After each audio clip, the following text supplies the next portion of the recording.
Alrighty, everybody, welcome back to the live stream here on the channel. Hopefully you guys are all having a fantastic Wednesday so far. Starting very early here. It's currently 12:52 p.m. here on the eastern United States. We're going to be looking at the potential for a substantial tornado outbreak with a couple strong tornadoes and an intense tornado or two today. So let's go ahead and dive right on into it. We're going to start off with more of a discussion for the first few, probably first few minutes, maybe even the first few hours of this live stream. I'm not too sure if we will separate this into two parts or if I am going to be here for the next 10 hours or so. We'll just see which way it goes. But regardless, we're live here just to, at minimum, give you an update on the potential for a tornado outbreak today across portions of the southern United States. We do have an MCD that has recently came out here for portions of Louisiana, Mississippi, Alabama. Make sure you guys are hyper weather aware out there. The event is actually beginning right now, Ben. Matter of fact, I'll just quickly go ahead and show you one storm we are watching out here. Wrong radar site. This storm out here, which is just to the southwest of Hammond, it's a little miniature supercell. It's already trying to get a little area of rotation, so we're watching that to see how it progresses over the next couple of hours. That's going to be the area we watch primarily for the potential of strong tornadoes as those storms move up to the north. But this is your overall radar view right now across the continental U.S. Our snowstorm up there in portions of the central United States has actually underperformed quite significantly. A lot less snowfall than what was originally expected. We had a huge dry slot that you could see here that really impacted almost everybody's snow totals in Kansas, Missouri, and southern Iowa. Significant underperforming snowstorm there for portions of Missouri, Kansas, southern Iowa, and probably eventually into Illinois. So we're going to continue to monitor this severe weather threat out here in the southern United States. If we go ahead and just turn off this, you can see we do have an enhanced risk for severe weather today that is accompanied by the potential for strong tornadoes and damaging winds up to 70 to 80 miles per hour. They have expanded that slight risk significantly to the southwest, so this event is technically already underway. If we turn that radar back on, you can see we are beginning to see some prefrontal storms in front of our line back out here into Texas, and then we are also seeing some more confluence bands and prefrontal setting up out here in far eastern Louisiana, southwestern Mississippi. Destabilization is still ongoing here. If we take a look at our satellite imagery, it's definitely quite a lot of cloud cover, especially over the northern areas of your warm sector. But generally, we are seeing rapid destabilization in this general vicinity right in here. Like I mentioned, confluence bands are beginning to set up, one just to the southwest, rather southwestern Louisiana, and the one out there towards New Orleans, Louisiana. 2 bands that are currently setting up. And we'll of course dive into your current analysis as well as the future radar here in just a bit and do a full breakdown on this threat. I don't think I'm in that MCD. I'm kind of on the line of it. I'm not fully in that MCD yet. But I did get a lot of ice. I got like 0.3 inches of ice overnight. So I'm really surprised we got power right now. So if I ever cut out at any point, you know why. It's because the power went out. So yeah, let me go and turn back on the Storm Prediction Center there. Let's go ahead and switch over to our Radar Omega here. That way we can do a little bit more of a dive into the Storm Prediction Center's discussion for today in terms of the exact probabilities. So going over here to your tornado outlook, we do have a 10 significant risk for tornadoes today. That means we are looking at the potential for a tornado outbreak. There's been a lot of discussion on this potentially getting to a moderate risk for severe weather. However, the Storm Prediction Center so far has held off on upgrading this to a level 4 out of 5 thanks to a bit of overconvection and just overall destructive cell mergers that may occur in the afternoon hours and prohibit some of that more intense long track tornadoes that we may be able to see today. But generally, there you go. We've got that 2% in the green, 5% in the brown, and then a 10 hatched area there in the yellow. So you got that 10 hatched there. That is over portions of central Alabama, including Montgomery, Selma, up towards Livingston. Also going into east central Mississippi for Meriden, Waynesboro, Columbia, Macomb, into far eastern Louisiana, like the Franklinton area as well. So we'll be keeping a very, very close eye on that to see exactly where that greatest tornado potential may set up. And like I said, we could even see a moderate risk introduced. We'll discuss that a little bit later here. Damaging winds will also be a possibility. It is not a hatched area. However, it is a very large area of a 30% chance of damaging winds. Most likely we'll see 70 mile per hour winds or so being a very real possibility. I don't know if we're going to be able to get to that 80 mile per hour wind mark, but generally we're looking at widespread 70 mile an hour winds throughout much of this yellow and especially into that red area for some damaging winds there. We also have the potential for some very small hail. We're looking at potentially up to about an inch, maybe pushing an inch and a half diameter hail there. So really not anything significant in the hail department. We're really looking at mainly tornadoes as the biggest threat for severe weather today, followed by damaging winds, followed by that isolated large hailstone that could occur later on today, especially in the evening hours once those prefrontal storms really get going.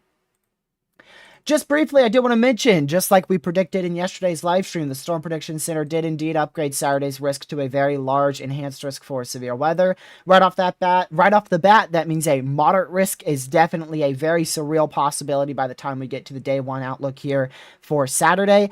At the moment, I've got to be completely honest, I do not see Saturday being a big day for severe weather, despite the SPC introducing that enhanced risk for severe weather. I personally do not see it. We'll see how it trends over the next couple of hours and days here. I'm sure it will end up uptrending. But right now, I really do not see the need for a moderate risk, even though we've got that day 4 enhanced risk. I just don't see a big possibility for tornadoes going on into this particular day. Mainly damaging winds. We might even look at a moderate risk for damaging winds. Could be talking about a potential derecho, matter of fact, for this setup on Saturday. We'll just see how things trend. I really just want to wait. I'm not confident in a significant severe weather outbreak going into Saturday, and I'm really not confident in much severe weather, or rather much tornadic activity being accompanied by this severe weather threat on Saturday.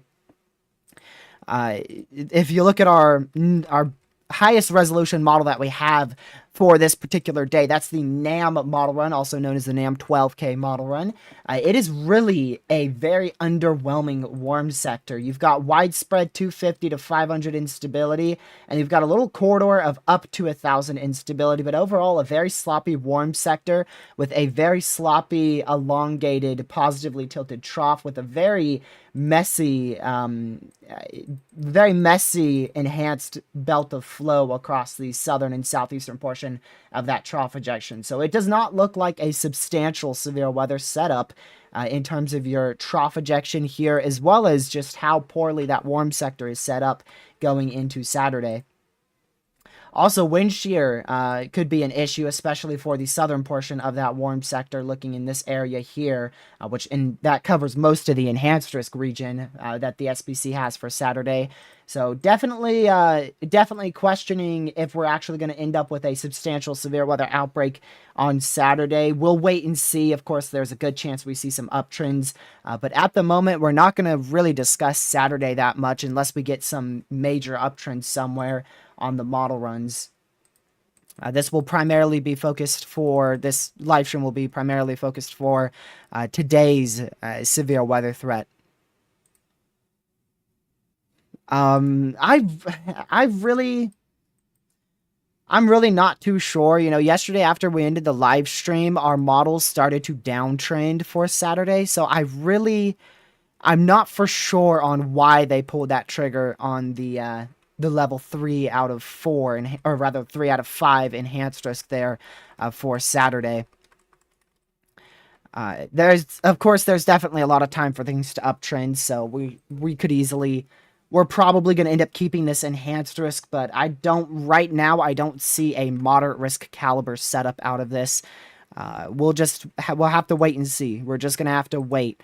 There's not really a whole lot of discussing we can do for Saturday in terms of an in-depth analysis, because there's not a lot of concrete data that we have for this day. But either way, we're looking at a very large QLCS line with embedded tornadoes and potentially a strong tornado or two with any prefrontals that may form Saturday. So we're still looking at a solid severe weather threat, but I'm not too sure about talking about a moderate risk for this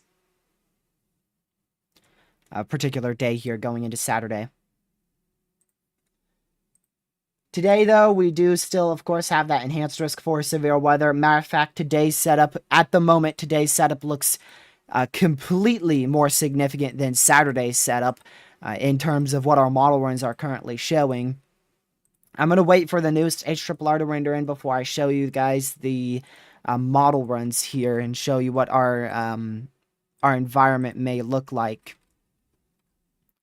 And that's rendering in right now, so we'll just wait for that. So if you're just now tuning in, we're looking at significant tornadoes today, as well as the potential for 70 to as high as 80-mile-per-hour winds and isolated large hail up to about an inch and a half in diameter if you are located in the general yellow and especially the orange areas for severe weather. I do want to go look at that mini supercell that was located near Hammond. It does look like it lost any type of rotation that it did have. It's a very miniature supercell. Definitely not the most impressive storm we're going to see today. Of course, let's go back on over to here. Again, this is your wider view for your current reflectivity. We're finally starting to see that morning convection lifting more to the northeast here. So that's going to allow for more destabilization to happen out here in eastern Mississippi and western Alabama. Of course, for the next 5 hours or so, our primary severe weather threat will be west and south of Jackson, Mississippi. And then after about the 5 p.m. time frame, that's when we're going to start peaking with that tornado threat from between about 5 to 10 p.m. Eastern in portions of Mississippi, Alabama, primarily to the south and east of Jackson, Mississippi. Let's see here. I would use the 12Z HRRR because the in-between HRRR models are not very good. What about the 18Z HRRR?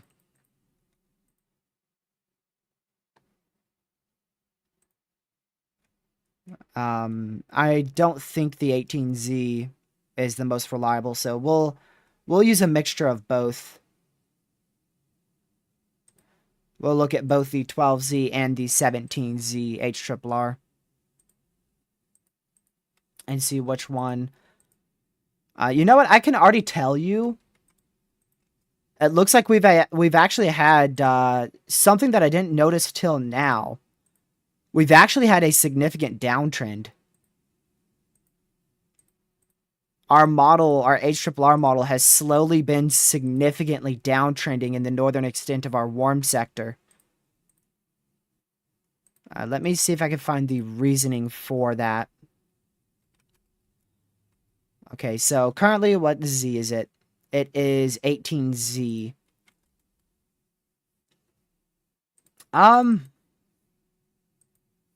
There's Jackson, Mississippi. I mean, we do have a little bit. Oh, there's a tornado watch. We do have a little bit of convection that's still lingering in this area, but I don't think it's substantial convection. I wonder why our warm front has trended very far south.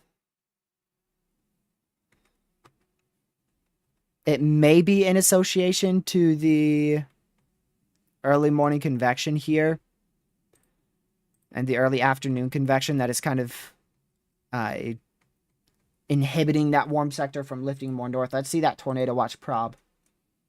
50-20, honestly, not shocked there. That's not going to be our primary tornado watch for the day. Just a heads up to any weather weenie out there who's going to start panicking that the SPC is underdoing today's event. That is not your primary tornado watch. That is a mid-tier tornado watch out there for the area that probably won't see much tornadic activity today, especially in terms of the significant tornado activity.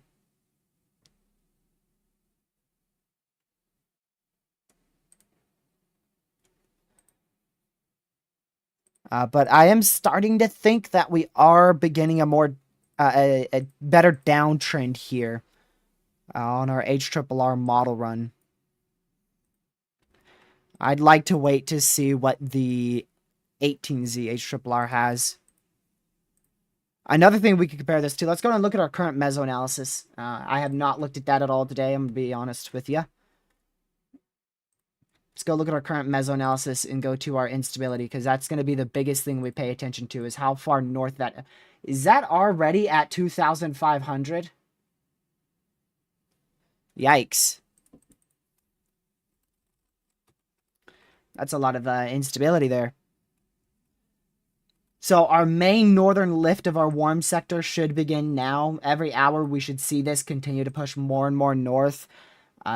In order for this to reach that tornado outbreak setup, we do have tornado outbreak ingredients right now in like southern Louisiana and southern Mississippi, but those ingredients need to get up into central Mississippi and west central Alabama by the time we get towards about the 3 to 5 p.m. time frame. So if this darker red line here, which I believe indicates about 500 instability, that needs to get all the way up till about this area here.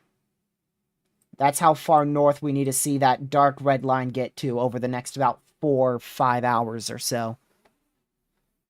So we are still pretty far south with that instability, but I don't think we're technically running behind on instability.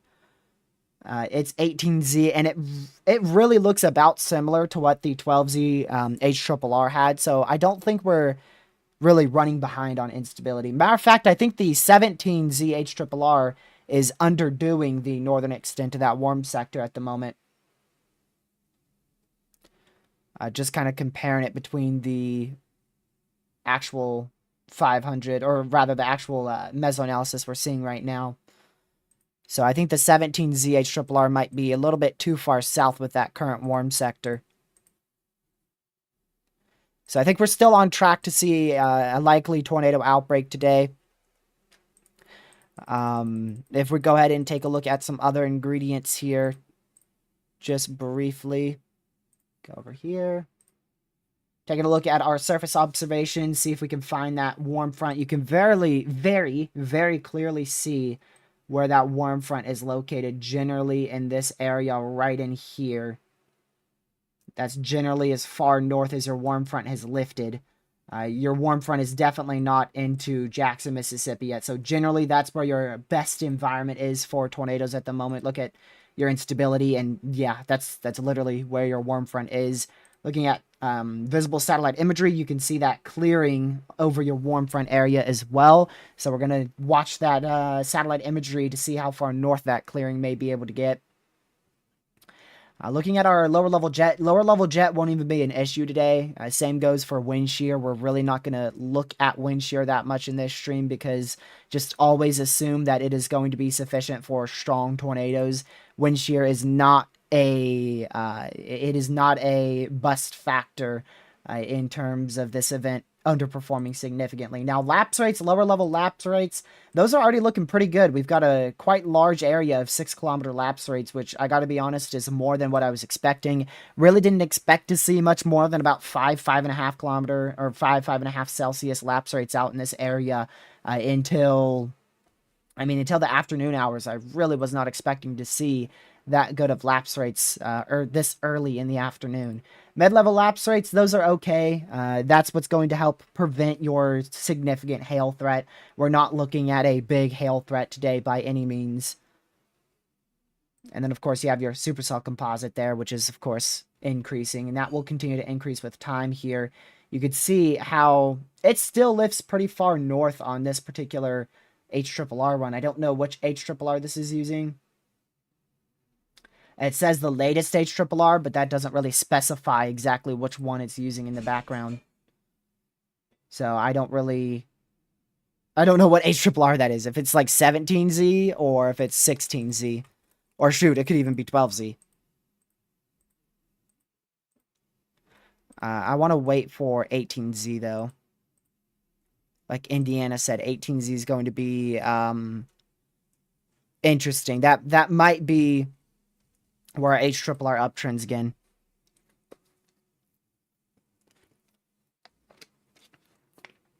For Saturday, Mike, I don't know for sure. I don't think we'll see the enhanced risk stretch all the way up into Tennessee, especially not central Tennessee. It might barely be able to reach in far south central Tennessee, but even that's quite a long stretch there. So if you're just now tuning in, we had a tornado watch issued just moments ago out here for portions of Louisiana, Mississippi, and into extreme southeastern Texas. This is primarily for the potential of a couple weak tornadoes, maybe an isolated strong tornado. Can't fully be ruled out.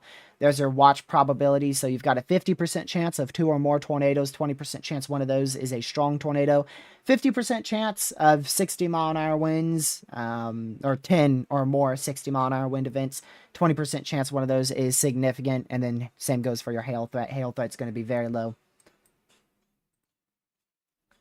Let's see if they mention any strong tornado threat here. Damaging winds and a few tornadoes may occur through the early evening.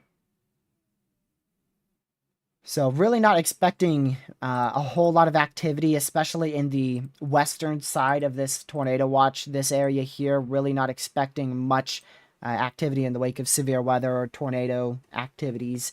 The eastern side is where it should pick up a bit more towards the last few hours of this tornado watch, likely after 4 p.m. Eastern. And then, of course, we'll see that primary tornado watch issued probably closer to 4 o'clock in Mississippi and Alabama. A lot of little bean cells out here. Not many of them are actually organizing. We've got a tiny one near Leesville. Let's go to the KPOE radar site to look at that. Yeah, not really anything of imminent concern for your tornado threat. Which is to be expected. We're really not expecting that tornado threat to increase significantly until around the time frame of 4 p.m. Although it could happen slightly before that. I also will say the HRRR also seems to be a little bit behind on this line's exact positioning. Maybe just the tiniest bit behind. Not really that big of a difference. I'm trying to look for any differences between what we're currently seeing and what the HRRR thinks we're currently seeing. Because that's going to be a big factor in if the HRRR is correct with today's event or not. So if you are in the... if you are inside this enhanced risk for severe weather, slight risk for severe weather, you're not yet inside that tornado watch. Like I said, you'll most likely end up in it closer to the 3 p.m. time frame or 4 p.m. time frame. I don't know exactly when they're going to be able to issue that tornado watch. It's going to just solely depend on when those supercells start getting tornadic. Which right now the HRRR primarily has that closer to 3 o'clock. I don't think we're live that early, to be honest with you. I really don't think we're live that early, because this stuff's going to start picking up pretty quickly. So if you guys are enjoying the coverage so far, make sure you leave a like on the live stream. We want to try to reach as many people as possible with the word of this live stream and severe weather threat. Thankfully, we are in the early stages of this, so if you are going to share the live stream or hit that like button, please do so pretty soon, because once this stuff really starts getting going, hopefully we'll have reached some people in this main risk for severe weather today. If you're wondering what I'm waiting for right now, it's going to be the 18ZH We're just going to wait about another 20 or so minutes until that renders in, and then we can compare the 12ZH 17ZH and the 18ZH all together. But it's more of a, now that we've got our tornado watch, we've got the SPC talking about issuing tornado watches as well. They've already issued that MCD. Storms have already fired. It's really more of a nowcasting as opposed to a forecasting stage. The event is almost underway. I wouldn't fully say it's underway until we get that first severe tornado warning. But it's almost to that point where it's underway. Let's go to look at satellite imagery. I don't know if I fixed the date on this. I did. Okay. Let's go to look at satellite imagery. So again, you can see generally where that warm sector is located, just simply based off of cloud cover. Like I said, it hasn't reached all the way up into Jackson, Mississippi just yet. You can see these thunderstorms already beginning specifically in and around the New Orleans area, as well as near the Lake Charles up towards the Alexandria area. So we've got two main areas of confluence bands and convection beginning to increase over portions of Louisiana. Definitely some substantial clearing that has already led to about 2,500 instability in and over the New Orleans area pointing north. If we take a look at this, I don't know if this is going to be as accurate as the SPC's Mesoanalysis. Oops, I did not mean to click that, nor that. Let's go over to our Mesoanalysis, supposed Mesoanalysis here. Yeah, I don't think this is really updated all that much. Let's zoom out some. So you can see this has 2,000 instability out in this area.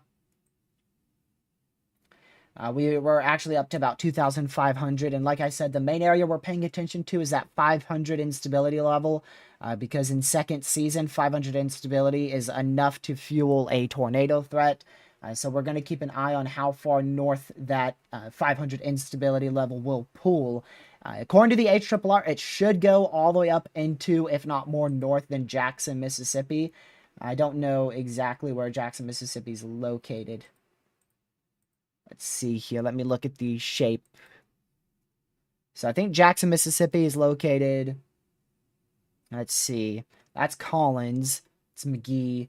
So Jackson is like right where my cursor is where Jackson, Mississippi is.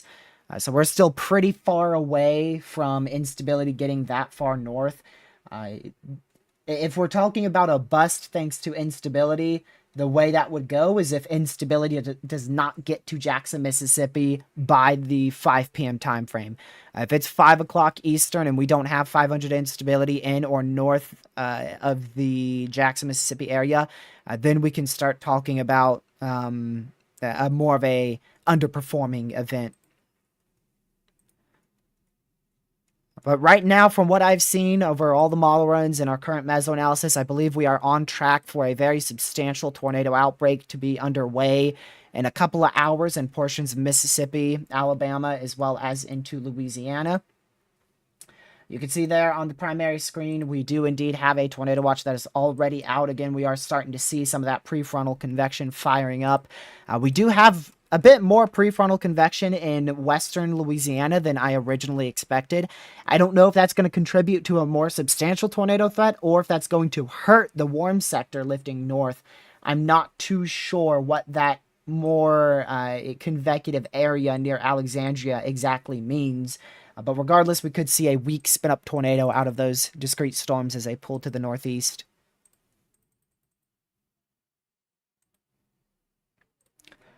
I want to see if I can look at the mesophil. Does this have temperatures? It'd be awesome if this had temperatures. see if it has temperatures anywhere. I don't...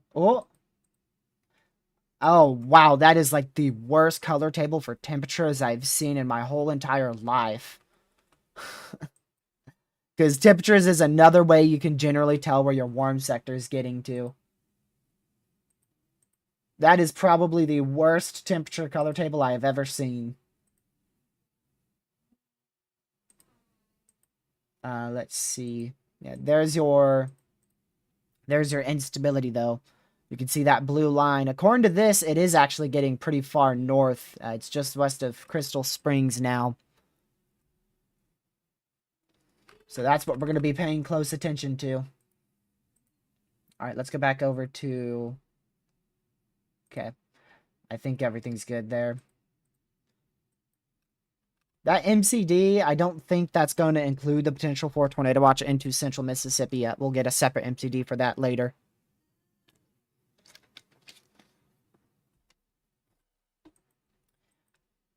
All right, let's go back to our KPOE radar site now. See if we're getting anything spinning out here. Yeah, they definitely have some lower level mesos trying to form. I personally don't think these are going to do much. That's my personal opinion. We'll see if we're wrong later on. But I feel like lapse rates or the extra cloud cover we've seen in this area is going to help hold back these prefrontal storms from really doing anything. My main question with these will be, are they going to hurt the warm sector and or the prefrontals later down the line into Alabama and Mississippi? I think that will be my main question. I'm not too sure, Sam. The closer we get to this event, the more I'm kind of feeling like this isn't going to be worth the moderate risk. I'd really like to see what the 18ZH-RRR says. Give it some more time. The Storm Prediction Center is just going to watch the Mesoanalysis like a hawk and look at those real-time observations. We definitely have a shot at a moderate risk easily. We definitely have a shot for a moderate risk. It's all going to just really come down to a couple of factors. I think over-convection is probably your biggest factor in terms of not seeing that moderate risk. And then your close second would probably be the northern extent of that warm sector not getting past Jackson, Mississippi. Let's go check that right now. Actually, not the warm sector, but I want to check this. Not this one.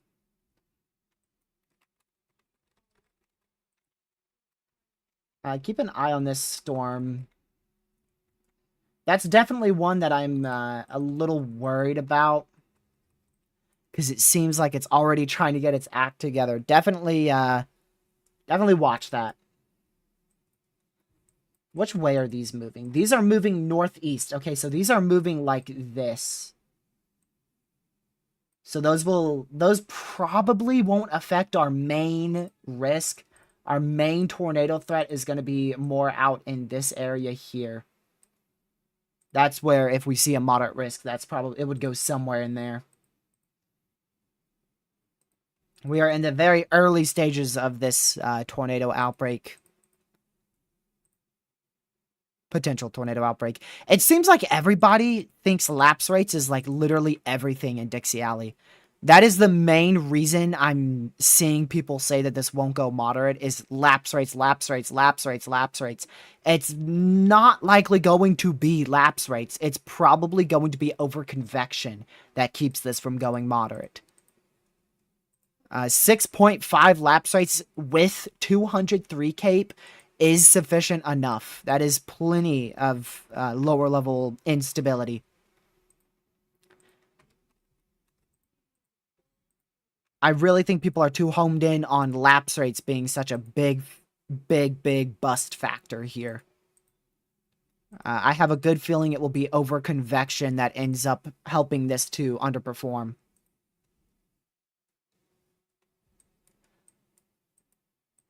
And you can see your main morning convection is now lifted up towards just south of the Birmingham metro area and north of Jackson, Mississippi. So that's your main convection. Remember yesterday I said if at 1 o'clock we have morning convection at or south of Jackson, Mississippi, most likely it won't end up being a big day. If we go to 1 o'clock here, This was 1 o'clock. Our main batch of morning convection was way east, well away from Jackson, Mississippi, and pretty much no morning convection south of Jackson, Mississippi. So that signaled to me that this is probably going to end up being a big day for severe weather and tornadoes. In terms of it being a long-tracked, intense tornado threat, which some people have been talking about, that would be moderate risk-worthy wording. That's going to really just depend on how far north our warm sector can lift with the cold front's ascent. And that's just going to be something we have to see in real time, how far that lifts.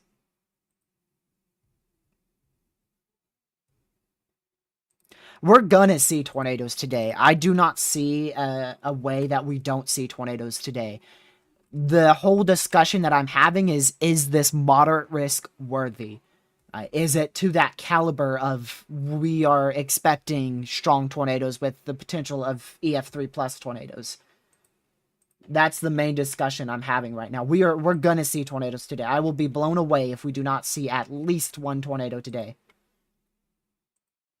I would be very much blown away. We would get extremely lucky if we end up with 0 tornadoes today.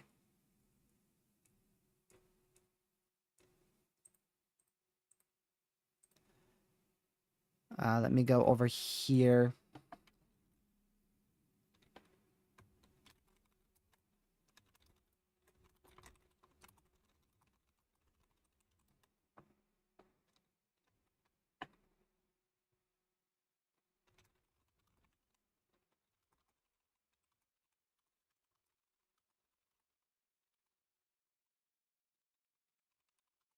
I've been talking with one of my friends, Ethan. He's up there in Ontario, Canada. He's a really good severe weather analysis, and he personally does believe that this is a moderate risk caliber setup. Let me see if he mentioned. So, yeah, he really hasn't mentioned much over convection as a bust factor. But I do think the biggest underperformance or bust factor is going to end up being over convection.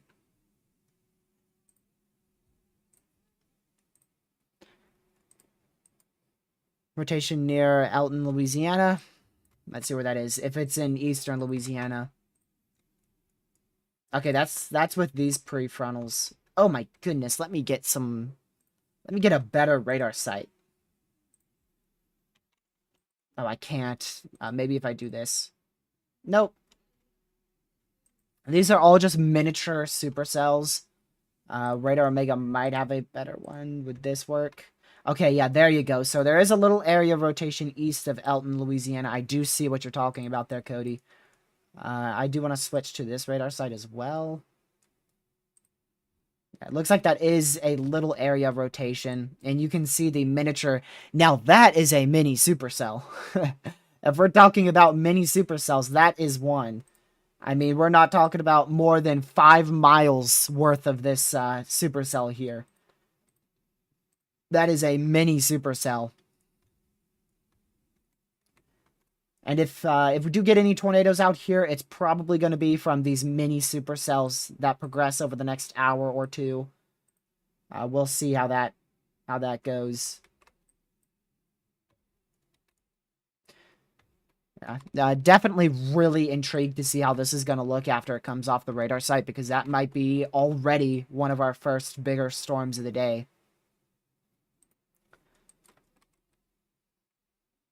I can already tell you, it seems like we're getting a lot of convection. So over convection is obviously going to be that biggest limiting factor. Let me turn off those hideous counties above my face cam. There we go. So much better. Sorry, College of 2 page, but I do not like your county outlines on satellite imagery. I only use them if I have to. But we're going to continue to keep a very close eye on that storm in Hammond. I think that's going to be the one I'm watching the most for the moment. I will gladly put this radar site and keep it over here towards this supercell near Elton. There you go. So we'll keep radar Omega here so we can keep checking back with that. And then, of course, we've got multiple GR2 sites open. So I'm going to keep radar open for there.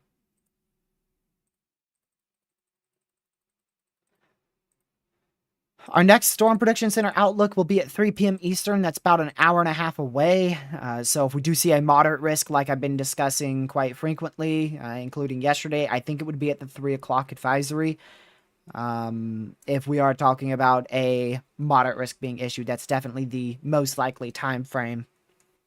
Right at the 3 p.m. update. I think they do an update at 8. Yeah, they do an update at 8 p.m. as well. But by the time we get to 8 p.m., most likely we'd already have multiple tornadic supercells ongoing at that time. We'll also get a new Mesoanalysis here in generally 40 minutes or so. Typically, it's about 10 minutes after the top of every hour. So we'll see how that looks. We also may get some special weather balloon soundings at 19Z as well from the Storm Prediction Center. We'll see if they end up doing any 18Z soundings out there in Mississippi. The most recent ones we have were released way back at 8 a.m. this morning. So those aren't going to show the warm sector lifting more north because that was, that was still when our early morning convection was going through.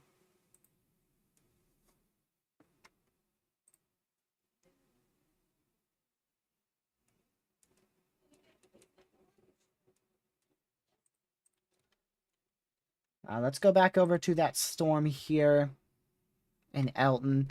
I mean, we're just going to have to keep an eye for any tiny little supercells that start rotating in this area. It's going to be pretty difficult to point out any that really get rotating.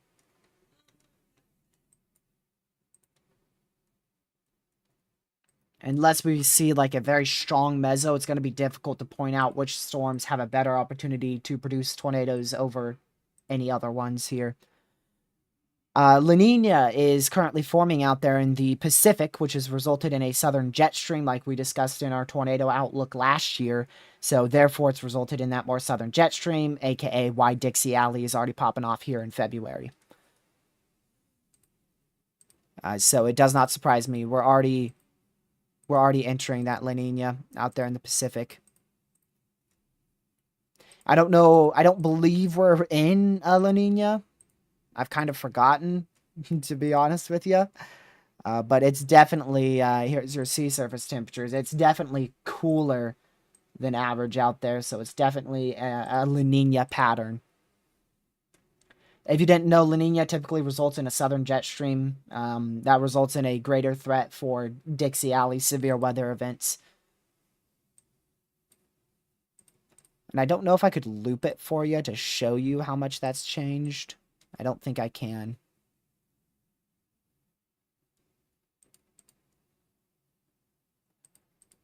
And we're also seeing a southern jet stream too overall. Just we're getting a good trough pulling through the US. 2 good troughs.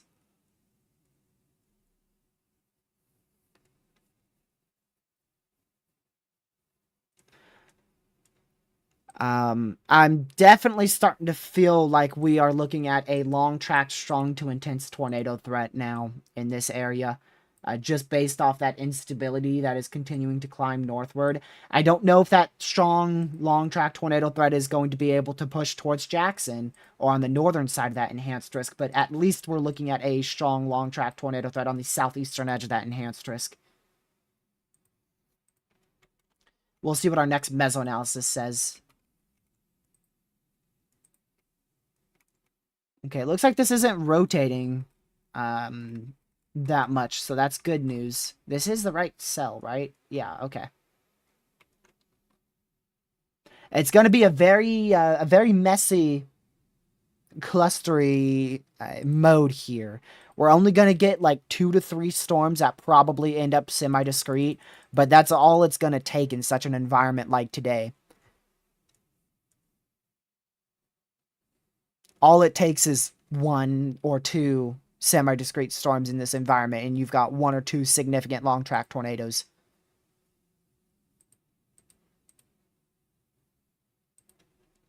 Indiana lapse rates seemingly are overperforming from what we expected yesterday. Cloud cover is already lifted over most of southern Mississippi and eastern Louisiana, as well as southwestern Alabama. Instability is already at almost 3,000 joules in southeastern Louisiana, and that's going to push northward. We're already at 2,000 instability in southeastern Mississippi, southwestern Alabama. We're at 77 temps over 68 dew points out in southwest Alabama over the Mobile area.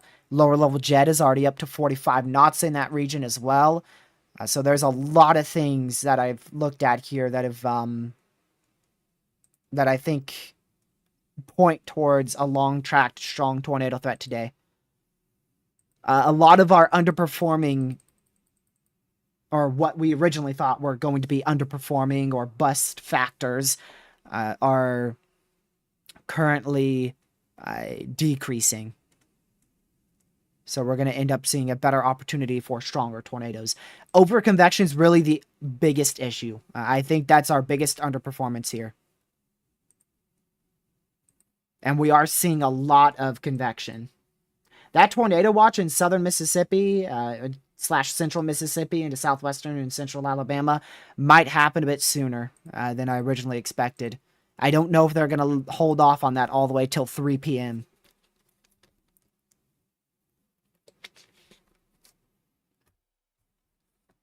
Let's see. If you look at the radar near New Orleans, are you talking about the terminal radar or the Hammond radar? Cody, this is called the Hammond radar site now. Or are you talking about the terminal radar in New Orleans?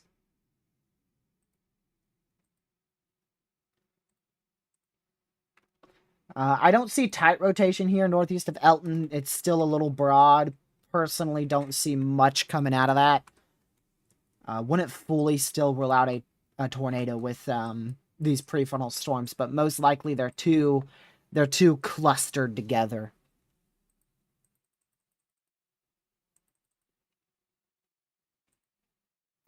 If you want my honest opinion on what I believe about today and what I think's the higher end setup, let me go ahead and pull up what I believe is the higher end outlook. So this is the CSU outlook, and I fully agree with what the CSU has here. They do have a moderate risk with around a 20% chance for tornadoes in this red area, and a large enhanced risk around that. That is what I agree with. Almost more than what the SPC currently has, to be honest with you. I do think the SPC, I think their enhanced risk isn't, well, it is, never mind, their enhanced risk, I forgot they expanded it. It might need to go more to the south as well. Their enhanced risk is not terrible placement, but I do believe we have a very good chance at seeing a moderate risk, and personally, I think it's a moderate risk caliber outlook. And that's why I agree just a bit more with the CSU over the SPC. The biggest factor is obviously once again going to be that convection. If we see overconvection, that's going to result in a more messy mode. But with clearing, now clearing is already stretching all the way up into almost Jackson, Mississippi. If we go ahead and look at GR Earth, we'll be able to tell that a bit easier here. Let me get rid of all this so we can see it clearly as possible. So that's where your cloud cover, you can see the thicker cloud cover is north of this general line that I've drawn here. So it's almost, we're almost with some spotty sunshine south of Jackson, Mississippi. This whole area I've kind of outlined in black. It is all rapidly destabilizing. We're not going to need full sunshine to see strong tornadoes today.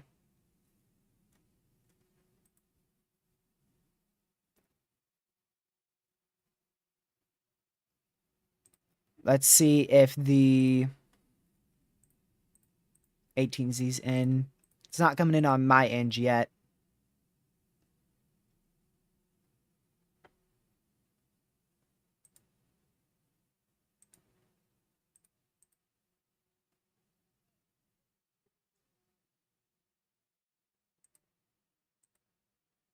We'll see when that 18Z loads. All right.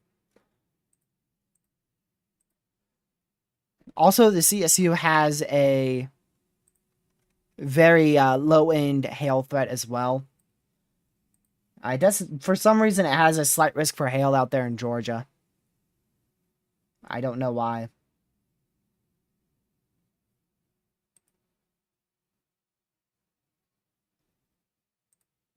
Let's just get rid of that weirdo.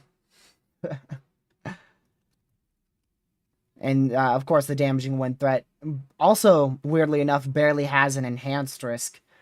That's not what the SPC has. Obviously, the SPC has a very large enhanced risk for wind.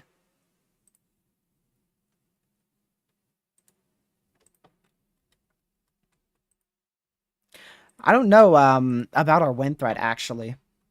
Our greatest wind threat will be after midnight when the cold front moves through that enhanced risk for severe weather.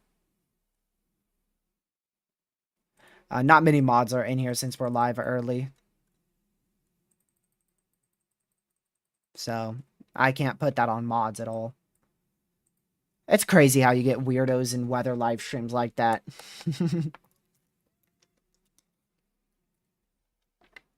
I'm surprised that they went 30% with Saturday, especially with the low confidence in a very large open warm sector with instability greater than 1,500. Models don't fully agree with such a large warm sector. I mean, I let me rephrase that. They do agree with a large warm sector, but the magnitude of that large warm sector is what they don't agree on. Like, the NAM only has max instability at 1,000, whereas the GFS has max instability at about 1,500. And the European, that has maxed instability at about 1,200, 1,300 from what I see here. And the Canadian has maxed instability at about 2,200. So they're not in the best agreement on that, having a strong warm sector on Saturday. Brain fart. Let's go over to our soundings here. Caden says there's a new sounding. Yep, so there's that 18Z sounding. Okay. Beautiful EML. Let me just say that. It's definitely not perfect, but that is a nice EML that you have here. Kind of, I'd almost say a double EML there. A lot of this, though, has an EML, which is going to be able to hold back all of that, an overconvection mess. An overconvection mess in portions of eastern Louisiana, southern Mississippi. You see this, Twitter? You see what that number says right there? You see that 7 and a 6? You see that right there? Remember how you said lapse rates would be a little bit of a bust factor? That is 7.6 observed low-level lapse rates right there. That is observed 7.6 lapse rates. And wind shear is not bad whatsoever. 2,000 instability out here near Hammond, Louisiana. So we still have a bit of an EML in place. That might be what's kind of hurting this cell a bit, but as it moves more northeast, I'm sure it's going to be able to intensify further.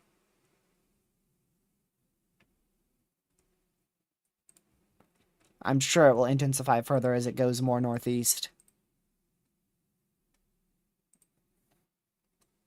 I will say not the most lower level curvature in that photograph, or mid-level rather.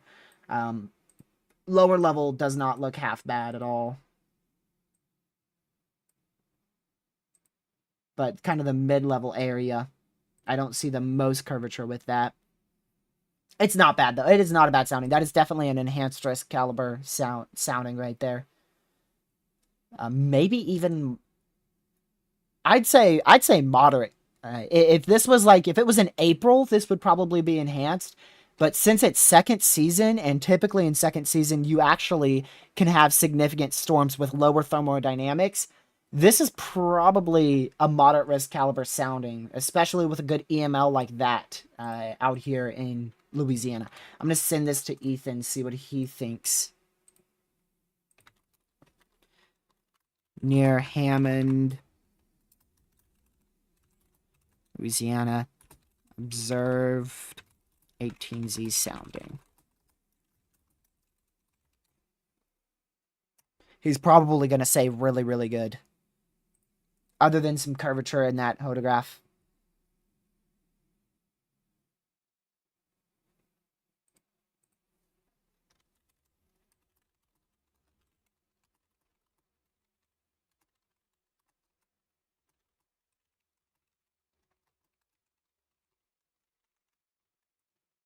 Let's see. Give me just a second.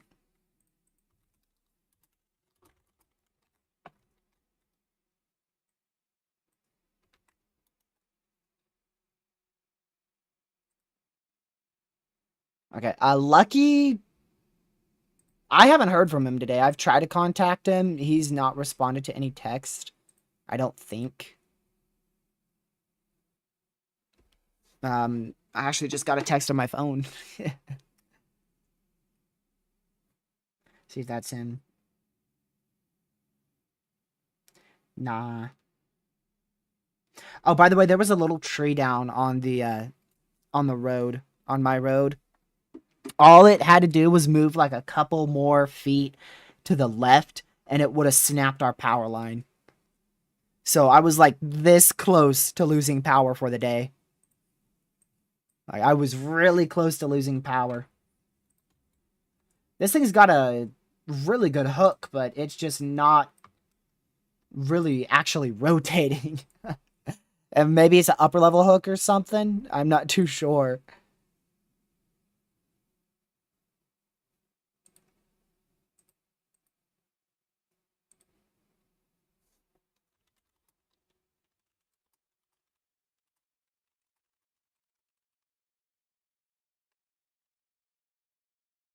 Give me just a moment.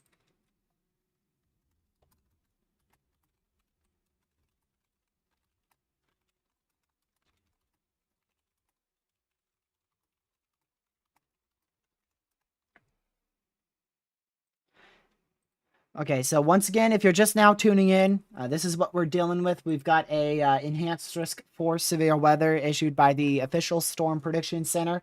If you're in the yellow or especially in the orange area, we're looking at the potential for a few strong tornadoes, an isolated intense tornado, and potentially a long track tornado will be possible today. We're also going to be dealing with the potential for around 70 mile per hour winds in this area, and some isolated large hail up to about an inch and a half in diameter will be possible.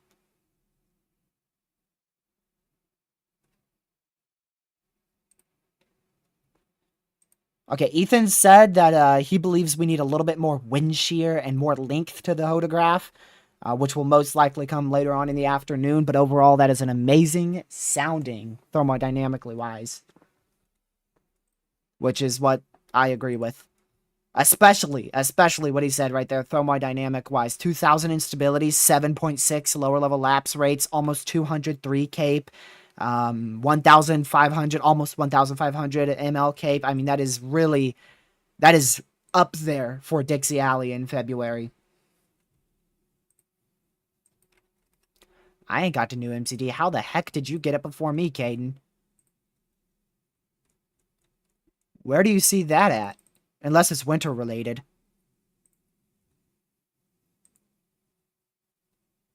Oh, is there a new MCD? My bad.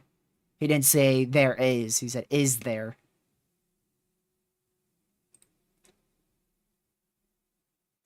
My bad. My bad. You did not say that, Caden. I apologize. I just saw new MCD and I didn't see the is in front.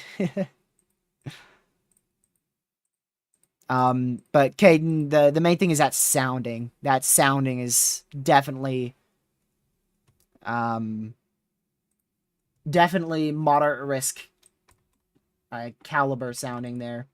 Especially since that's at 18Z. Yeah, look at all the beans we're getting. This is definitely it's a sign of overconvection, but it is also a sign of a very favorable wind sheared environment and multiple semi-discrete storms. So I would not be shocked if we got a moderate at the 3 p.m. update. If I had to say what they'd probably do is they'd probably push the enhanced risk to the west, maybe slightly more to the north, probably a little bit southeast as well, and then flop a moderate risk somewhere in the middle on the early stages of that enhanced.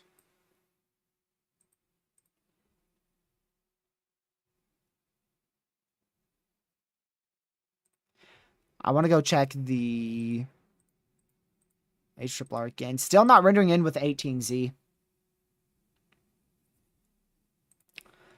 Let's go check some of these storms again. Small area of rotation there in Liberty. Very low level, tiny couplet. Nothing that will be tornadic in the short term. We'll keep an eye on that closer for like an hour or so. Still a little bit of rotation here, generally to the south of Pine Prairie. Nothing looks like an imminent tornado or anything that looks like it could be tornado warned. I don't see any tornado warning worthy storms right now.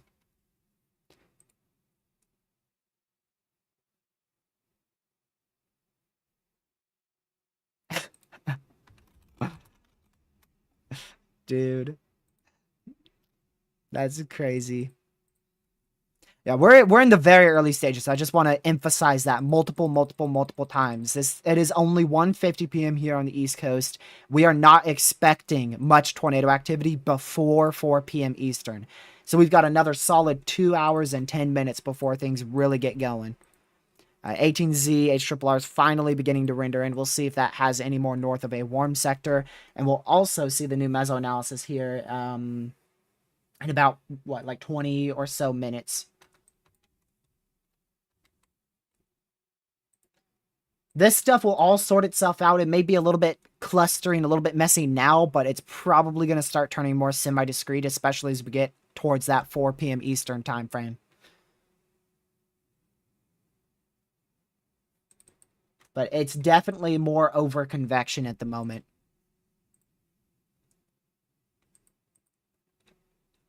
But I do have pretty good faith that it will begin to merge together, and most of these sloppy little supercells will combine into bigger storms.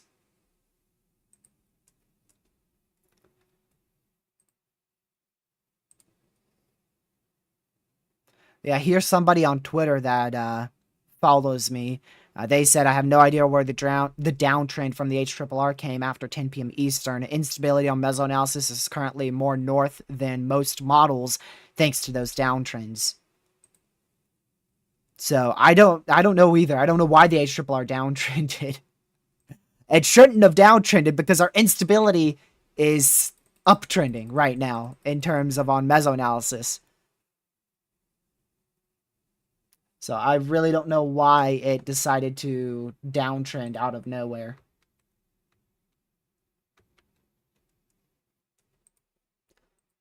That's why I want to wait for 18Z to render in here to see if it's still with that downtrend.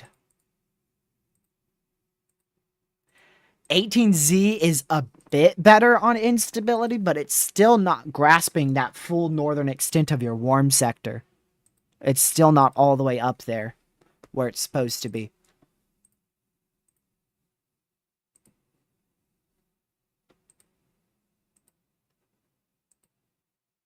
It's getting there on the new stage HRR.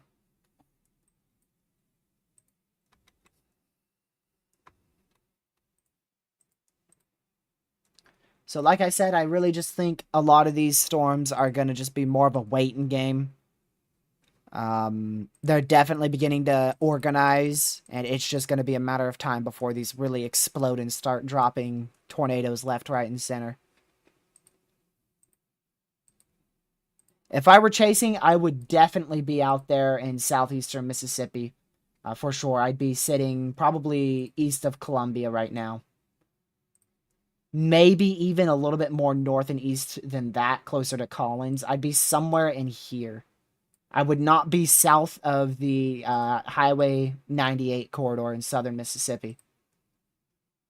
What happened? Did something pop up, Ben? I didn't see nothing.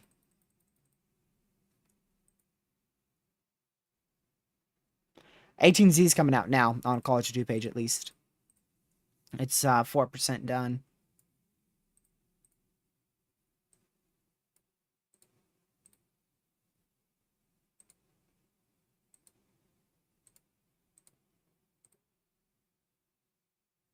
Let's see.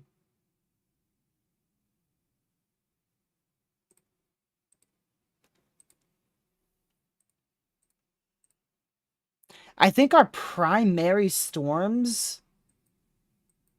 Geez, this just looks like the start of a tornado outbreak. Just gotta say. It really does. It looks a little sloppy, but when you think of the start of a tornado outbreak in Dixie Alley, this is what I picture. This is exactly what I picture when you say start of a tornado outbreak at 2 p.m.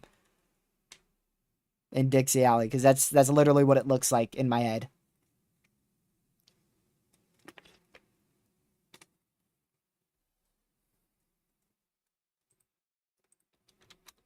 Let's see here. I'm gonna just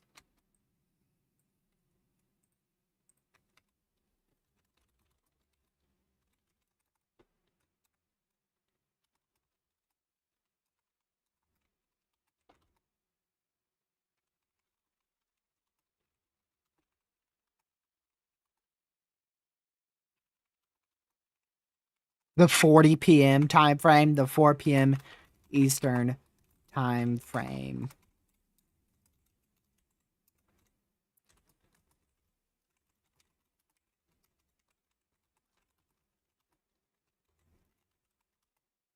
There we go.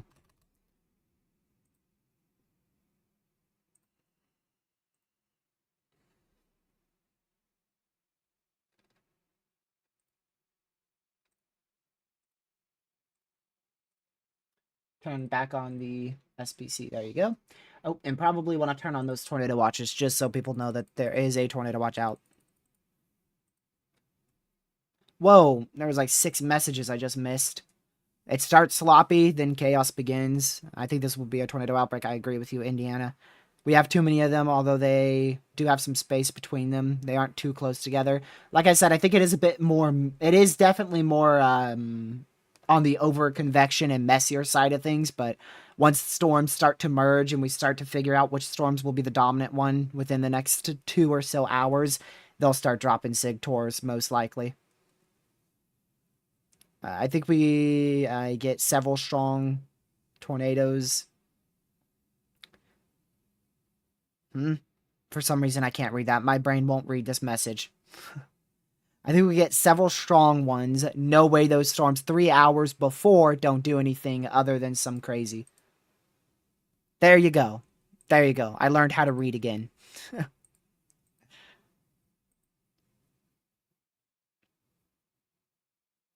Yeah, we'll see. We'll see how it progresses. But if you guys are enjoying coverage, make sure you go ahead and hit that like button so we can reach as many people as possible before these tornado warnings start coming out here, most likely around the 4 p.m. Eastern time frame. I appreciate you guys tuning in. We're going to stay here for multiple more hours covering this tornado, most likely tornado outbreak with you. And hopefully it will not be a tornado outbreak. Hopefully it won't be a tornado outbreak. I will be perfectly fine with this being a bust. I'm perfectly fine with every severe weather threat from here on out busting. I would not mind. Imagine if we just never had to deal with tornadoes ever again. Lapse rates are at 7.6. They are not an issue. Observed lapse rates are at 7.6 near Hammond, Louisiana.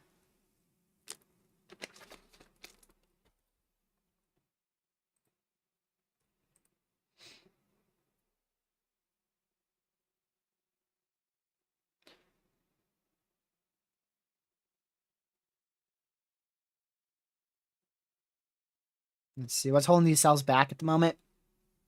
The fact that they fired an hour ago. They really just started. They really just started.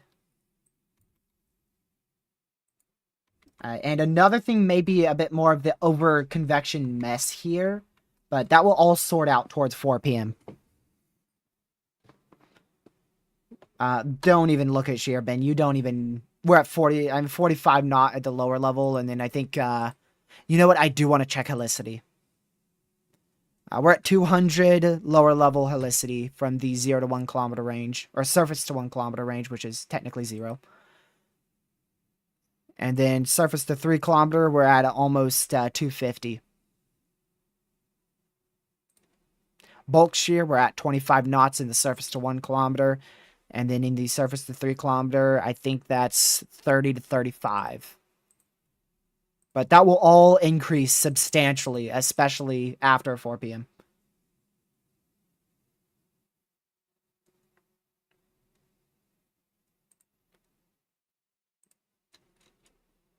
So wind shear is really not an issue. It may be a little bit on the lower side at the moment, but it will increase significantly as that trough pulls in closer. It will increase significantly and very, very rapidly. And by the way, 150 lower level wind shear, that's sufficient for strong tornadoes. So even if it doesn't increase at all, we're still right at that point for significant tornadoes today.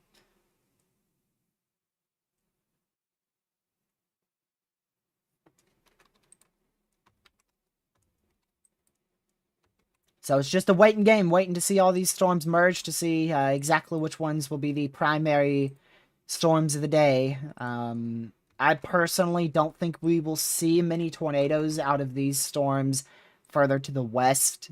We'll have a brief spin-up tornado threat with them, maybe a brief strong tornado threat, but our primary storms should be out here that you see in this area. These should be our primary storms. If not, there actually may be more storms at fire later on today, further to the south.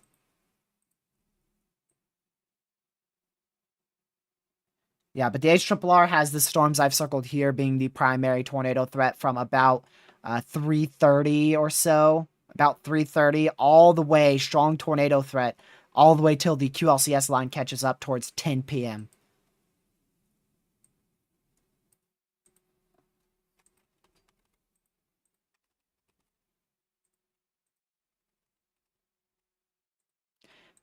The number one thing we're going to have to watch for is elevated thunderstorms riding the warm front or north of the warm front. Some of these storms may go just north of the warm front, which would result in a significantly less tornado threat. So some of these cells may be able to push through that warm front.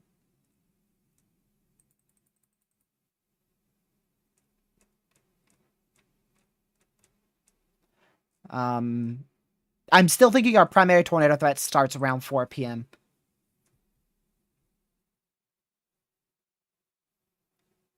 I'm still thinking our primary threat starts around 4 p.m.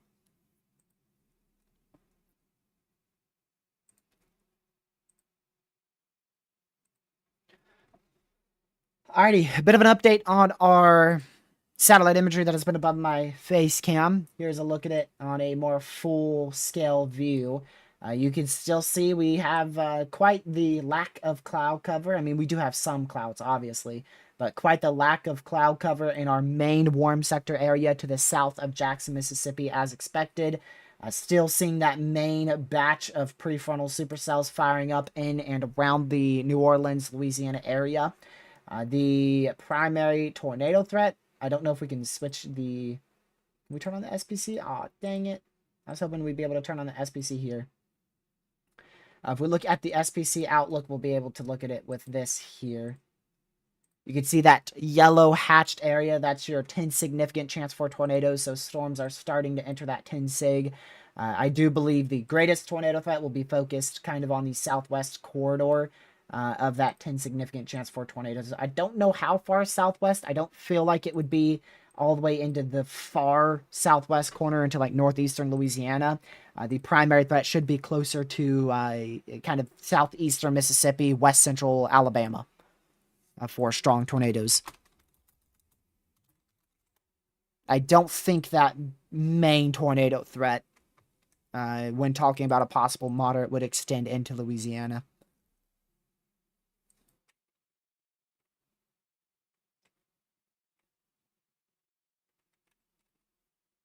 Okay, let's go ahead and switch right back on over to here. Let's go ahead and see our supercells here. Give a little bit of a checkup on them. Quite a few upper level mesos that I'm noting here. I see 2 over here. One in this area, one in this area, not strong. I see another one up here. So those are upper level mesos, meaning that storms are rotating into the mid and upper level, and eventually they will begin to rotate towards the lower level. My tornado watch prob, I'm going to guess I'm going to say a 70-50. That's what I'm going to go with. Did Caden say his? Caden has not said his. I'd say a 70-50.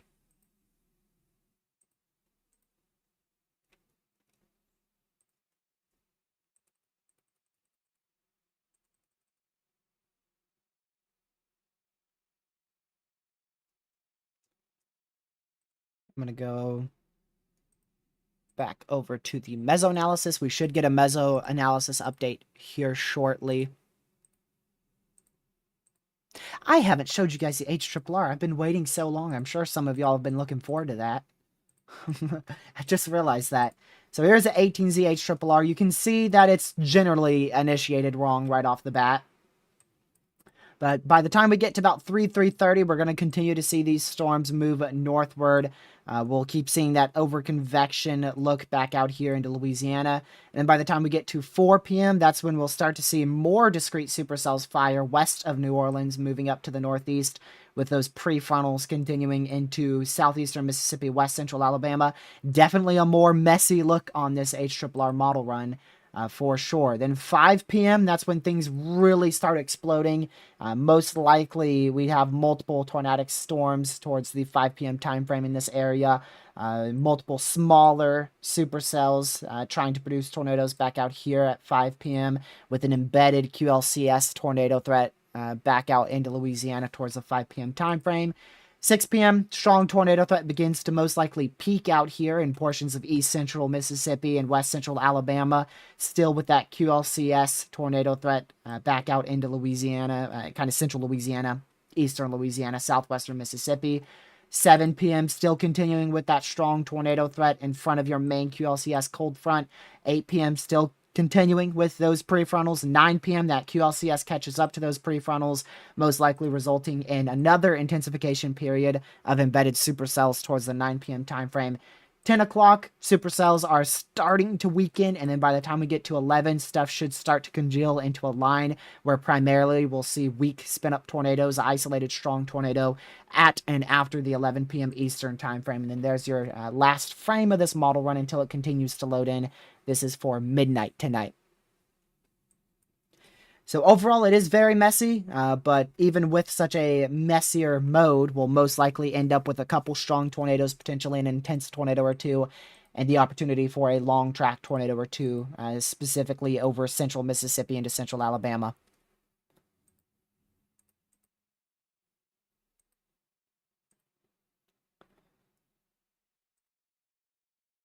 Let me go over to... There we go.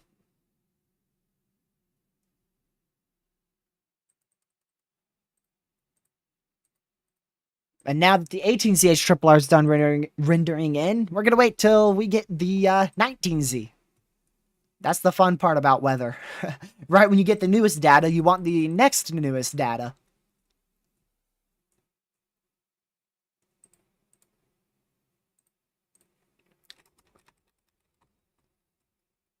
Yeah, even with such an overconvection mess that the HRRR has, it still has a strong tornado threat. And keep in mind, the HRRR does typically over-convect prefrontal supercells. In this case, I wouldn't fully bet on that being the actual case here. I do think we're going to see a lot of supercells today, and most of them most likely will end up being mergers and not producing tornadoes. And then we should have quite a handful of supercells that end up producing tornadoes. Hello, Jessica. Welcome to the stream.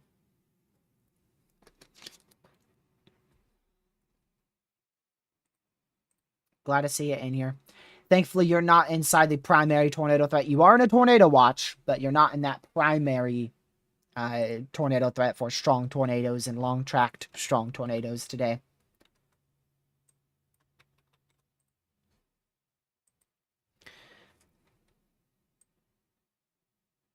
Finally starting to see some slightly more overshooting tops out here with this storm, northeastern Louisiana. This is, I don't know what you call this. It's north of New Orleans. There's not really a lot of cloud cover. If we go back to cloud cover, most of our warm sector just has minimal clouds there. And a lot of this is actually a CU field and confluence bands resulting in supercells firing. So not a lot of this is actually going to be hurting thunderstorms thanks to that cloud cover being there. I really don't think cloud cover is much of an issue. Especially not with instability already rising up to 3K.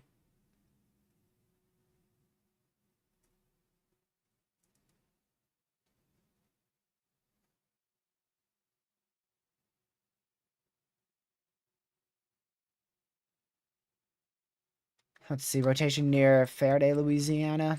Let's see. Okay, that's definitely far from any radar sites. That's in your radar hole. I think you're talking about that one there.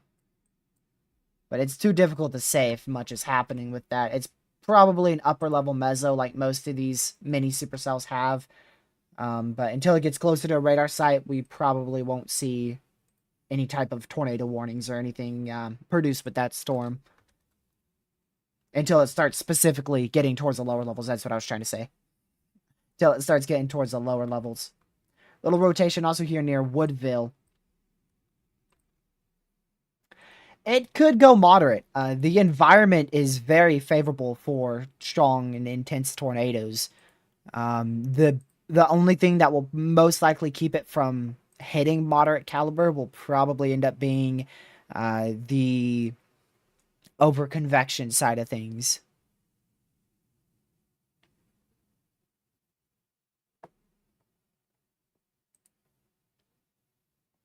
Let's see here.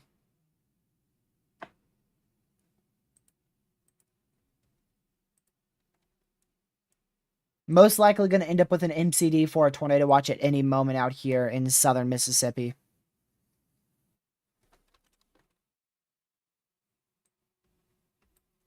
We're gonna wait and see for that MCD to come through, but I'm a little surprised it ain't already out, honestly.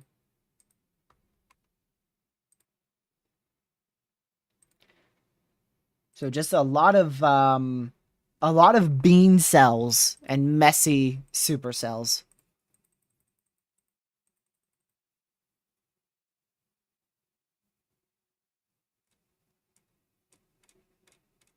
But I do personally believe this overconvection will work itself out, especially after the 4 p.m. time frame. Your peak tornado threat will be from 4 p.m. Eastern all the way till 11 p.m. and or midnight Eastern. So it is a long duration event.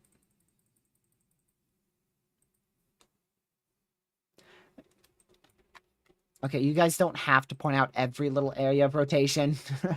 If it gets notable, please point it out. If you think it's going to be able to produce an imminent tornado soon, definitely point it out. But if it's like 10-mile-an-hour rotation, for instance, out here near Pine Prairie, I mean, this is probably going to just die right out.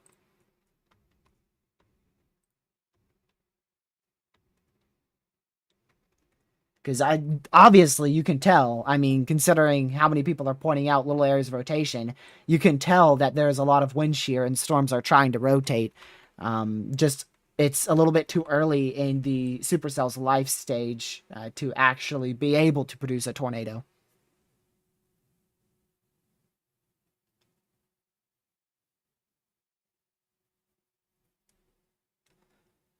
Hello, Samuel. Glad to see you in here.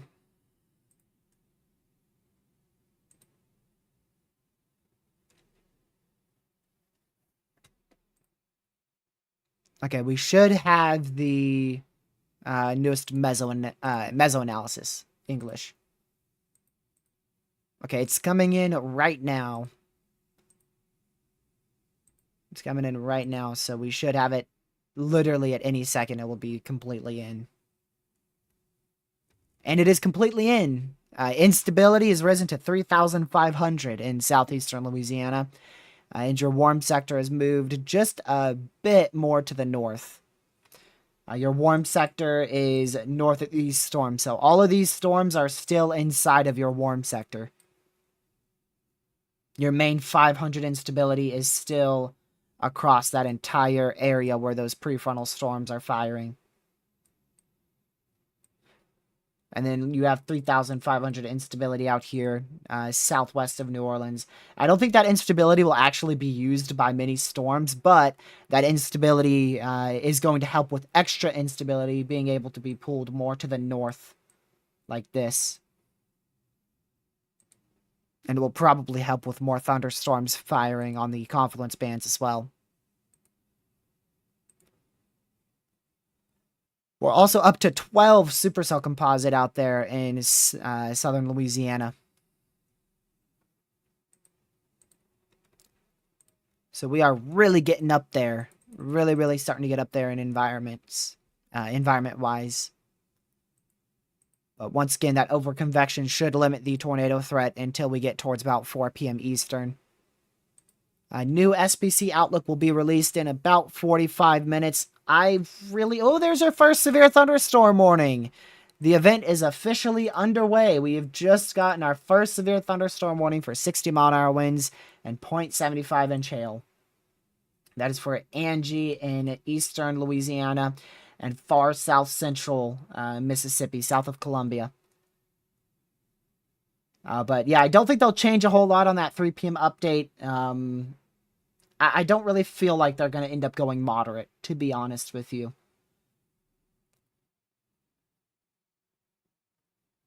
I feel like we're going to end up with too much convection. Even though, as we get towards 4 o'clock, we're going to have a lot more cell mergers, I still think overconvection is going to be able to keep this threat, or at least keep the SPC from issuing a moderate risk. So there's your first severe thunderstorm warning of the day. Thankfully, it is not TOR possible. That is in association with our supercell that fired way back out near Hammond, Louisiana. And now it's just turned into a big clustery mess out here south of Columbia, Mississippi. Not going to be, still won't be a imminent tornado threat or a short-term tornado threat here. We're still quite a while away from these storms really starting to spin in the lower level atmosphere. Little line of supercells trying to form back out here in Mississippi. Look at that. None of them are really starting to rotate, though.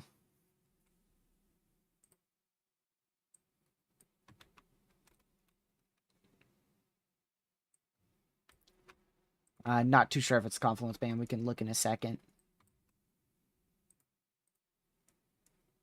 What radar site are you using for that, Cody?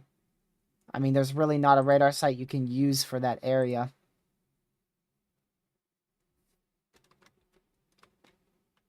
I mean, there's definitely a little area of rotation in there for sure. But...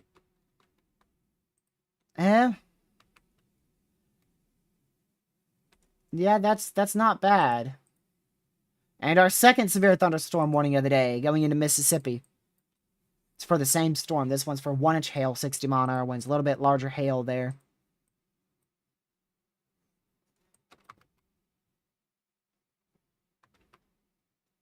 I'm starting to see a little bit more rotation. There's another one here near Gloucester, if that's how you say it, southwest Mississippi. And then the one that Cody pointed out is it's getting there. It's definitely starting to get there.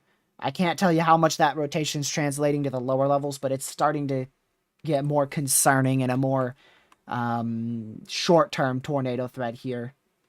So we'll keep an eye on that in the short term because it may be able to rotate enough to become a greater tornado threat, but it's probably going to quickly be emerged by all of these other storms around it to the northeast, to the west, and to the south. So most likely that area of rotation won't last very long.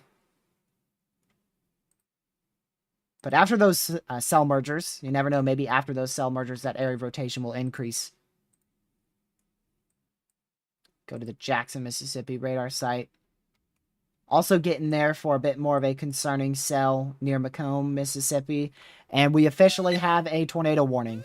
Tornado warning for northeastern Avoyelles Parish in central Louisiana, Avoyelles County in Louisiana.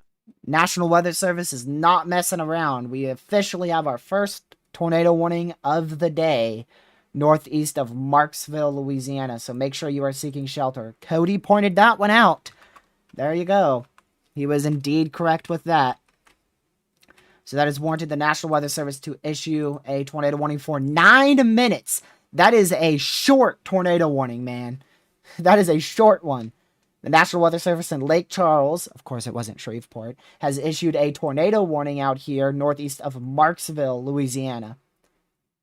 9-minute tornado warning. So please run to your safe spot. Just literally 9 minutes worth of taking shelter. That's not a lot of time. So just run to your safe spot for literally 9 minutes, and then most likely that tornado warning will be canceled and lifted. Unless that area of rotation progresses more, and then they'll continue it. But at least stay in your safe spot for 9 minutes until the National Weather Service provides a update if you are northeast of Marksville, Louisiana. This is for 150 people, 0 schools, and 0 hospitals. So first one of the day being issued at 2:20 p.m. Eastern Time. So make sure you guys are seeking shelter if you're in that tornado warning. Well, the storm's going to move out of this warned area in probably 8 minutes. It's going to be on the edge of that warned area, if not moving out of it. And I believe, if I'm not mistaken, this might go into Jackson, Mississippi's National Weather Service jurisdiction here. I don't know for sure.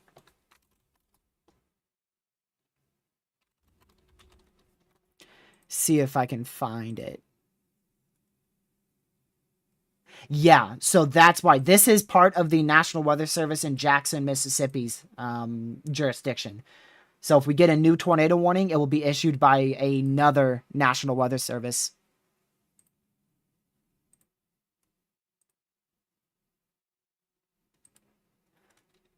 Actually, you know what? Let me see. Okay, yes. So this county here, Jonesville in Louisiana, that's Jackson's National Weather Service. And this one out here for Ferday is also Jackson, Mississippi's National Weather Service. And you can see this tornado warning expires in 7 minutes, but our area of rotation, I mean, it's already halfway through that tornado warning. So that's why it's for such a short duration. We'll see if Jackson, Mississippi continues that tornado warning, or if they don't believe it's going to be tornadic after that time.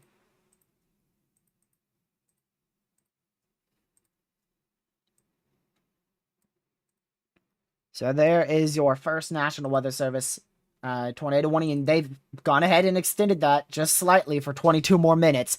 I really don't think that was needed, but hey, better safe than sorry. Here comes a new tornado warning by the same National Weather Service in Lake Charles. Tornado warning for northeastern Avoyelles Parish in central Louisiana, Avoyelles County in Louisiana. I really don't think that was needed because this storm is actually going to be able to move out in probably 6 minutes. But I guess they didn't want to cut it that close and just decided to go ahead and issue that. Better safe than sorry. If we use Jackson, Mississippi's radar site, that's way too far. Hammond, Louisiana, still too far. So the best one is going to be the radar site west of Alexandria, Louisiana.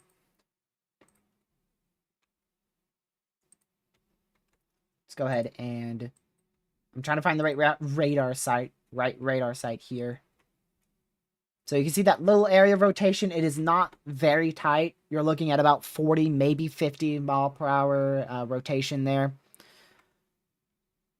So make sure you're staying in your safe spot. They did go ahead and extend that for a whole 20 more minutes there.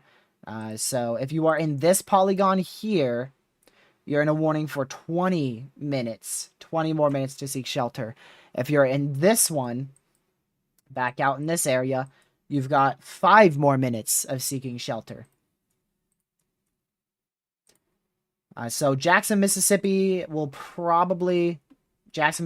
National Weather Service will probably end up issuing a new tornado warning in this area here.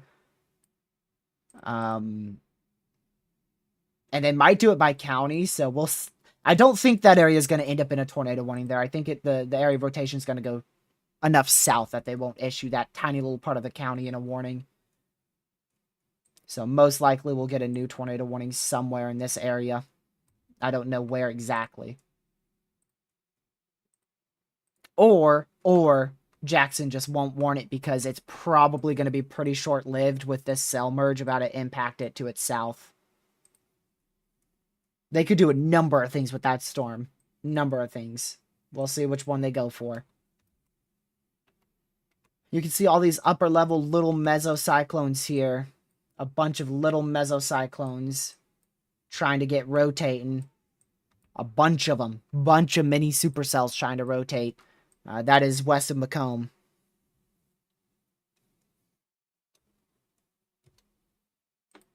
Yeah, they're not elongated photographs. They're definitely not the best mid-level photographs either. But it is sufficient.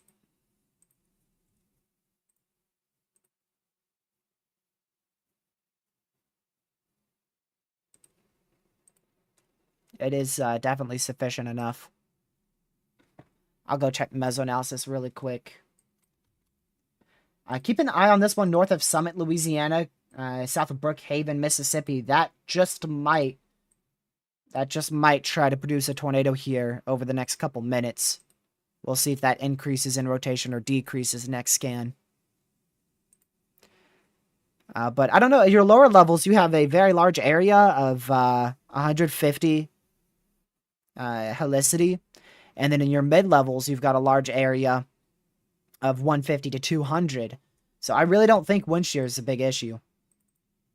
Yes, it is technically a little bit on the lower side, but as we progress with time, especially with the peak of the event after 4 p.m., and that trough pulls through around the time frame of 4 p.m., that wind shear will increase.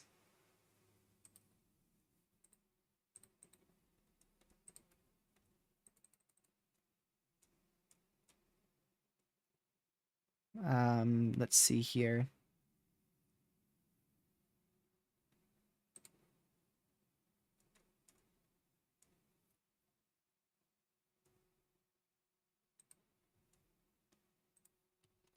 All right, let's go back to our tornado warning storm here. They've gone ahead and expired that other tornado warning, so this is in effect for 17 more minutes. We're left with just one tornado warning. Jackson still hasn't issued their tornado warning. And if I'm not mistaken, this is now not warned. They indeed canceled all tornado warnings on that storm. Okay. Interesting. Interesting choice. Very interesting choice. Still definitely a little area of rotation there. But it should die out as that cell merge to the south impacts it. We'll see next velocity scan any second here. I'm going to wait for that because I want to see if it died out or increased with that newest scan. Because that cell merge has hit it. SPC won't go moderate. Well, thank you, Sam SPC. You don't know for certain. You're not the Storm Prediction Center. You don't know if they will or won't go moderate. It looks like that did decrease. It's still there, though. But it did indeed decrease. I think they have a better chance at keeping it enhanced risk now, thanks to it still being more... There's a lot more convection. There's a lot more convection, and it looks like it's getting a little bit messy.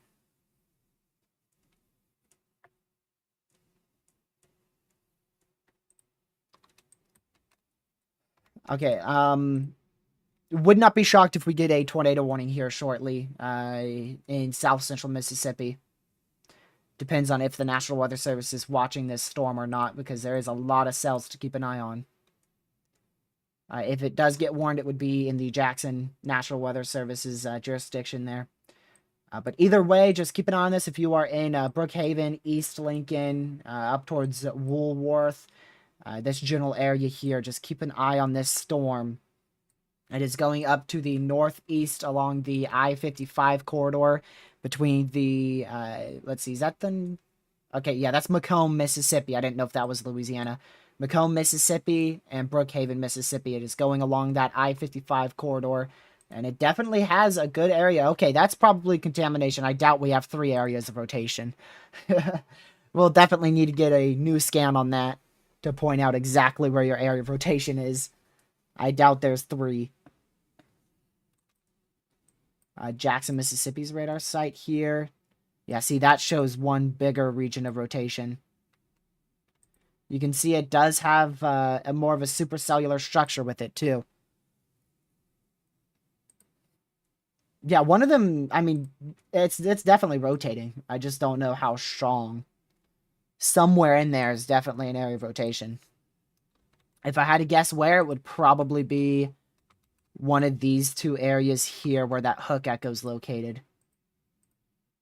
Somewhere in here where that hook's located is probably where you have that region of rotation near Wilkinson, Mississippi. Like I said, it's moving northeast, so in the very, very long term, very, very long term, it will eventually head up towards the Silver Creek area.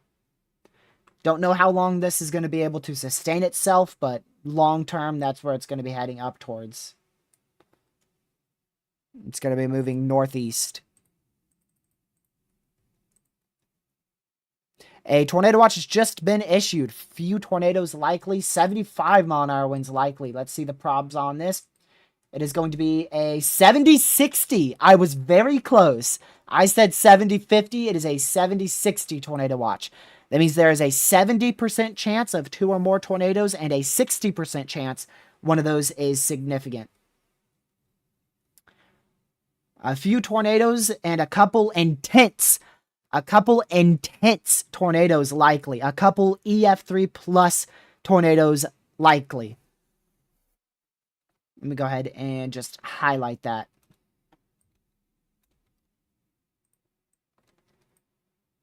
So there you go. A couple EF3 plus tornadoes likely, because that my goodness, that does say intense.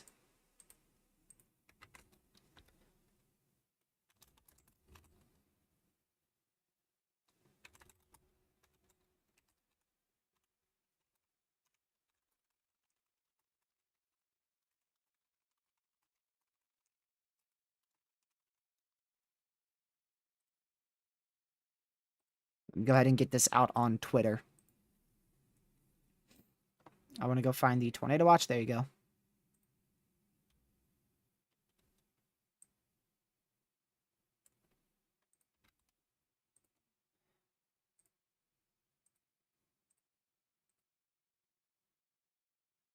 A couple intense tornadoes likely. That is definitely higher end wording.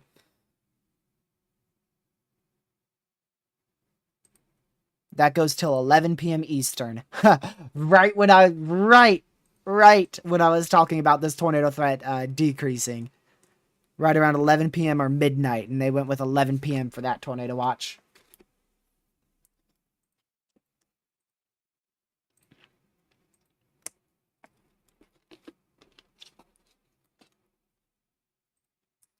So that is a, what is it? A 70-60, is it? Yeah, 70-60 tornado watch.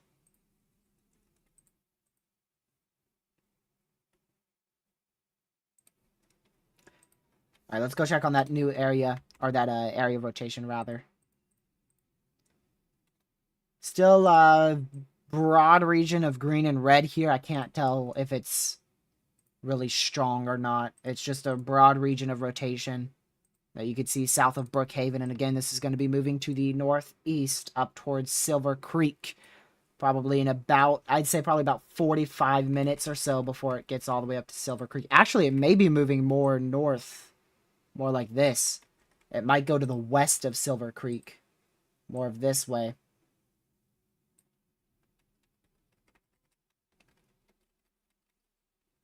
So we'll keep a very close eye on that, see how it progresses over the next couple minutes. Just a big thunderstorm out here, not really rotating. Not really rotating much out there south of Sumrail in Mississippi. Just a big area of thunder, lightning, very heavy rain, small hail up to 1 inch in diameter, and damaging winds up to 60 miles per hour.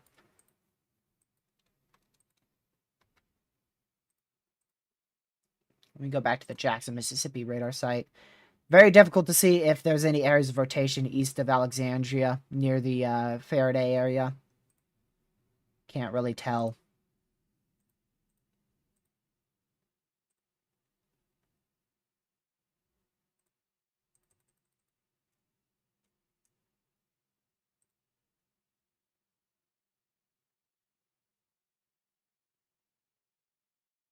So just make sure you are in your safe spot, or not your safe spot. Make sure you're indoors, away from doors and windows if you are in that severe thunderstorm warning.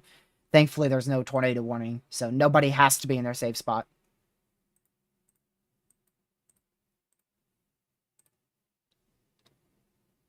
No channel names.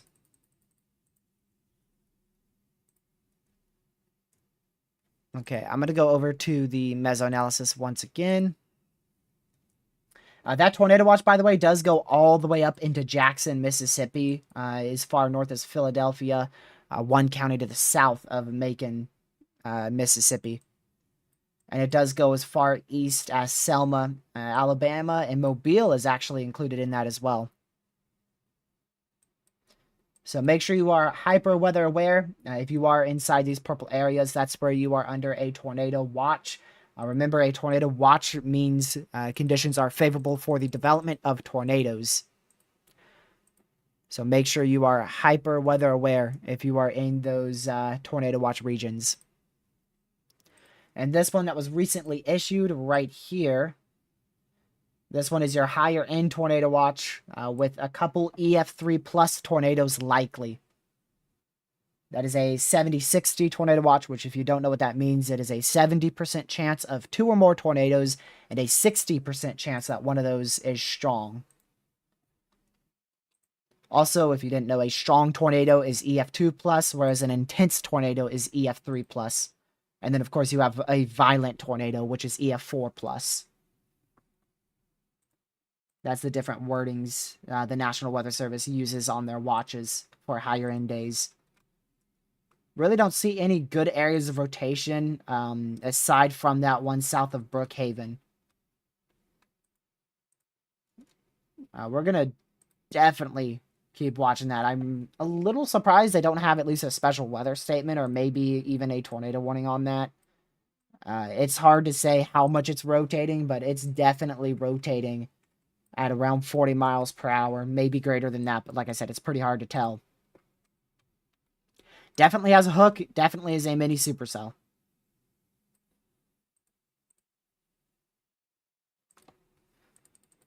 So make sure you're watching that storm if you are, like I said, in Brookhaven, Silver Creek, generally just out in front of that cell to the north and east. A new SPC outlook will be in 20 minutes. I really don't think we'll see many changes. I don't think we're going to see a lot of change on that new SPC outlook unless they are very confident in strong tornadoes and end up issuing a moderate risk. It's not off the table for a moderate, but I feel like the overconvection and how many supercells we're seeing fire is going to result in them kind of holding off on that moderate risk. Go ahead and mute that.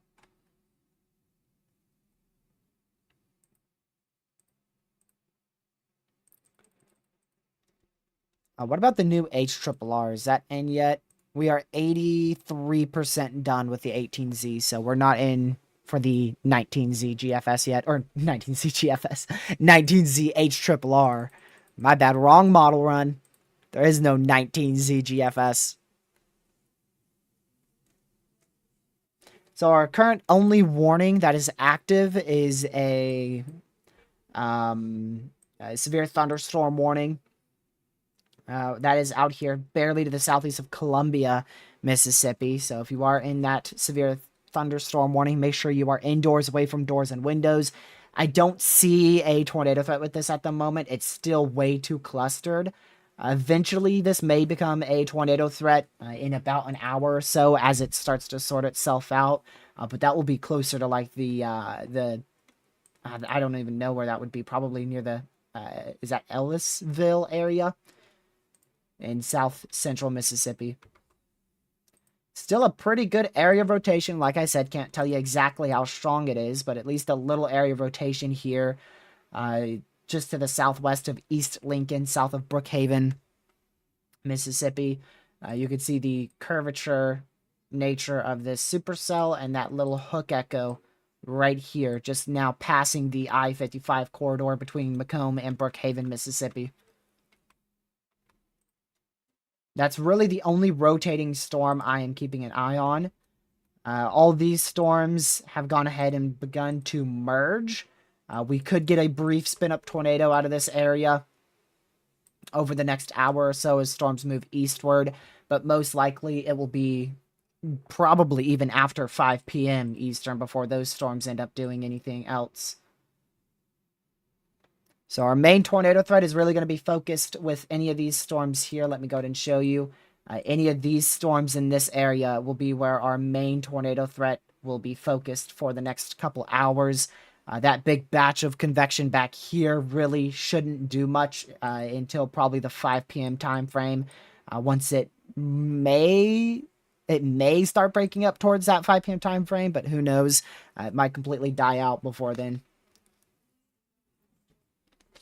I don't use live cameras on at least severe weather coverage. Every now and then I'll pull them up, but most of the time it takes too much of my attention to go and look for cameras.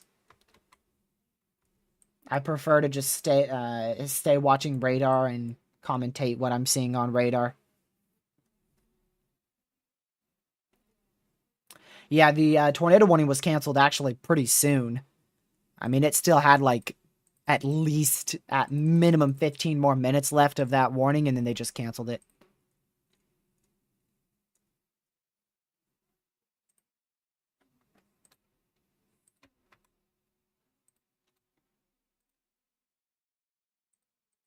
Give me a second.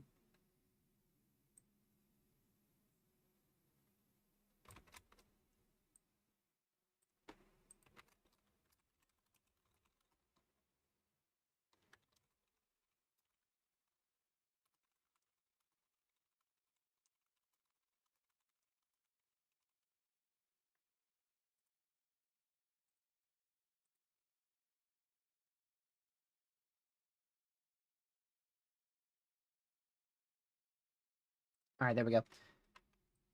I want to go check that cell out here near Franklin 10. Not doing anything. Okay. I saw it on our MRMS there on GR Earth. But it is not rotating. That's a lot of cells, man. That is a lot of cells. Look at all of them. That is a bunch of thunderstorms right there. I'm not too sure how much of a tornado threat these are going to pose. in the short term. Most likely, all of these will be your primary tornado threat closer to 4 p.m., 5 p.m. But that is a lot of storms. That's definitely concerning. That is definitely concerning. I am also wondering if this big boy right here is going to take up a lot of the atmosphere inside of our southwestern enhanced risk zone.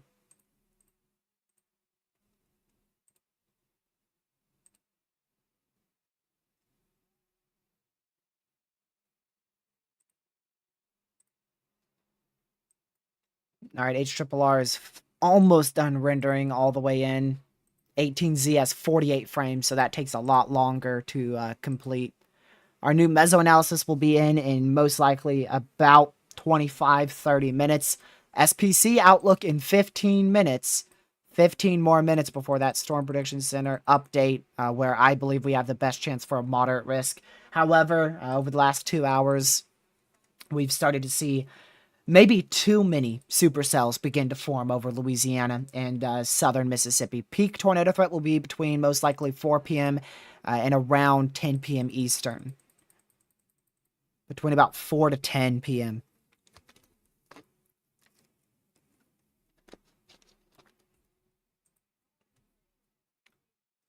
Yeah, moderate risk or not, we're still looking at multiple strong to intense tornadoes today being a very real possibility.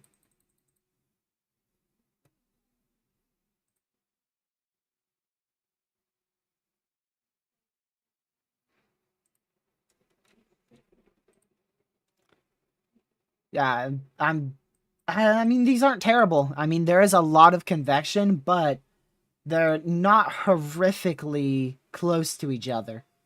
I mean, some are closer than others, of course, but they're not terribly close to each other. Overconvection is really the main bust/fail mode for today. That's really our primary concern. There's a few other minor concerns, like the warm front may not lift as far north, or wind shear may be a little bit too low, but primarily it's overconvection.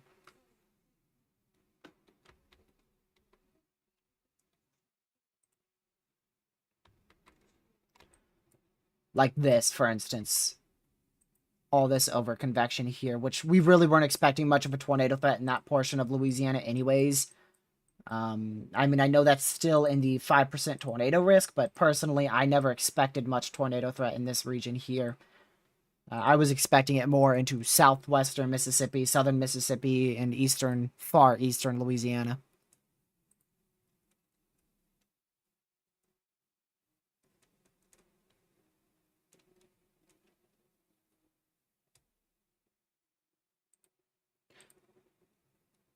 And now we wait again for the SPC outlook. Earlier today, they were like 16, 17 minutes early. Or late, rather. Late.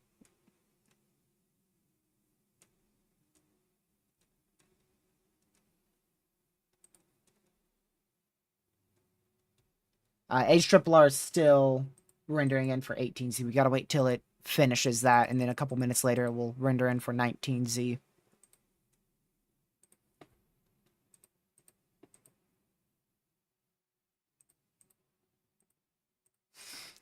You know what's insane? I can't make this up. I just saw somebody call this a bust on Twitter. Oh my word, I wish I could find that tweet again and send it to one of my friends. Someone actually called this a bust before the main event even starts. Man, that's Twitter for you.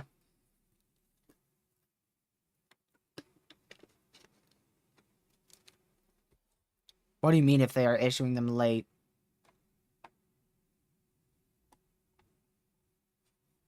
What do you mean?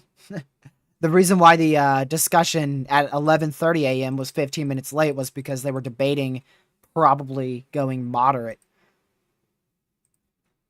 I can't tell you exactly why they were late, but in my opinion, once they're about 15 minutes late, most of the time it's because they're thinking of a categorical risk upgrade.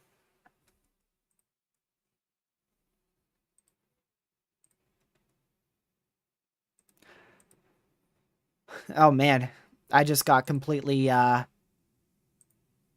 I just got completely trolled over here. Look at what I saw on Twitter. This popped up on my feed literally right now as I'm starting to look for the SPC outlook. It's a flash flood risk, a moderate flash flood risk, and it says a moderate risk. It says moderate right up here. But that's a moderate for flash flooding, which is still pretty serious. If you're in Nashville, Louisville, Kentucky, you can see part of that moderate risk there. For what day is this? I don't even know what day this is. This is day 4. So what is that? Where's the date on this thing? Saturday night. Saturday night into Sunday. Saturday into Sunday. Couldn't find the date on that thing.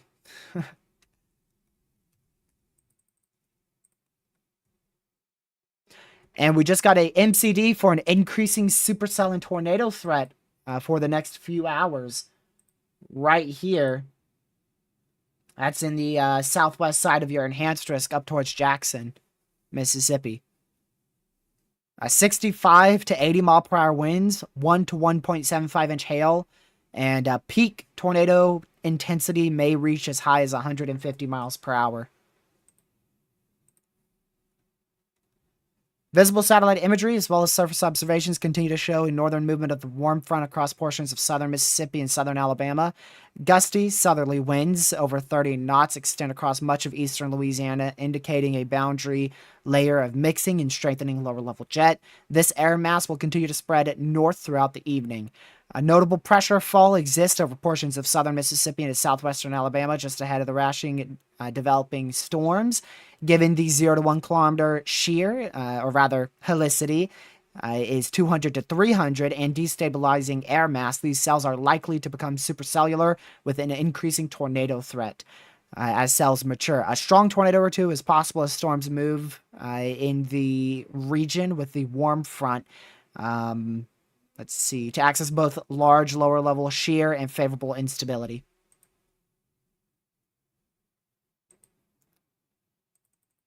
So overall increasing tornado threat, just like they were talking about.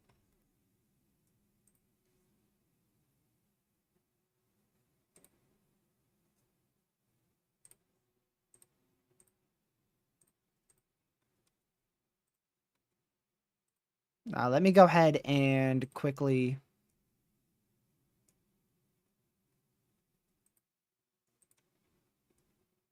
see Mesoanalysis. Why can't I find Mesoanalysis? There it is. I'm just going to quickly take a sounding on Mesoanalysis. Let's do it in front of these storms.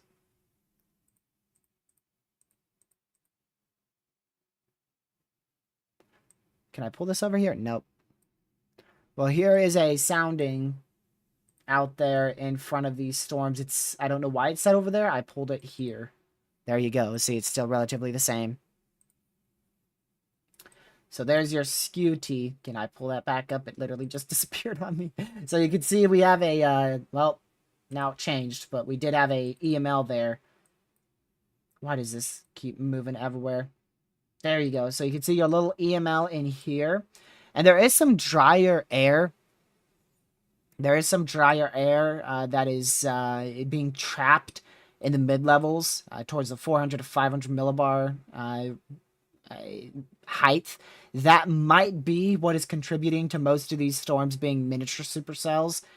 But eventually that's going to start to decrease, especially after the 4 p.m. time frame. If we look at your photograph, you can see that it is a small photograph, and there comes a tornado warning. It is a smaller photograph, resulting in more of miniature supercells. And there is your pinpoint values, if you want to look at that really quick. Tornado warning for northeastern Forest County in southeastern Mississippi, southern Lamar County in southeastern Mississippi, Forest, and Lamar County in Mississippi. I will say, I was not expecting that. Oh, wow. We got an hour, 6-minute tornado warning here. That's going to be a long time. You got to seek shelter for over an hour. That includes a very popular city there. A very, very popular city. There's got to be a lot of people in that area. Welcome, Pete. Glad to see you in here.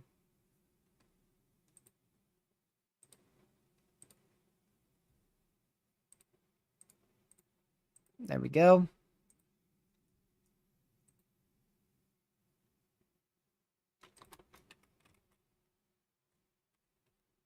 I'm looking through some chasers really quick.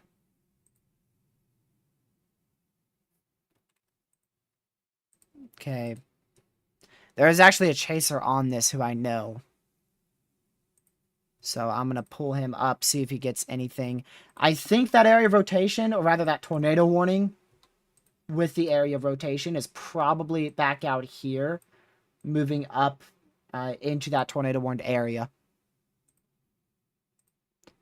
So most likely that's going to be the area of rotation we have to watch here and what has warranted that tornado warning.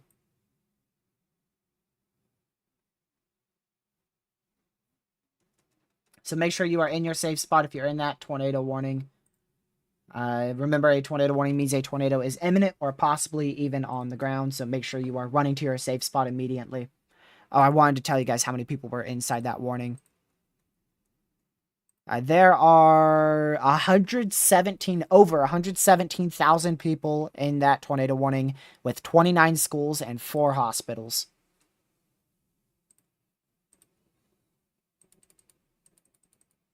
So make sure you are in your safe spot. I can't exactly find where that greatest area of rotation is. Like I said, if I had to guess, it's probably that cell that's now beginning to enter into the tornado warning. Right here. That is my guess. And here comes another tornado warning. According to the sound I'm hearing. Oh, yep. There you go. It's right there. Another tornado warning. So that is indeed what they are warning. This is going to be into south central Mississippi, which is probably Mobile's jurisdiction. That's why it's a smaller one there. Oh, no, that's actually New Orleans' jurisdiction. My bad. Tornado warning for North Central Pearl River County in southern Mississippi, Pearl River County in Mississippi. Sam, if it's clear air, then why is it tornado warned, buddy? Come on. That's clear air. 2 tornado warnings get issued on it.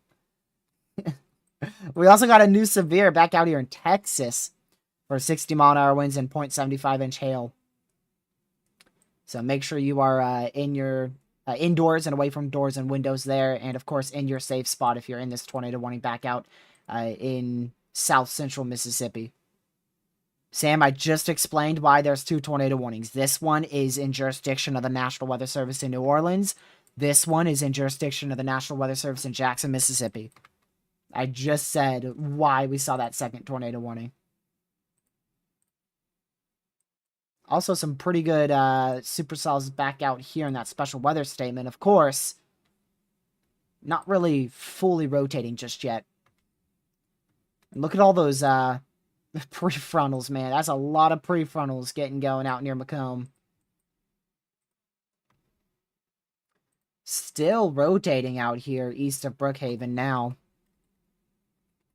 But it doesn't look as interesting as before. I think the Hammond radar site's the closest radar site. Like I said, just a really broad area of rotation here. And they have issued tornado warnings on this storm for that reason. So make sure, once again, you're in your safe spot. If you are in Lumberton or around Lumberton, you can see the tornado warned areas there. 32 minutes for this tiny one from the National Weather Service in New Orleans. And then a whole hour and 2 minutes for this one. Is it Hattiesburg? Is that how you say it? I forgot. Someone from Mississippi tell me. Or if you remember.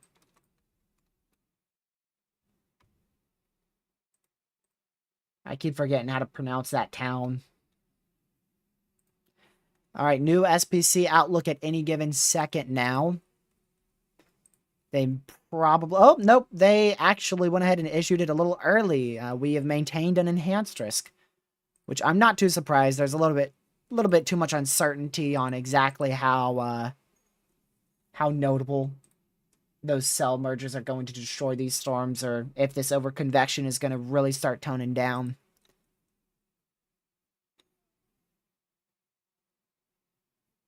And that was our main update there from the SPC.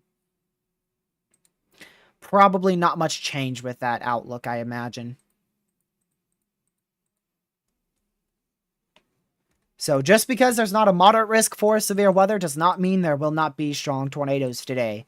Even without the moderate risk for severe weather, we are still looking at multiple significant tornadoes with a few EF3 plus tornadoes likely inside our tornado watch area, specifically in central southeastern Mississippi and to west central southwestern Alabama.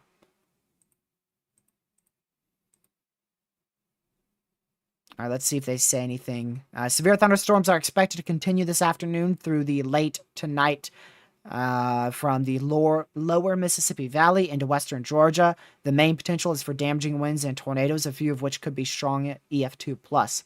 The prior forecast overall remains valid with only minor changes to the thunderstorm area over eastern Texas and parts of Arkansas. Multiple bands of convection along the surging cold front over the portions of the southern United States should continue to steadily intensify as a broad height falls.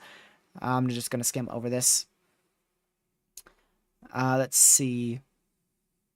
These storms should eventually conceal into a broader QLCS tornado threat with 50 to 60 knot deep layer wind shear. This will support organization of bowing segments and embedded supercell structures. Damaging winds and a couple tornadoes appear likely. I'm just going to skip through all this as well. Rapid air mass destabilization will overlap vertical wind shear, supporting supercells capable of all hazards, including a strong tornado. The severe threat will likely persist through much of the evening and into the overnight hours as an emerging QLCS shifts eastward into portions of eastern Alabama and western Georgia overnight. Despite waning buoyancy, continued advection of near 60 surface degree dew points, very strong lower level wind shear of 300 to 400 will support the risk for a few tornadoes, damaging winds where the line is in the QLCS, where the line can stay near surface based overnight. There you go.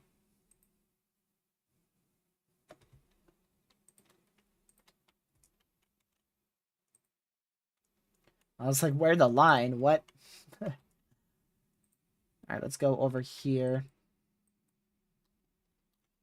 Tornado near Lumberton.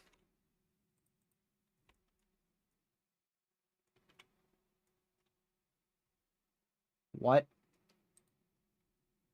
Are we looking at the same storm?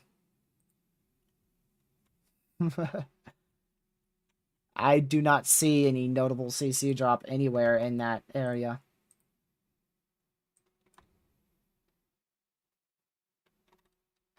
I see if you are mistaking clear air contamination on correlation coefficient for a, quote, debris signature. Your debris signature would be here. And that's not there. If you're wondering why your velocities are misplaced, that's because your velocities are a minute ahead of correlation coefficient. It could be on the ground. I'm not saying it's not on the ground because you can only see so much from radar.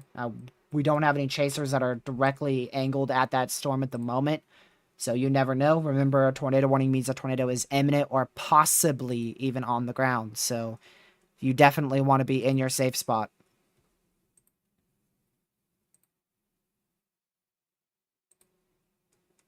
I do, like I said, know of a chasers in the area, but yeah, he's in the tornado warning, but he's not where the tornado would be on the ground if it's on the ground, which I can't say for certain that it is or isn't. I don't see any notable debris signature right now. That's what I can say.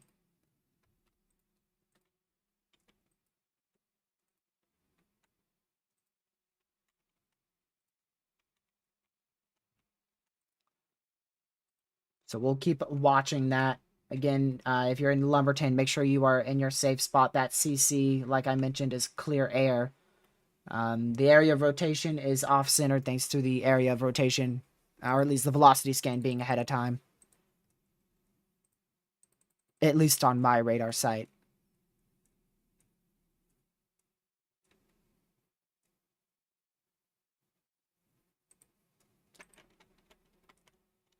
We'll see how that progresses. If it is on the ground, the National Weather Service will confirm it, but I don't want to say it's on the ground until they say it is. And like I said, there's no notable debris signature with that either.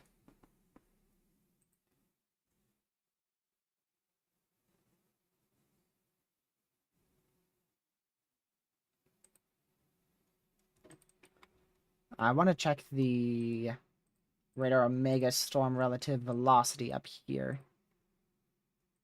If you think this is a quiet chat, you are very new and haven't been here more than a day. That's all I'm saying. No confirmed tornadoes yet. We've had multiple areas of rotation, and I believe, what, 1, 2, 3, 4, 5 tornado warnings, or 4? I think we've had 4 tornado warnings. 4 tornado warnings, no confirmed tornadoes.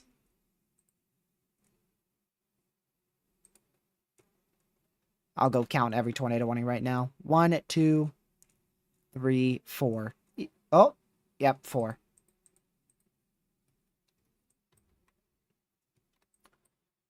You did see that velocity. I'll point it out just in case you didn't see it completely. It does look like we're still seeing multiple little areas of rotation in these general areas. None of them are imminent tornadoes, from what I can tell, but they are definitely getting up there in rotation. They're definitely trying to get up there in rotation.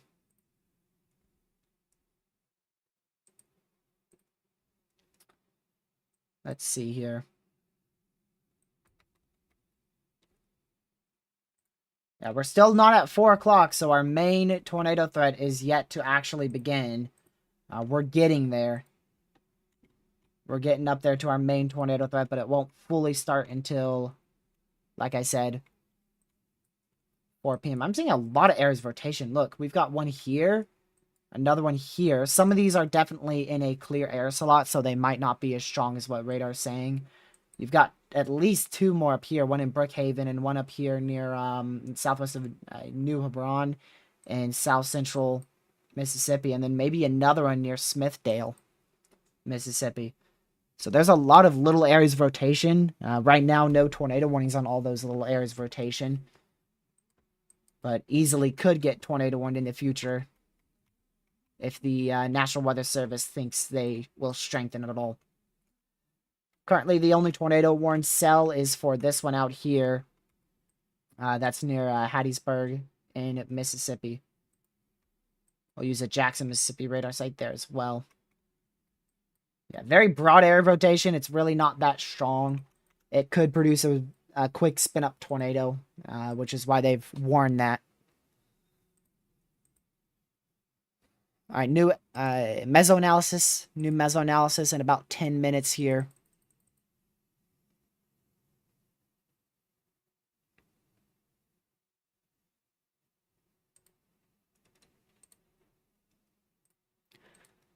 So, from what I can tell right now, there does look to be 2 things that is hurting tornado development. We do have still that EML hasn't actually fully eroded, which by now normally it is. If we go ahead and take a look, hopefully this will stay. This is out here in south central Mississippi, and you can still see we've got that dry air slot, both at the 400, 500 millibar level and at the 300 millibar level. So that is contributing to these thunderstorms not growing and intensifying as quick as what we were originally forecasting. And even though this is the old Mesoanalysis, I could still show you. And like I said, we're getting a new one here shortly. We still aren't seeing that 500 instability go up to Jackson, Mississippi yet. So seems like the overall warm sector isn't as far north as originally forecasted. And it also seems like we're getting some dry air intrusion in the mid-levels that will probably tame this event down a little bit more than what we were originally expecting. So most likely, we won't see a moderate. I could say we won't see a moderate.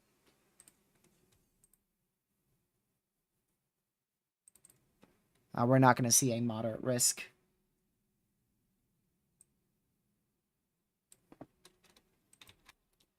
Give me just a moment.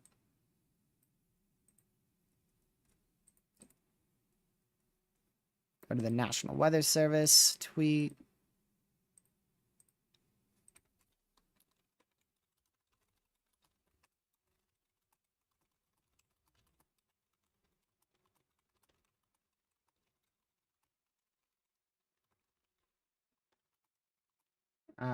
Okay.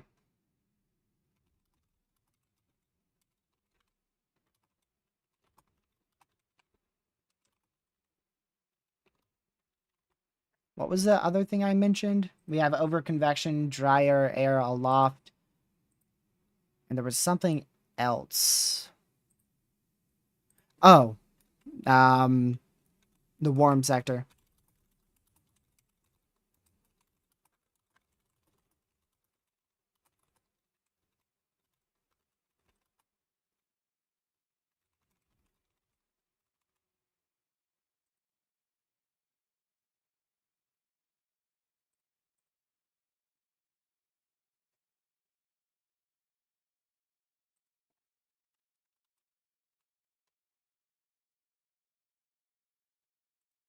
Okay. Sorry, I just had to go and do something really quick. As far north as originally forecasted. There we go.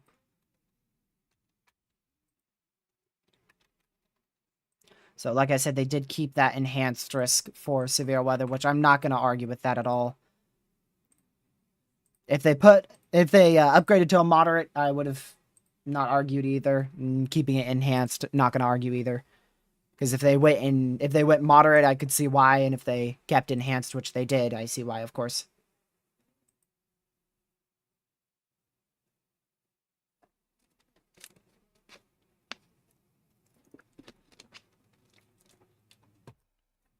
So a few minor things going wrong with the overall environment here, thankfully. Hopefully that does continue. But regardless, we are looking at still a significant day ahead.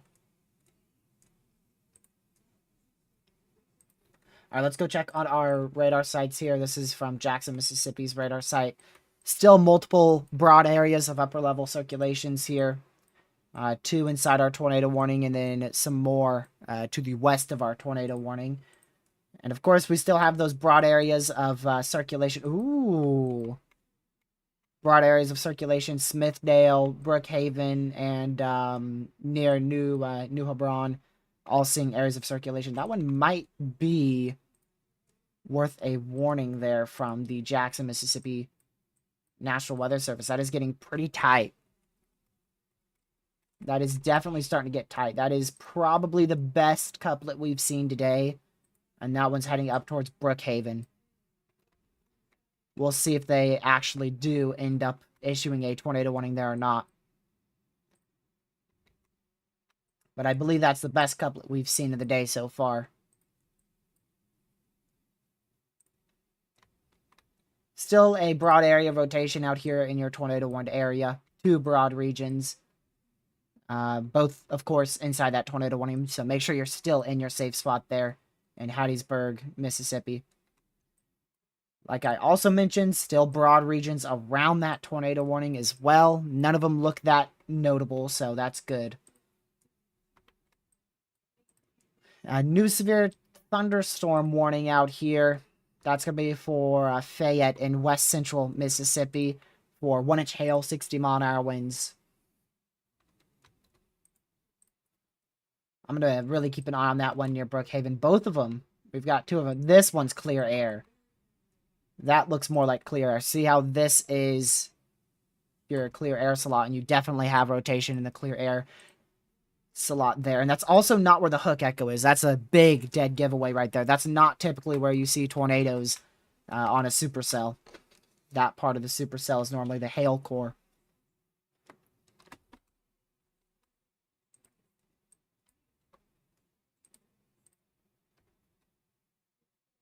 Now this scan's just behind. This one's 3 minutes behind. It also could be that. We'll wait This actually might not be contamination. If our reflectivity scan would ever decide to update, that would be nice.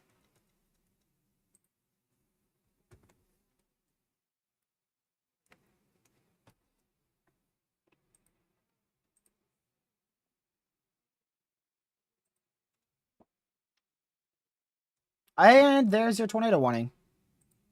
There you go. So now under a tornado warning out here near Brookhaven.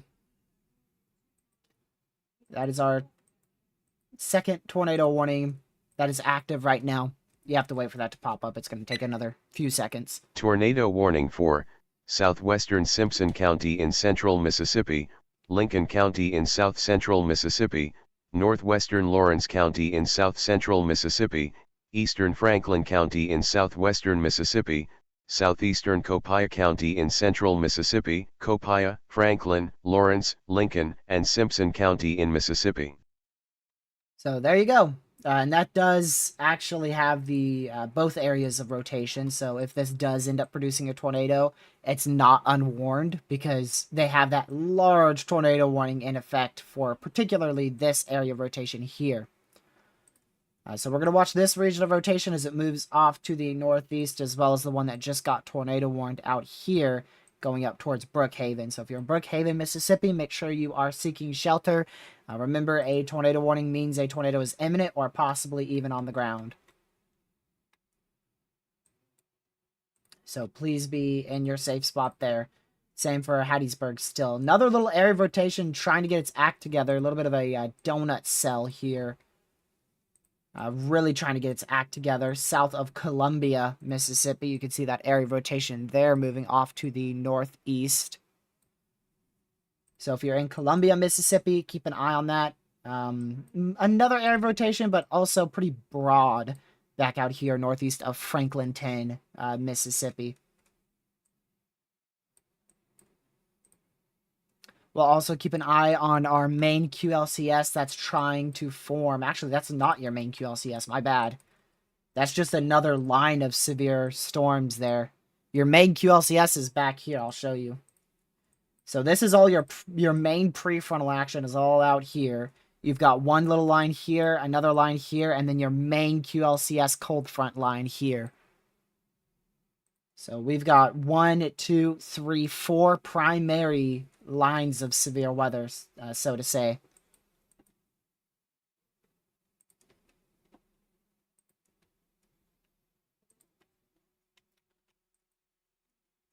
It's hard to say if that's contamination or not. That is definitely a little bit more on the tricky side. I don't believe it's as intense as what the radar is saying, but it's too tricky for me to say that that is completely corruption, and it's too tricky for me to say that's not corruption. We'll just watch it and see what happens.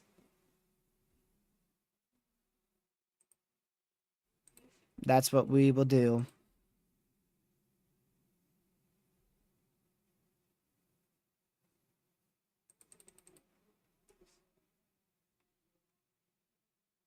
Let's see here.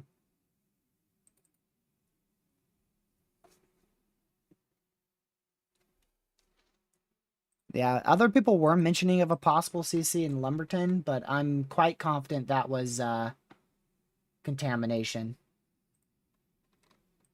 I'm like almost 90% sure. Ooh. That's getting pretty strong now. Still watching that one in Columbia, but now your tornado warning storm in Hattiesburg's getting pretty strong. That's too far. Mobile's radar site. Also, yeah. The one I think I'd be more paying attention to here is the leading supercell. This one here is probably going to get strong too, and this one's also strong.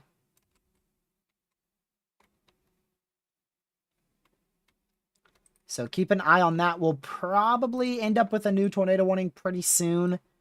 Going up towards Richton, Mississippi. Would not be shocked if that gets tornado warned, or continued to be tornado warned there.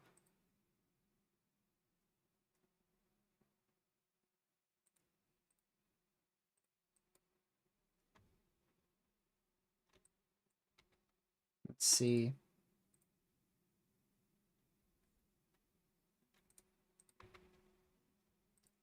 Yeah, those are very broad regions of rotation still, but we'll monitor it.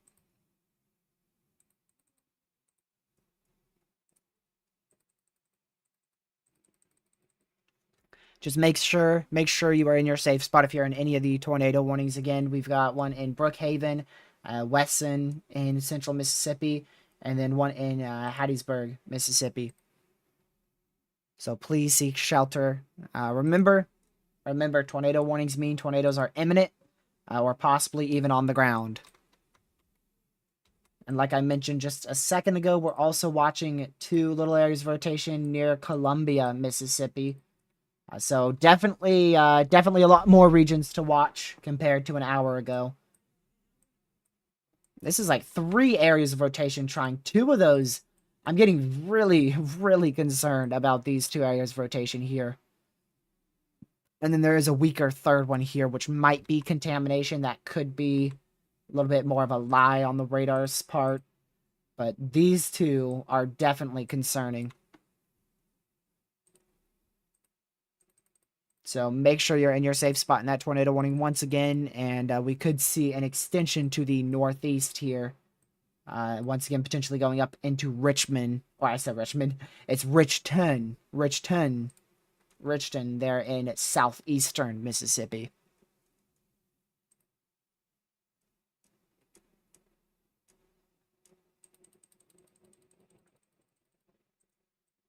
Is this, okay, no, that's not the Jackson. I want to go to the Jackson one again. Still watching that one in Woolworth. It's really difficult to tell if it's actually rotating or if that's contamination, but either way, you're in a tornado warning, so make sure you're seeking shelter.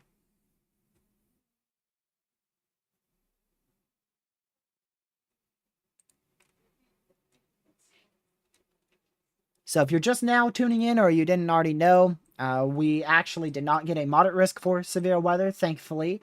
However, the SPC has maintained a large enhanced risk for severe weather.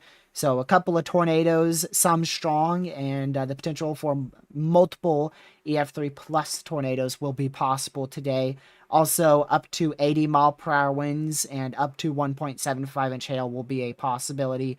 With multiple rounds of severe weather that will be moving through specifically southeastern central Mississippi and much of central and southern Alabama through most of the day today into all night tonight and early tomorrow morning.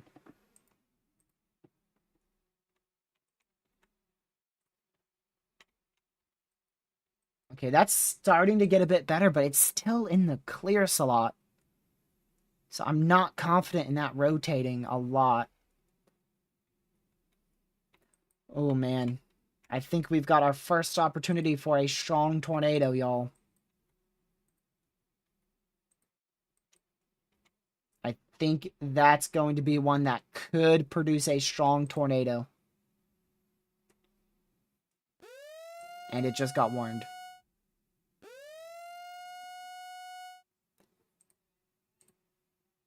I won't time you out, Adon, but you're getting a 5-minute timeout for saying shut up. Just because that's to Indiana, and I know Indiana a lot, so. Tornado warning next time it will be Northern a ban. Peary County in southeastern Mississippi, southwestern Wayne County in southeastern Mississippi, northwestern Greene County in southeastern Mississippi, Greene, Peary, and Wayne County in Mississippi. Yeah, I think we got our first opportunity for a strong tornado here, going up into Richton, Mississippi. So please run to your safe spot. That is our first opportunity for a strong tornado so far today. Definitely the strongest couplet we've seen today by a milestone. This is still far, but generally we're probably looking at around, I'd say, 80-mile-an-hour rotation, maybe even more than that. So please be in your safe spot. That's another thing, too. That's another reason why you got to time out Edon joking around about spreading misinformation, too, because it's not a joke.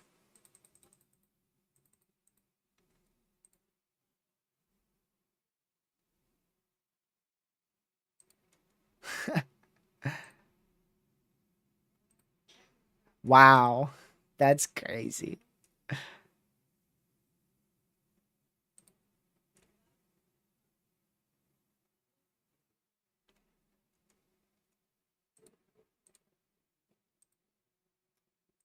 I love it. I actually am being defended by Twitter on Twitter. So remember how we read that tornado watch and it said a couple intense tornadoes likely, meaning EF3 plus. I did that, and somebody on Twitter called me out saying this is literally just fear mongering, and Twitter is backing me up. That is awesome. I love to see it. Now, of course, I really hope we do not see intense tornadoes. I would never wish to see that. So let's hope that we continue to see more of a bust factor here where that dry air aloft stays there and we continue to see this over convection. I don't like how this storm's looking, though, southeast of Hattiesburg. I don't like that. The good news is it is quite embedded, so hopefully that will destroy its area of rotation quickly. Oh, thank you. Thank you for reminding me to change the scene. I completely forgot that. Fully forgot to do that. I just got too involved into severe weather coverage. So, like I said, if we do see a strong tornado anytime soon, it's definitely going to be from this area of rotation here near Hattiesburg, moving to the northeast towards Richton. So please be in your safe spot. Someone said Woolworth. I recognize that name. Is that... Yeah, that's here. I still don't know if that's strong rotation. I'm just letting you know that it might be rotating, but it's very it's in a very tricky spot. I feel like it might be contamination, but then again, it does have a hook echo, so it may be rotating somewhat, but I don't know about it rotating strongly or rapidly. The main reason... Different radar. I don't think there's a better radar.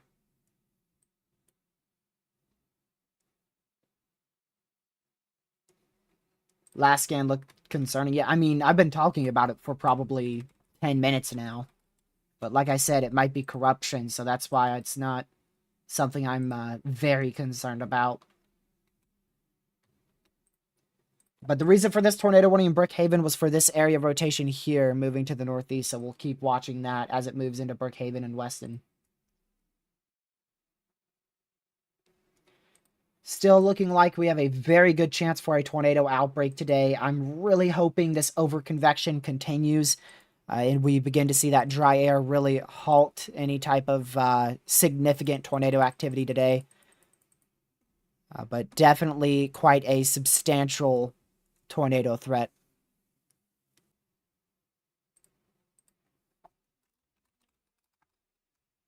What was that? Are we back? Please tell me we're back.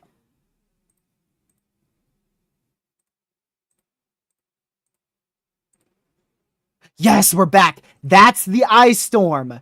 That's the ice storm that I'm experiencing right now. It just killed the Wi-Fi for a second. We're back, right? You can hear me, I hope.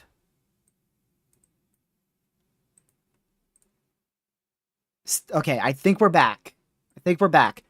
What I was saying was, this is an embedded supercell here, so I really hope that's going to be able to hold this off from producing a strong tornado. However, it still is holding that strong area of rotation. So if you are in Richton, please seek shelter immediately. We may be able to get a strong tornado out of this if it can organize a little bit quicker here. But it is embedded. It is very embedded, so we don't have the best clear slot here. So there's not a lot of room for inflow and strengthening of this supercell. At least my power didn't go out. My Wi-Fi went out for like literally 5 seconds. YouTube did its thing and reconnected us. So I'm okay. If I lose Wi-Fi for 5 seconds, that's okay. Just don't lose power, because that's where it's going to be that will completely cut off my live stream. It's a miracle I still have power with all the ice outside. Yeah, that little area is still trying to rotate there, but see how it's in the clear slot? So I'm not for certain that that is rotating. I'm not for certain. That's the one east of Wesson, northeast of Brookhaven. Now, the reason for the tornado warning in Brookhaven, if you're just tuning in, it is for this area of rotation moving into Brookhaven. Still pretty broad, still pretty weak. However, it does have, of course, that supercellular look, which has warranted that tornado warning. And if we go back over here, I mean, this one is just really, it is really trying to rotate and produce a tornado here. Southeast of Hattiesburg in Mississippi. So please be seeking shelter there. Hattiesburg, Richmond, Mississippi. I think I'm going to go ahead and move the KPOE radar site here. I think I'm going to go ahead and move that over to the Mobile radar site. That way we can have a better view. Yeah, it's getting really strong. Not looking good. I really hope that's going to weaken. Like I said, it's embedded, so I'm hoping that all this convection in the clear slot will be able to halt that inflow, and it won't produce a tornado. But it's definitely trying. So we've got winds going away from the radar like this into the storm, and winds going towards the radar like this, and that is resulting in very rapid rotation to the west of Richmond in Mississippi.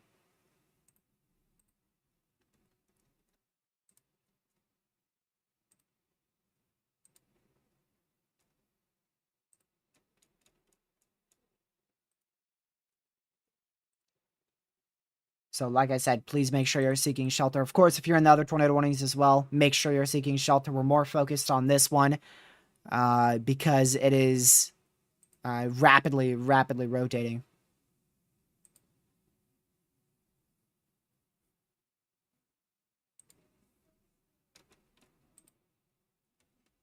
I want to go see one thing really quick. Actually, two things. Okay, that, and I also want to look at the Mesoanalysis. No CC signature yet, thank goodness. Let's hope it continues that way. Mesoanalysis, I don't know why I keep forgetting how to get to Mesoanalysis so much. That warm sector is still not very far north. I mean, it's really halted now. It's really not even moving. It's stuck south of that interstate corridor. So the 500 instability is like at Crystal Springs. It's not getting up to Jackson, Mississippi yet. Well, I think peak's now, Indiana. Peak is like now. Like I was saying, around 4 p.m. So we're in peak now. 4 p.m. was just my guess. I'm not always going to be right. I'm still human.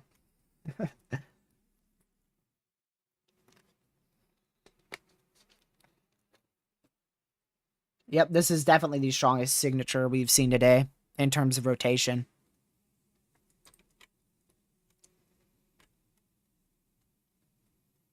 Collins, Mississippi. No, I'm not Pez, Ben. Collins. I can't spell. Mississippi. I could spell. You're definitely inside the tornado threat. But right now, all of our supercells are going to the west and to the southeast of you.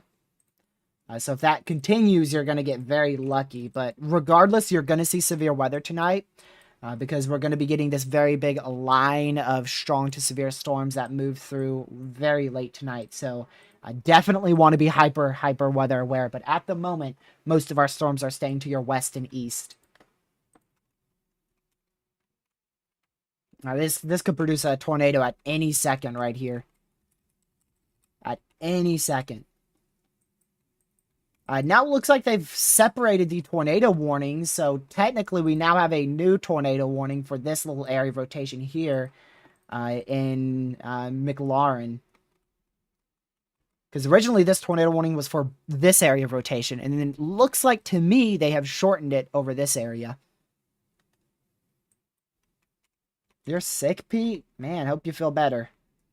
Being sick is never fun. A lot of people have gotten the flu over the last 2-3 weeks or so. And the flu, I mean, it puts you out of commission for almost a week, and then the side effects linger for a whole, like, 2 weeks, maybe even more than that. Connor is covering. He's not chasing. Connor, he made a crucial mistake. I don't want to hate on him. He's a really good chaser, but what I'm assuming he just looked at the HRRR and not our other model ones. Yesterday we went in an in-depth analysis and we figured out that the HRRR was an outlier, so we didn't use the HRRR towards the end of the live stream yesterday. Connor only used, in my opinion, and or rather from what I saw him tweet and knowing that a lot of people use the HRRR, he probably only used the HRRR, looked at the HRRR, saw that the warm sector was too far south, and just went, it's going to be a coastal threat and probably not that bad. But then, of course, because the HRRR was an outlier, it started uptrending. It started uptrending closer to what the NAM and the RAP was saying. Let me see exactly what he said.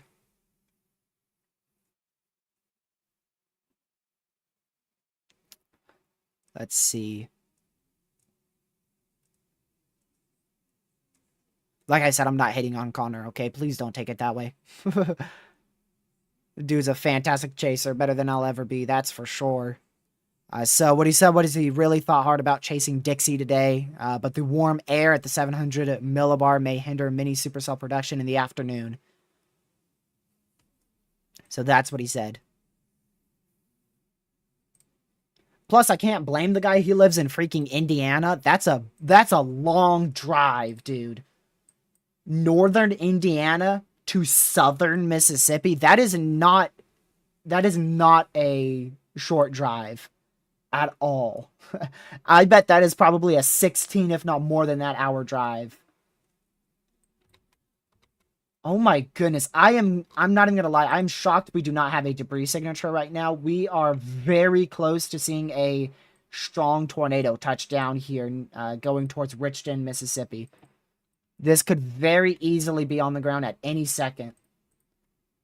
I've been kind of locked in on this one, so I want to just kind of zone back out to look at Brookhaven real quick.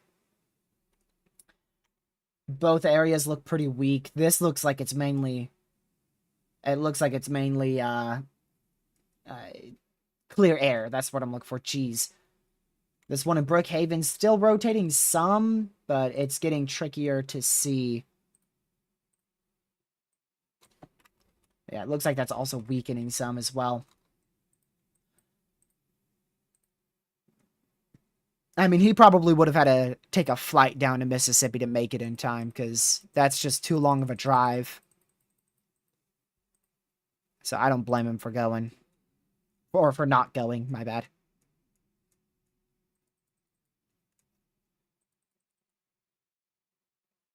Oh my goodness, what in the world?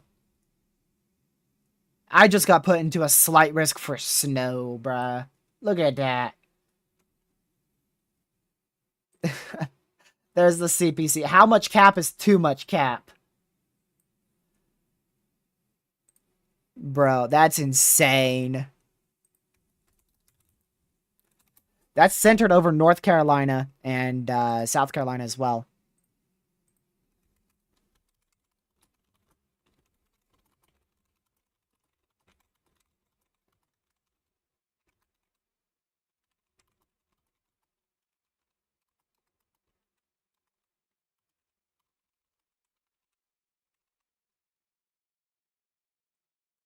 Hello? Atlantic. There you go. Spelling the mid-Atlantic there. I don't know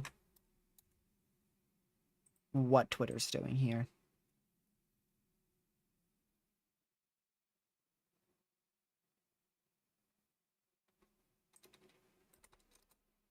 There we go.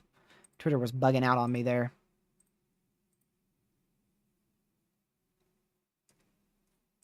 When was this issued exactly? 3 p.m. Okay.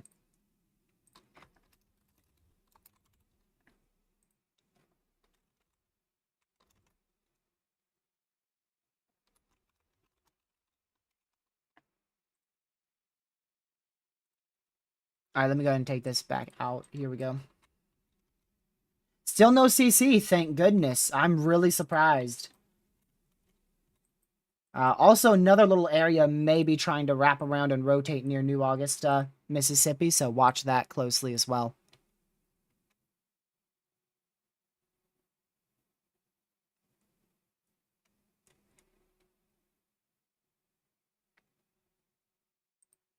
Let me go over here.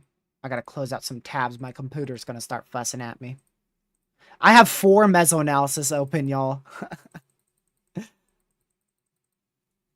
That's crazy. Shows you how quickly I accumulate tabs over here.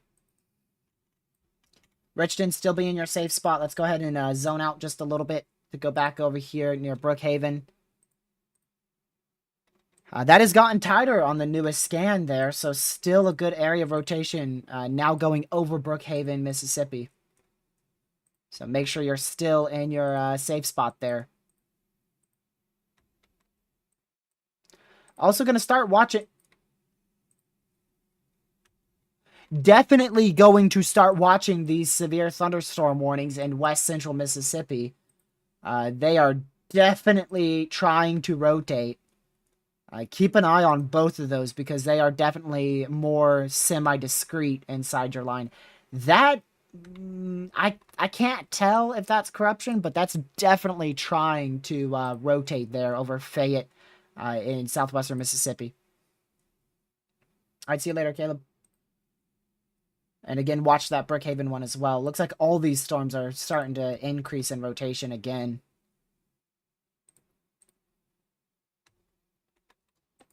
Oops.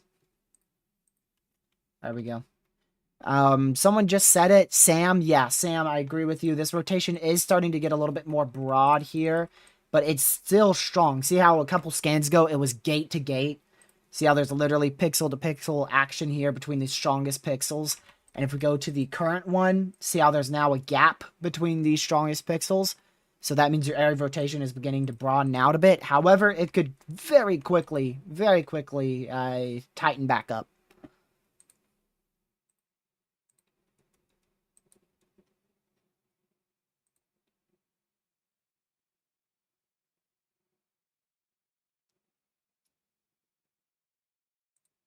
We'll see.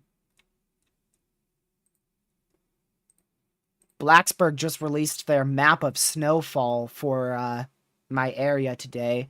Apparently, I got 3 to 4 inches of snow, but I only measured 1.1 in my backyard at 9:30 this morning. So, I definitely didn't measure no 3.8. I measured 1.1. Pretty. Did I take a picture of it? I don't know if I took a picture of what I measured out there. I forgot. I don't think I did, but I measured 1.1 on top of my car.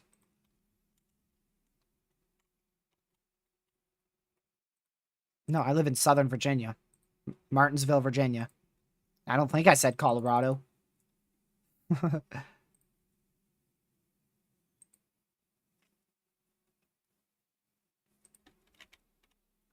Yeah, it is continuing to get more broad here. Hopefully that continues. I'm honestly a little surprised that we didn't see a debris signature with that tornado warning. Because that area of rotation did get pretty tight. Now the one in Brookhaven's getting really tight.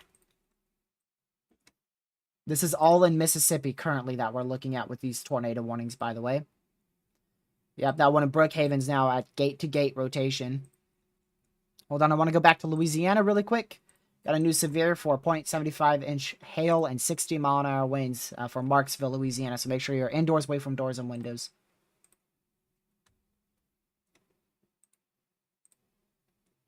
This one in Fayette is really trying to rotate, but I can't tell if it's corruption.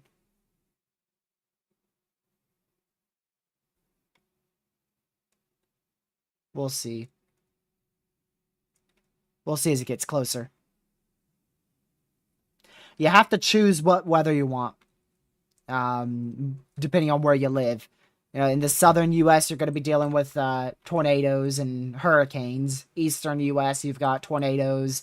What else do we have over here? Winter storms, the occasional hurricane, but hurricanes are more rare out here in like North Carolina, Virginia. They're slightly more rare, about one a season, I'd say. Of course, the western U.S., depending on where you go, you've got tornadoes, heavy snow, wildfires, earthquakes, coastal areas, even the occasional tsunami. Northern U.S. is always pounded by very chilly weather and snow. I mean, there's really not an area where you're going to avoid bad weather altogether. You're going to have to choose which one you want. Oh, that tightened right back up in Richmond.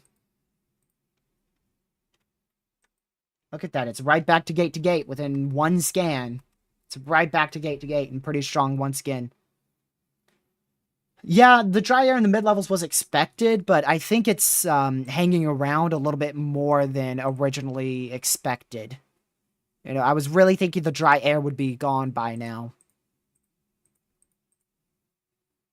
It's not that bad anymore, though. This is your newer Mesoanalysis. You could still see there's some minimal dry air. This is probably an EML still there. And then there's more upper-level dry air. But your mid-level dry air that we had an hour ago, it looks like it's starting to become more moist again.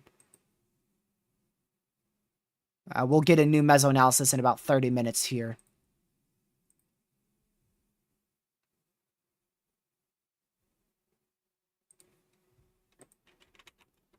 Because the one I pulled in southeastern Mississippi an hour ago, that had a lot more dry air with it. Now it doesn't look like it's nearly as dry, and it doesn't look like we have much of an EML either.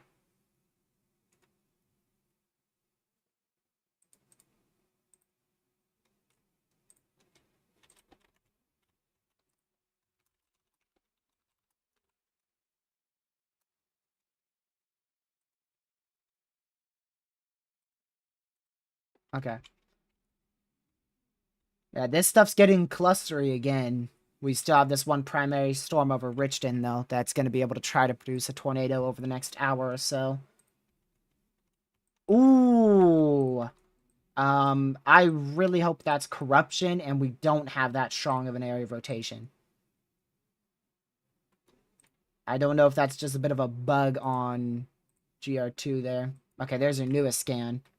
Looks like last scan that did get really strong, almost up to 100.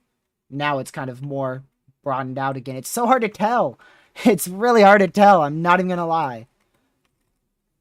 Also, pretty surprised we don't have a tornado warning up here for Red Lick, Mississippi. That's familiar. It's familiar because we've seen a lot of towns named Lick in Mississippi for some reason.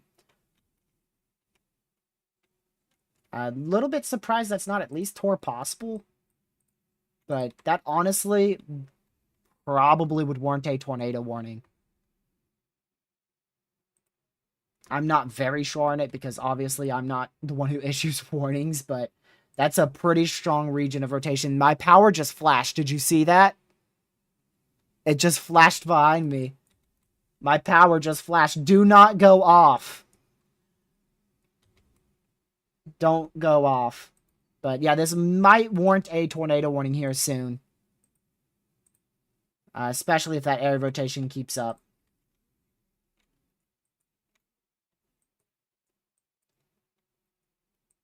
Still a lot of mini supercells out here. Look at them all. A lot of mini supercells, man. Power flash in my house, yep.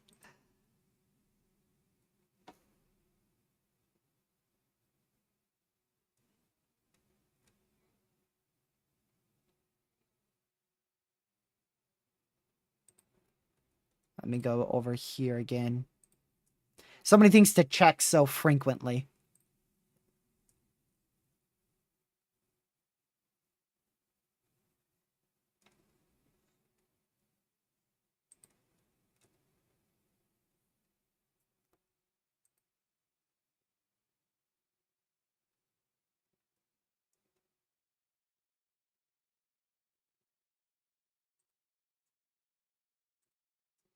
Okay.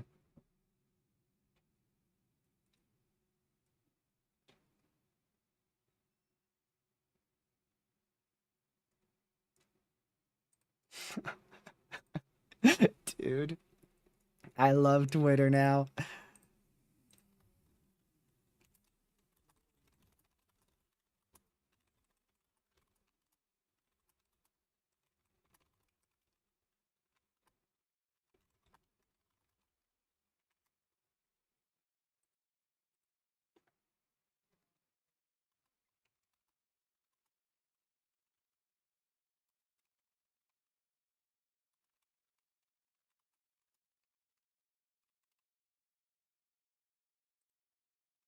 There we go. Let's go look at those new scans real quick.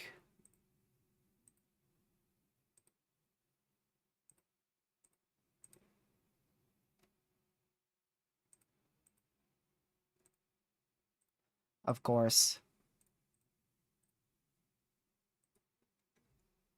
Nowcast just went moderate for Central Alabama. Interesting.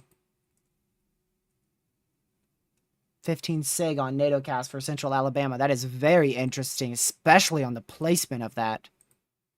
Really interesting.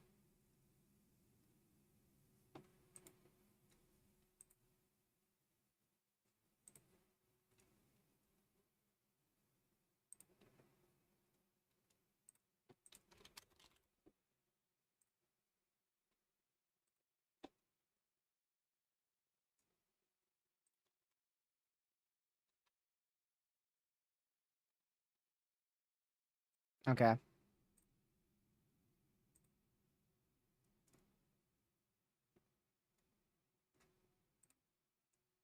Oh, new tornado warning. Sorry, I'm very distracted right now. It's just crazy.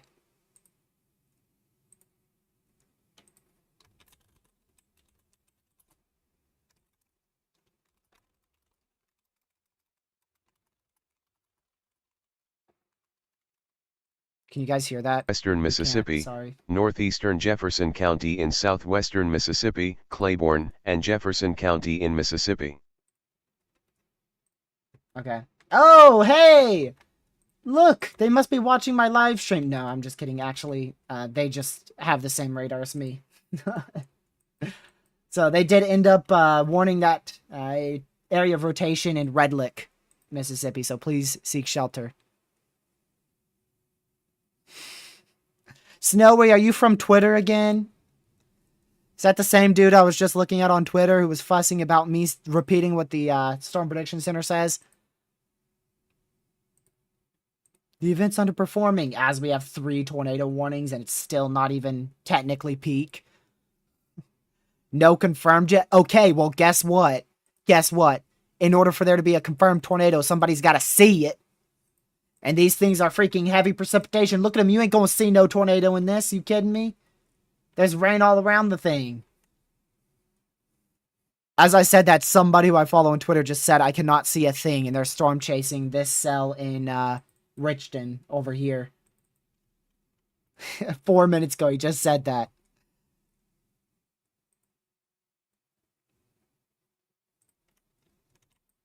Oh, that dude on Twitter deleted his post. Dang it, I wanted to get a screenshot of the comments on that.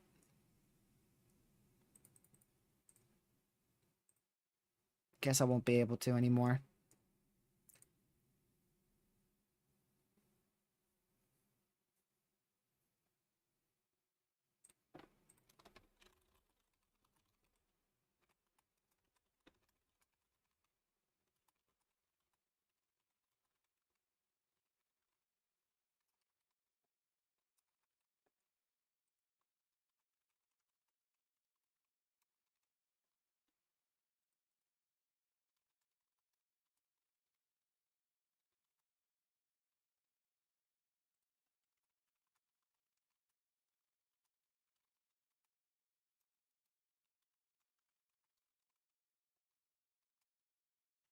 Give me just a moment. I'm starting an argument on Twitter because I'm a 5-year-old.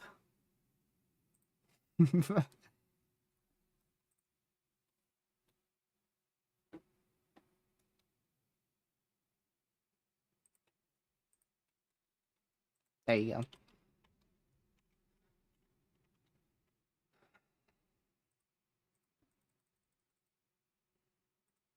It ain't drama if somebody started it with me. They picked a fight, I'm gonna finish it. Plus, this dude follows me. Why is he following me if he's just gonna argue with me every single time I tweet?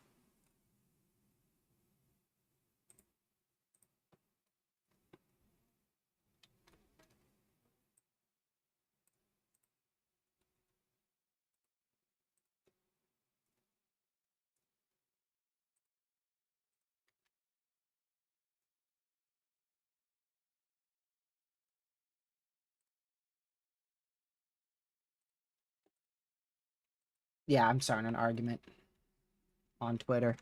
All right, back to the coverage now whilst that guy responds and fusses at me. I'm arguing with a 16-year-old. What am I doing with my life? All right, thankfully that one in Richton has weakened quite significantly. So that's good news. Somebody on Twitter, someone on Twitter went after me for repeating what the SPC said in their tornado watch. And like literally so many people I follow on Twitter defended me and they deleted their tweet. Good rotation on the Roxy, Mississippi cell. Let's go check that.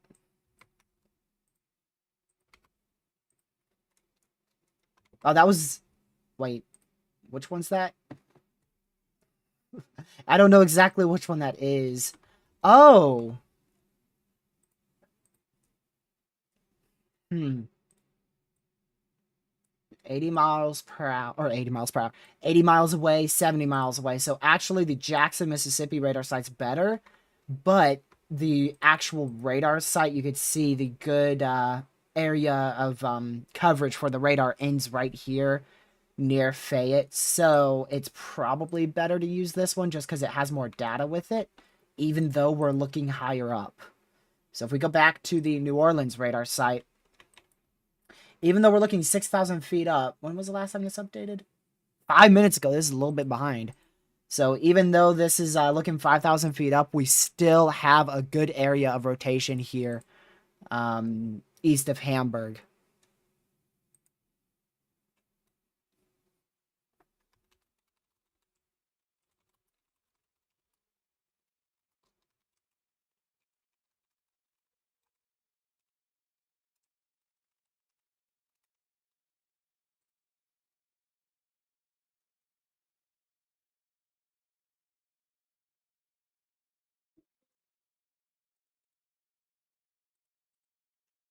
You could see that range folding now came back. See that range folding in the purple? It pushed more south, so now we're going to lose this better data for here. For this particular storm.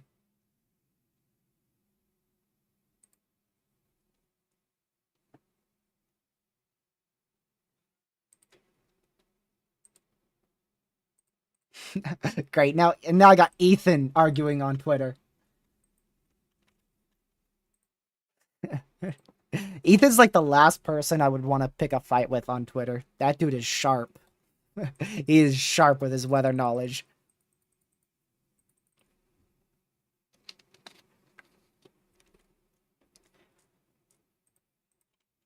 All right, we're just gonna wait for the new scan here. Oh shoot, Ethan's in the chat. He probably heard what I said. I want to go to the Jackson radar site. Where did it go? Okay, it's here. There we go. That one in Red Lick died off very, very fast. Like, really quick. But still remain in your safe spot because you're in a tornado warning. So stay in your safe spot. That's enough for you to be in your safe spot, is the fact that they have a tornado warning in your area. So Red Lick, Tillman, Patson, please stay in your safe spot.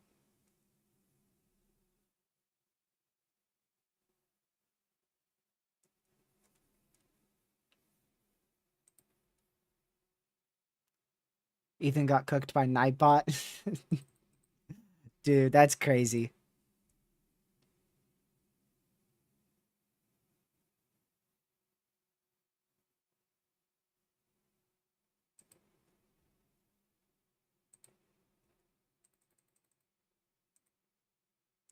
Waiting for the new Mesoanalysis. What was that? Okay, we just lost the severe warnings. And we also lost the tornado warning in Richton, Mississippi. So if you're in Richton, Mississippi, you are good to come out of your safe spot. Still watch the storm, though, especially if you are out towards State Line, Winchester, south of Waynesboro in east central Mississippi. Because this could end up trying to recycle and maybe produce another tornado in the future. So we'll still watch it, but no tornado warning on that cell anymore, so you are safe to come out of your safe spot. Looks like we've got a cell merge here on our Brookhaven storm that is interfering with our weak area of rotation. Hopefully that keeps on going, and this should die out. I really think that would die out if that cell merge can continue pushing northward like it is. Area of rotation that Caden pointed out here near Hamburg, still not the weakest. It looks like it's strengthening here, going towards Union Church in west central Mississippi. So we'll keep an eye on that. And then going back out here to our severe warning, we also have a little couplet of rotation trying to get going near Garden City. I'm not too sure, Ben. I'm going to try to stream at least an hour on Saturday. I'm going to be very busy Saturday due to it being the official start of the NASCAR season, and I don't really want to miss that, at least for the Xfinity series. So, and I also, like I said, I have a surprise Saturday too, so I will, of course, be live at some point Saturday to show you that surprise.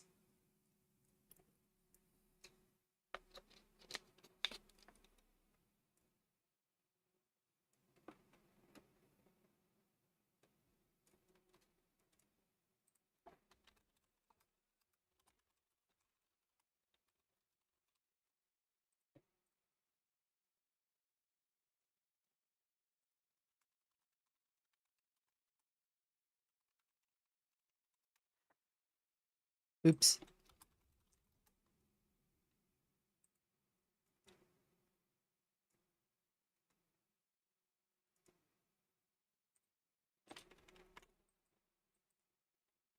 All right, let's go back over to our Jackson, Mississippi radar site here.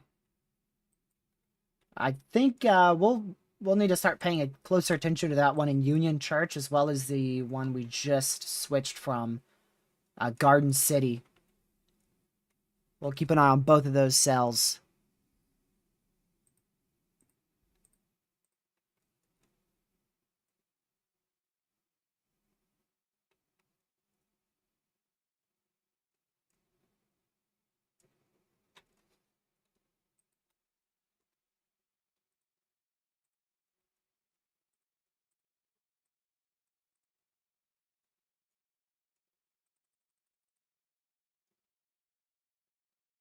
Let's see here.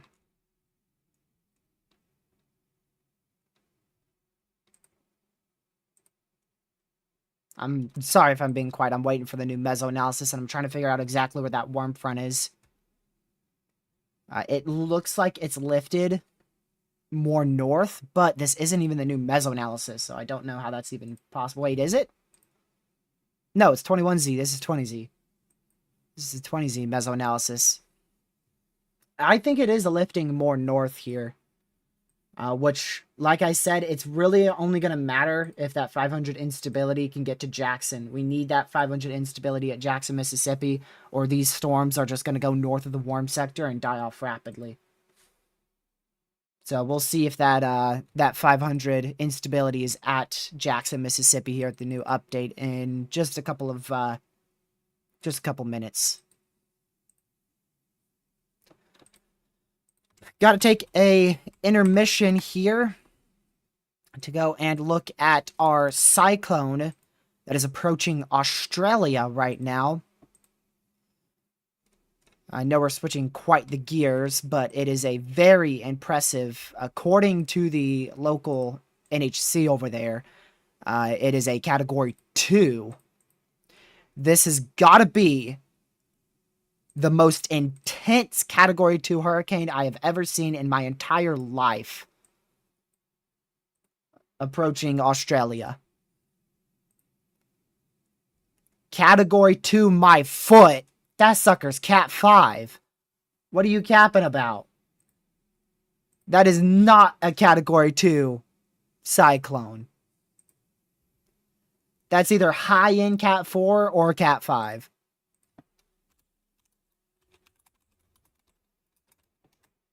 It is currently, its current intensity, according to the local NHC, is 100 miles per hour sustained. I don't know what NHC it is over here. You know, there's the JTWC, the actual NHC. There's the Typhoon Warning Center, I think it's called. I think this is the JTWC's jurisdiction, or at least that's who people in Australia normally go off of, if I'm not mistaken, which I probably am because I'm not from Australia. And apparently that's a 100-mile-per-hour cat too. I just had to show that because there ain't no way that is Category 2. And look at the intensification process here. This sucker rapidly intensified. It stalled. It actually stalled out and rapidly intensified. I'm definitely no hurricane expert by any means, but I know that ain't no Cat 2. Apparently that's a Category 2. There's no way it is. That's got to be a high-end Cat 4, if not Cat 5. And again, this is on the northwestern coastline of Australia. And we actually do have a radar site over here. I know it's very off-topic, but it's just something I wanted to discuss. Well, we don't have a radar site because Australia's having a big old outage over here. But here was your last scan almost 2.5 hours ago there.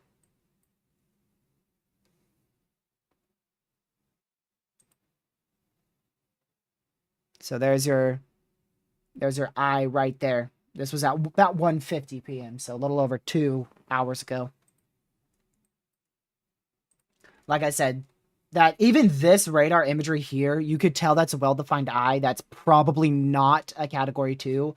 I personally can't base tropical cyclones intensity fully based off of radar, especially when it's this low resolution.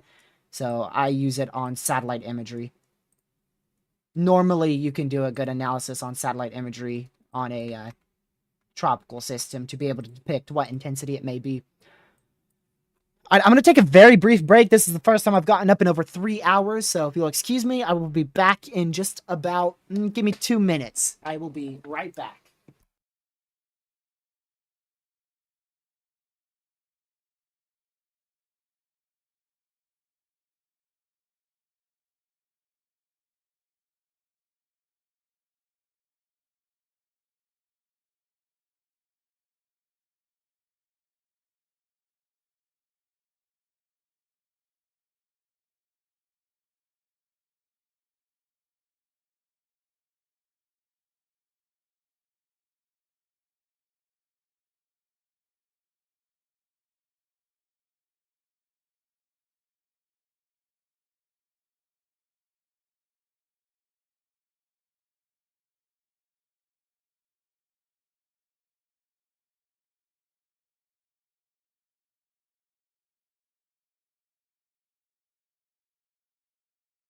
I don't know how long that was, but 2 minutes or not, I'm back. I'm going to turn my camera back on.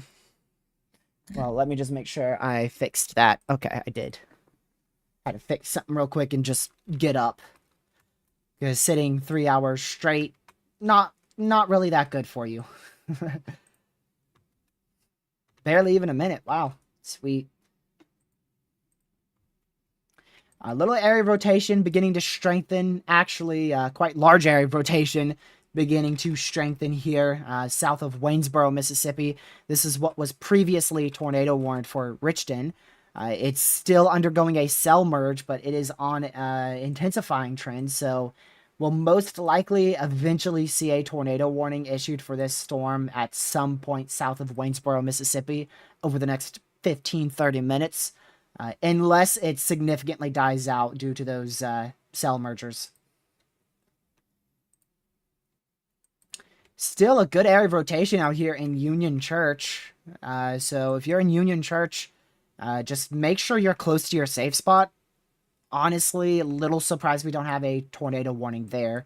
Also, a good area of rotation going towards Meadville in southwestern Mississippi, so we'll keep an eye on both of those areas of rotation. I think those three are the most concerning. Southwest of Meadville, just to the west of Union Church, and then the supercell out here west of State Line, south of Waynesboro, Mississippi, looking east Louisiana.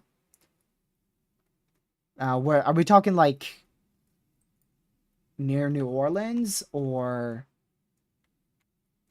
the severe warning? Let's see. I really don't need this radar, so I'm going to pull this back up here. Yes, this is the peak threat. We've been at peak threat probably since 3:30. Since 3:30 Eastern.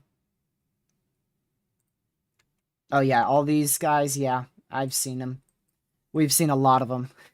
We've had a lot of mini supercells develop out here near the Hammond area, and they just keep on moving into the favorable environment in your enhanced risk. In the southwest side of the enhanced risk in southern Mississippi.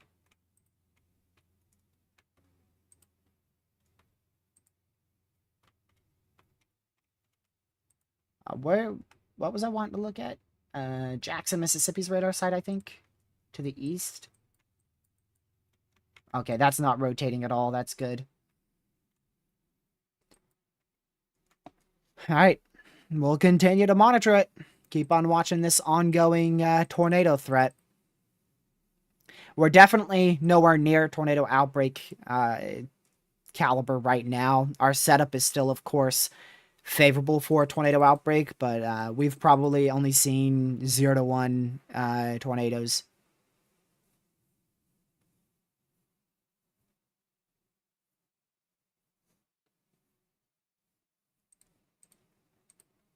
I don't think we've seen much more than 1 tornado, honestly.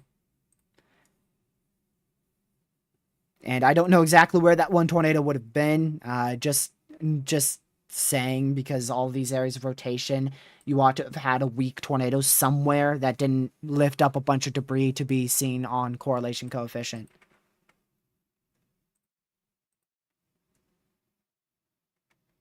All right, down to 1 tornado warning now. That's the one for, well, northeast of Brookhaven now. For just 3 more minutes, and then we will be tornado warningless in just 3 more minutes.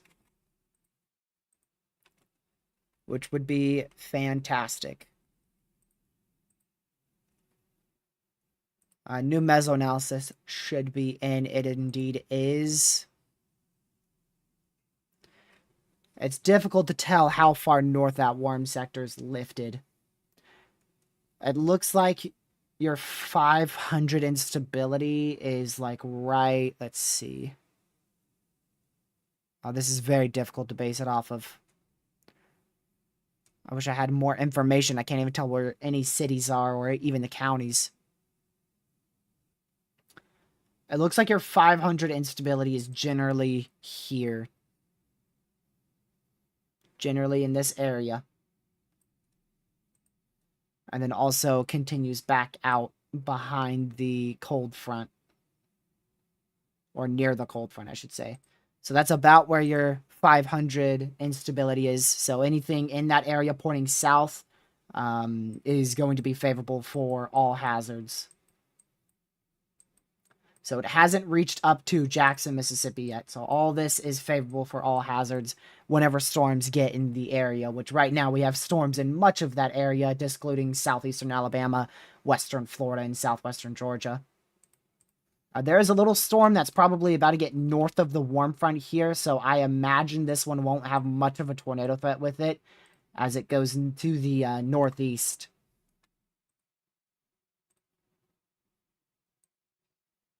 Okay, still a little bit of rotation there. Quite a large area of rotation near Meadville. Switch over to GR2. Yep, a little bit near Union Church still. And that area in Meadville is getting pretty strong, honestly. I'm getting a little concerned about that. Yeah, the intense tornado risk is over. Yep, totally. It just started, which means it's over. No, the intense tornado risk ends at 11 p.m. Eastern. Was that my power flashing again? I'll lose it. I'm gonna lose my power.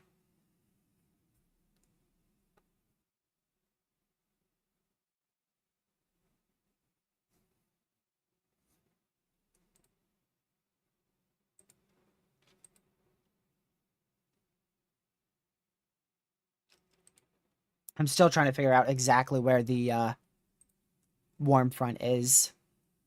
I think I was correct with it generally being just south of Jackson, Mississippi.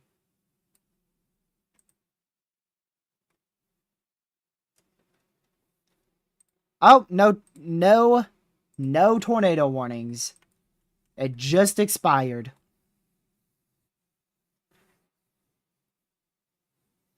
No, the peak tornado threat has started, and the peak intense tornado threat has started too. From 3:30 p.m. all the way till like 11 is your peak tornado threat.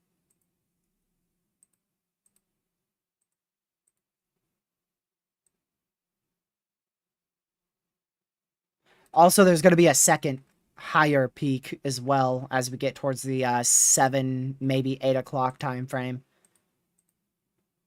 There's going to be another peak for intense tornado possibility. That will probably be towards central Alabama, south central Alabama, right around there. Somewhere around or south of the Birmingham metro. Okay, that area of rotation in Meadville is starting to die off, probably because of a cell merge to the south-southeast. Yeah, it could still be a tornado outbreak. We're definitely on the messier side, but we could definitely get a tornado outbreak out of this.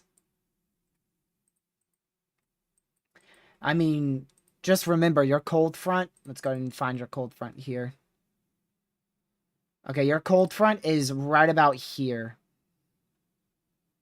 So the only place that is done with severe weather is this tiny sliver of your marginal risk right in here.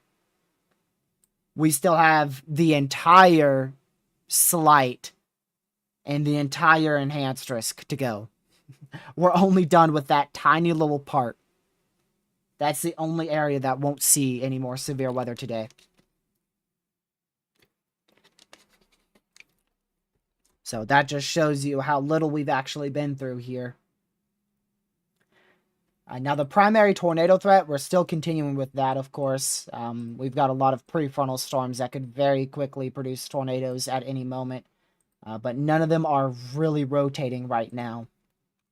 I mean, you get little areas of rotation, Meadville. I'm sure there's one still out in this area, too. Near Waynesboro, still a little area. But they're not as strong as what they once were about 15 minutes ago. So we're going to have a little lull in activity probably for the next 30 minutes while these storms recycle and attempt to get their areas of rotation back. And then we'll most likely end up with the chance for more tornadoes closer to 450 again. Because these storms have to recycle, regain intensity, and try to produce tornadoes a little bit later on.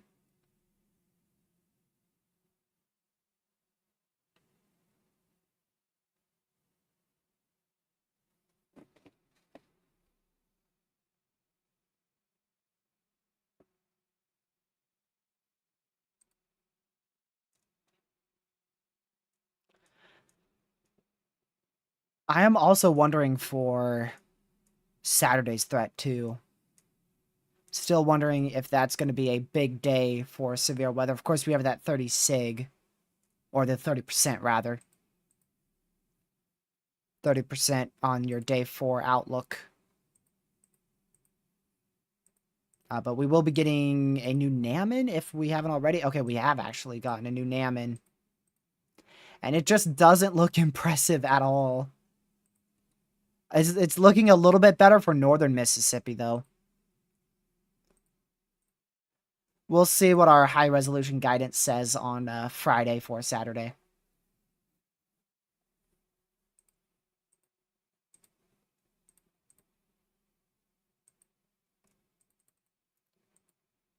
So we're not going to know much about Saturday's threat. You know, we'll still know generally what's going to happen, but we won't know more specifics until the day before. We'll get better information on it tomorrow, but the best information will really come Friday.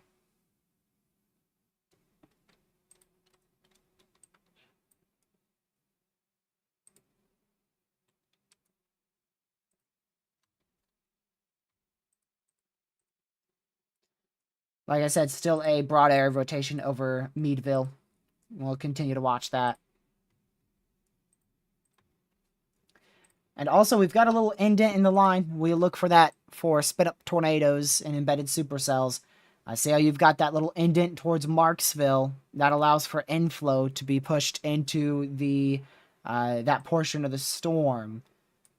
So I would not be surprised if in the near future this might attempt at rotating. I don't know about it actually being a tornado threat, but it might try to rotate in the future as it moves to the east of Marksville in east central Louisiana. Still plenty of little storms starting up here, getting their upper level mesos going. They will eventually try to rotate in the lower levels and attempt to produce tornadoes later down the line. But at the moment, they are just now starting to get going, kind of like what we were seeing with these storms towards the 1 p.m. and 1:30 p.m. time frame.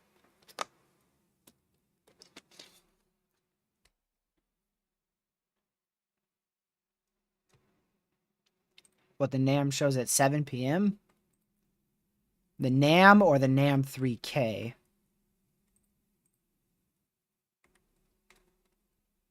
I see what the NAM 3K shows at 7 p.m., that's for sure.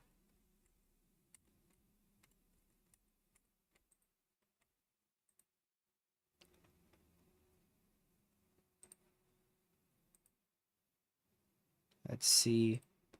Oh, and this one just went severe for probably, 60-mile-an-hour winds and 0.75-inch hail.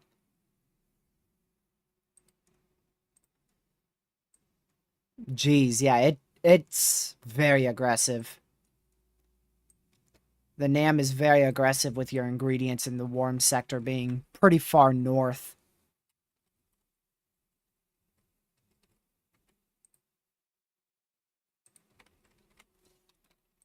But we are now up to, what, like 5 severes? 6 severes, actually. We're up to 6 severes now. So we're having a little lull in that tornado activity, which is definitely normal. As all these storms are trying to recycle and finish cell mergers. But thankfully it is trending messy yet again. It is definitely trending more messy here.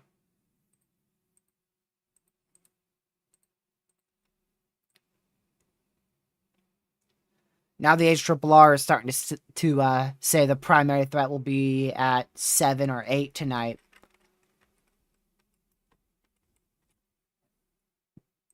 They always be switching around our threats like that. Especially the HRRR, it switches a lot on your primary tornado threats, which is why I was just saying generally from 4 p.m. to 11 p.m.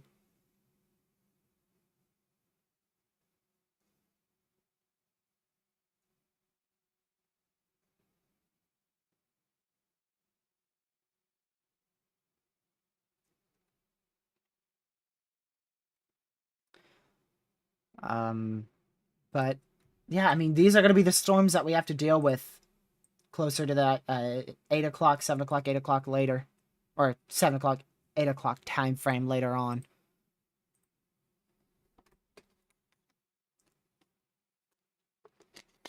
If I end, I will, yeah.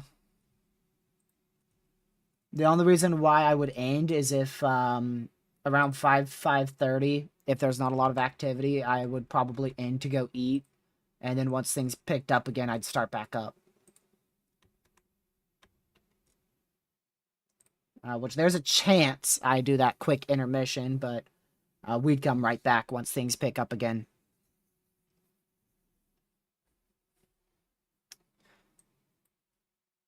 Now we just wait. We're just going to wait for all these storms to try to re-intensify. They all still look good, honestly. They still have, most of them still have a curvature supercellular shape to them. They're just not rotating quickly. Still got that little indent here over Marksville. It is very north to south orientated. So I don't know if that's going to be able to start to rotate because of that orientation. It's really not in the perfect region to try and hook out and rotate, but we'll see. It might be able to. It's also not in the best environment there in east central Louisiana. That's where we've got that dry air in the upper atmosphere.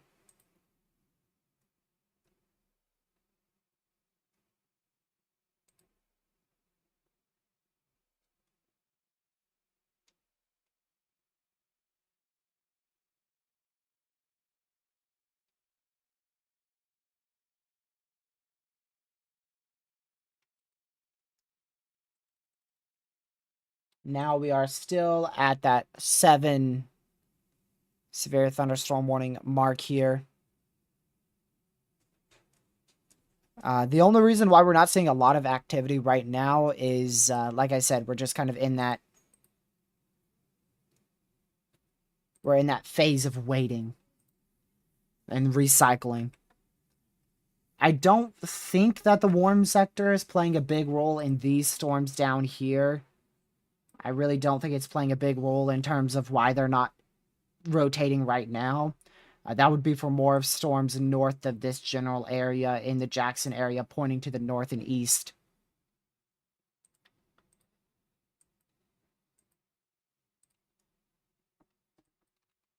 Also, another reason could just simply be because they're cell merging and it's over convection. We talked about that a lot earlier today. So our next round of tornadic storms will come from these cells, probably generally these cells here. Those will move all the way up into Alabama and eastern Mississippi and probably try to produce tornadoes towards the 7 p.m. time frame.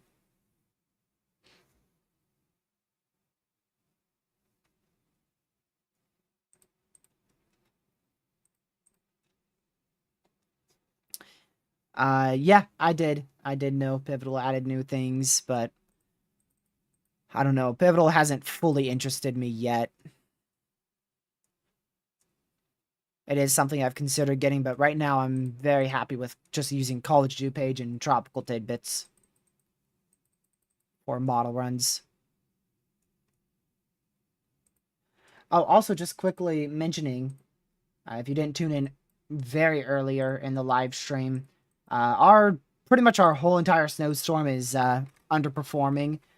There is some areas that are meeting expectations in eastern Iowa, in eastern, southeastern Iowa, but most regions have quite significantly underperformed for snowfall totals from what most models were forecasting.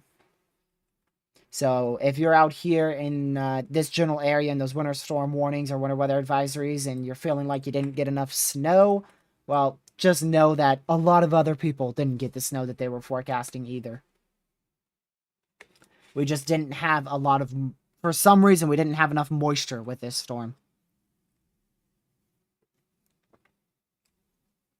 It still gave a decent snowstorm, but thankfully it wasn't a major snowstorm.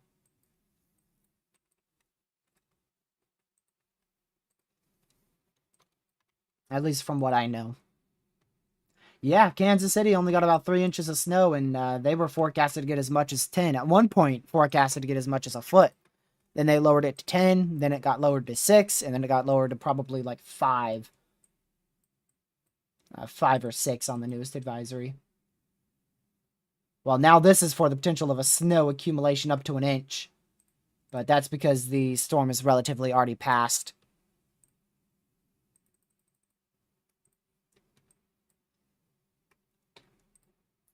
I mean, it wasn't just the National Weather Service's fault. It was every model run, too.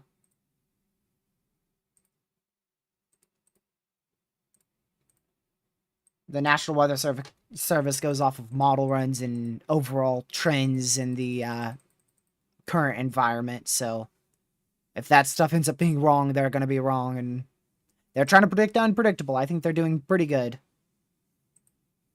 But that snowstorm just did not perform.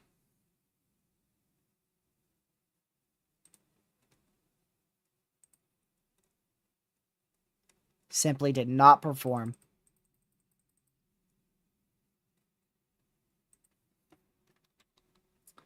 Speaking of not performing, these storms have really turned linear. I don't think these are going to be much of a tornado concern with how linear they're starting to look. And these are looking very clustered, so they might not pose much of a longer tornado threat here. This is, of course, linear, because that's where your cold front is, so that's what was expected.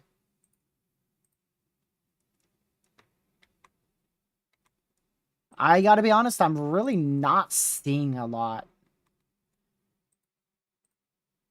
Oh, well, there's one. There's one little discrete storm that's trying right there. It's near Columbia and Hattiesburg.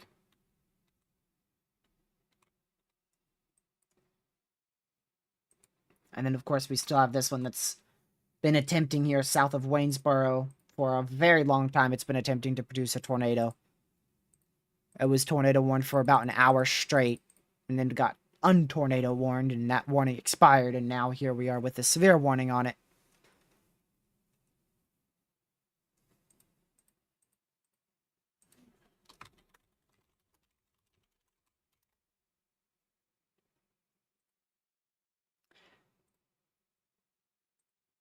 I really don't know how much longer we're going to be covering this, because honestly, it's starting to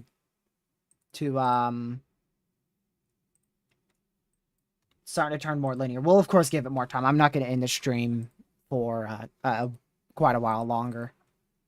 I just don't know if I'm going to be covering it straight through the entire threat.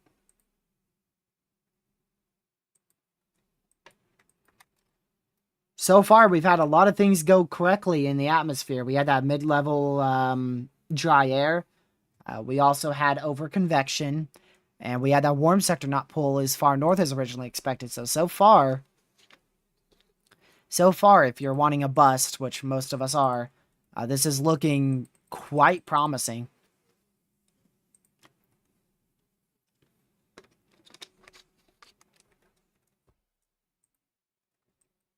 Of course, we did have multiple tornado warnings. We've had quite a lot of severe weather, but we'll see. We still have the night hours. That's normally where Dixie Alley goes crazy. After 00Z, which in this case is 7 p.m. A lot of events go crazy after 7 p.m. because of the enhancement of a lower level jet.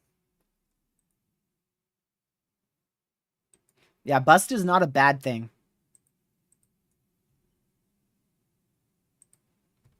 A bust is not a bad thing, ever.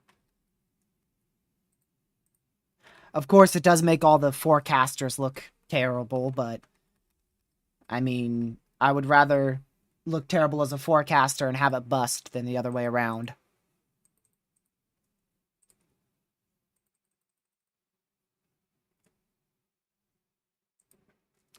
But we'll wait to see if around 7 p.m. things really start to uptick or not.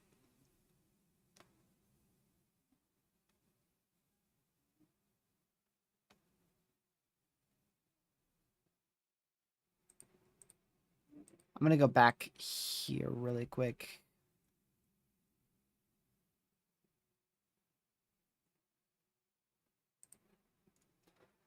We'll see what the 21Z HRRR has, of course. We'll definitely be live for that. We're also going to wait for the new Mesoanalysis, most likely. This is an enhanced risk for severe weather, so that requires a minimum of 3 hours on our channel, unless otherwise specified. But geez, how did we go from so discrete to so linear so fast? I mean, look at this. This was a really good look here for a tornado outbreak. And then we've just gone really... Our first line here... Actually, this is our third line. Third line's really gone primarily linear. Main cold front line, which is your fourth line, that's gone fully linear. Your first line has gone clustered, and you really only have that single supercell that's trying now. And then you do still, of course, have your second line right in here, which is trying. The main area I'm going to be watching is that southern extent in here. That's the region to watch as those storms pull to the northeast.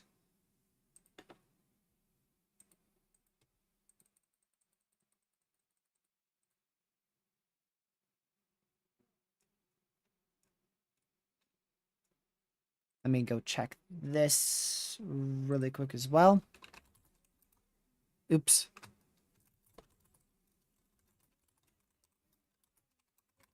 And here comes a tornado warning. Let's figure out which one this one's for, huh? That does not surprise me.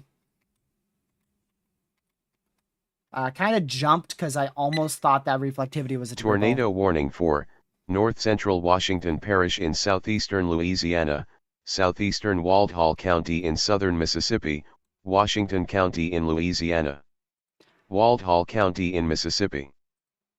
So there you go. New tornado warning.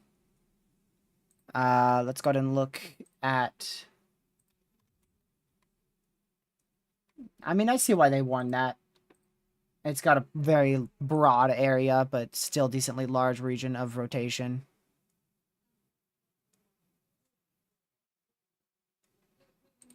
And then, like I said, this is what scared me. I kind of thought that was a debris signature there, because we've seen a lot of LP supercells produce tornadoes like that. But thankfully, that is definitely not a tornado. That is just simply rain.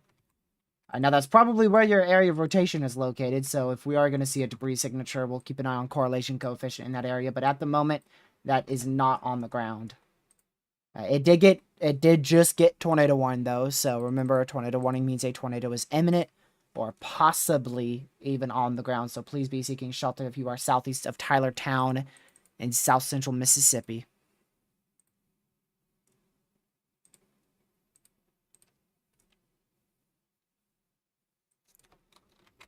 We'll see how that those newer radar scans trend here.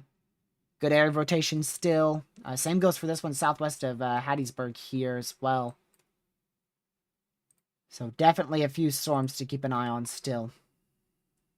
This one's getting far from our radar site southeast of Waynesboro, but generally still a broad area of rotation on that. Too far to really say how strong it is.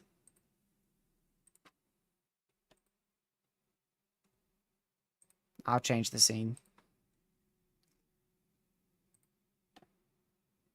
Let's go see if the 18Z GFS showed anything different. Oh, it's only 3% in. That's enough to finish today. That's it.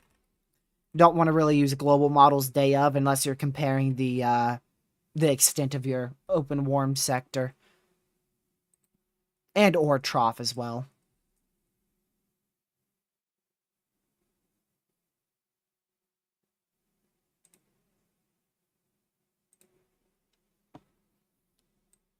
Now we wait for the GFS to load on into Saturday.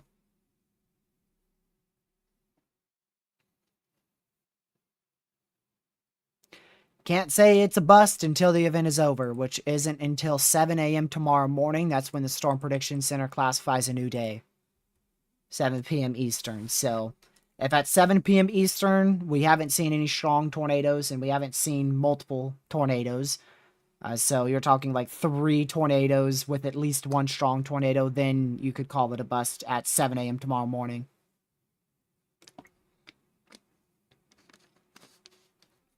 But we're like, the actual event began around 2 p.m. So we're like 2.5 hours into the entire event. We went live well before any storms ended up going severe.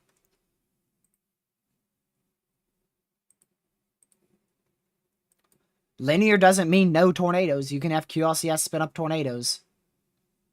Especially once that cold front here, once that cold front hits all these different lines of storms, it will give them a boost in severe weather potential for a quick 30 minutes to an hour, as it provides more forcing.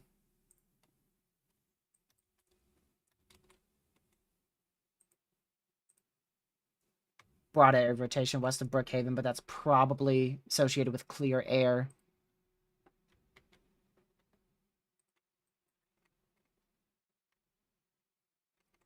The HRRR also shows that where these this cold front impacts your lines, multiple different lines of storms, and that increases tornado potential briefly.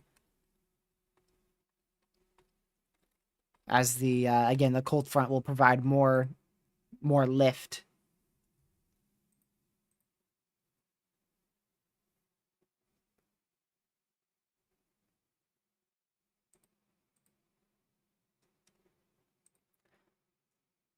Waiting for that GFS model when it's into Thursday night. That's tomorrow night. Speaking of Thursday night, aka tomorrow, I'm probably going to take tomorrow off. If we get a day 3 moderate, I will say otherwise and we'll do a live stream. But most likely, I'm going to attempt at taking a day off tomorrow. I would be blown away with a day 3 moderate. That is not something we have seen in a very long time. I can't even remember if we saw a day 3 moderate in 2024. I'm sure we did, probably for that high risk day. We most likely had a day 3 moderate. I'm sure we did. Pez, I mean, it's such a low chance we see a day 3 moderate. It's very low. You mean day 4, Ben? Which I'm with Ben on that. I've honestly, with so much uncertainty in the warm sector, I am pretty surprised they went day 4 enhanced. Yesterday, for day 4, we had quite a bit more certainty in the warm sector, but then today things started kind of wobbling around on how strong it may be.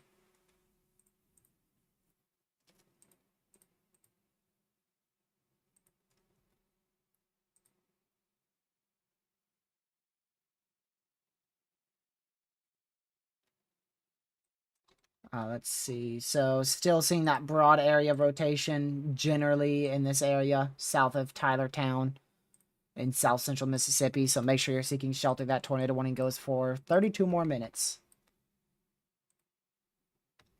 Still, thankfully, it actually looks like this storm is really going into more of a damaging wind and small hail threat. And it doesn't look that tornadic. So hopefully that continues. And this stuff is just a full-blown mess. Messy clustered / linear mess all around this entire area. Still could get a embedded spin-up tornado threat. Most likely, generally, either on the northern side or the kind of southern side. Those would be the two favorite areas for tornado potential in this line. There's a chance in the middle as well, but I don't really see any velocities there, so we'll keep an eye specifically on that southern side for the potential of a tornado threat. By the way, up here towards like Crystal Springs, that may be more elevated because there's a chance it's north of the primary warm sector. So if this does end up having a tornado threat, most likely it will end up being closer to Brookhaven, Mississippi. It would probably end up being closer to Brookhaven, Mississippi there.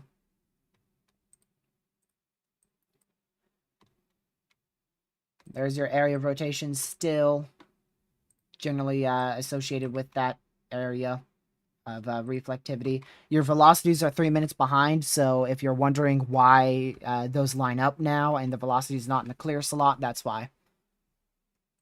Once it updates, those velocities will fly right back on into that clear slot.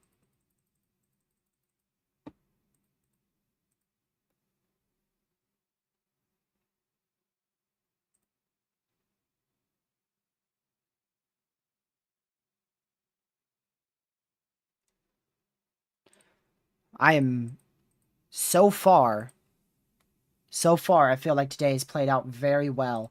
Unfortunately, we have had, the isolated damaging wind event, as you could see from that report there. Maybe a brief spin-up tornado. We've had a couple tornado warnings, a couple severes. But we haven't had any long-tracked, damaging, intense, or strong tornadoes just yet. So I hope that continues.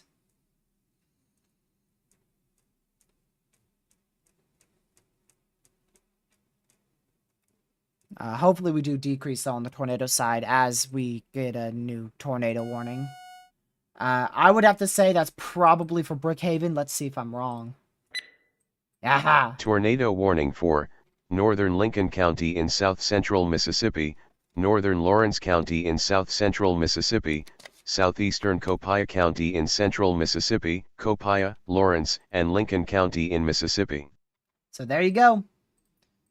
New tornado warning for Brookhaven. We called that out, I'd say maybe 5 minutes in advance. It might have been a little less than that.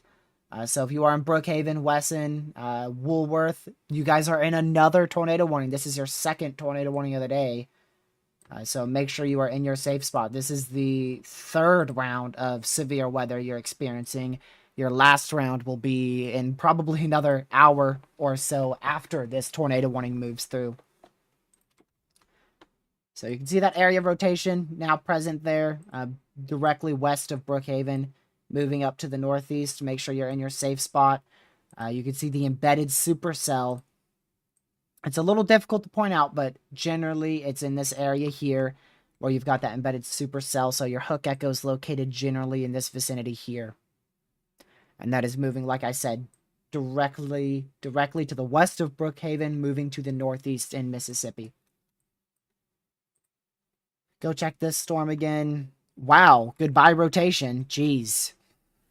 Where did it all go? Yeah, this is this velocity scan here is a newer scan. This is still an old scan. I think your whole storm just fell apart right there southwest of Columbia.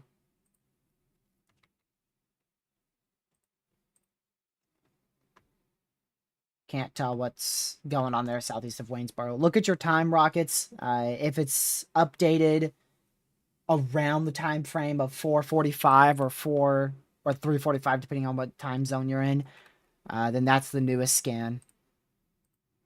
But if your scan's at like 4:38 or before, you're at an old scan.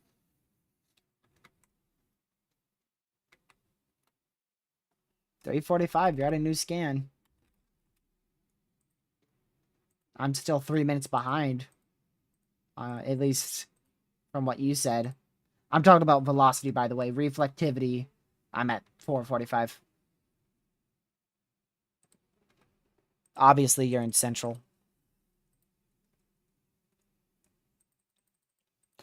For anyone wondering, the next SPC update will be at 8 p.m. Eastern Time. It'll be at 8 p.m. Eastern Time.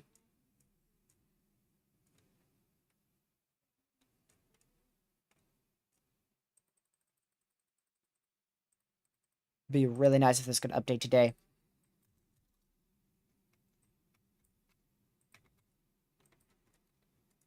Near Waynesboro? Isn't that up here? What makes you say that?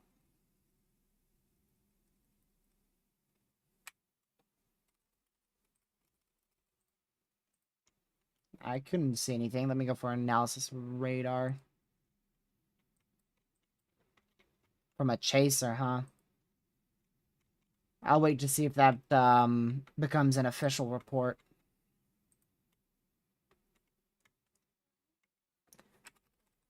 I mean, I really don't see a good area of rotation with it that could produce a tornado, but maybe.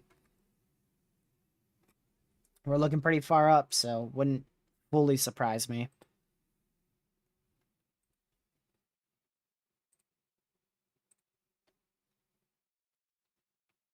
All right, let's go back over to Radar Omega again.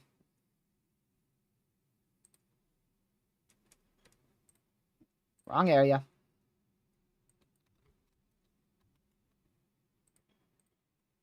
Okay, that area of rotation has returned on my radar site. I went a whole 11 minutes without any scans there on storm relative velocity, and it does look better now. At 4:49 p.m. Eastern. That was literally a 1 minute ago scan. So, that does look a bit better towards Dexter in Mississippi. Make sure you're still in your safe spot for another 25 minutes.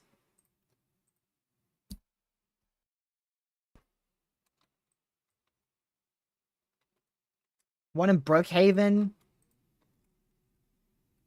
It's very difficult to tell. I mean, to me, it still looks like it's more of damaging winds in this area, but you are under a tornado warning. Just moments ago, that area of rotation was a bit tighter to your west. Now it kind of looks like it's broken up, at least to me. We are now down to 4 severes and 1 tornado warning. So the tornado warning back out here, east of Tylertown, was allowed to expire. So you are safe to come out of your safe spot. However, if you are in Tylertown, make sure you're away from doors and windows and close to your safe spot because you are in a Tor possible severe.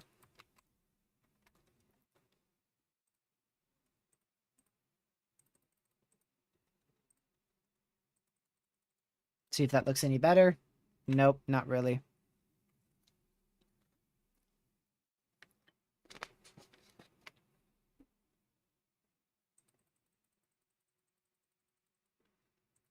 New Mesoanalysis will be in here in about 20-25 minutes.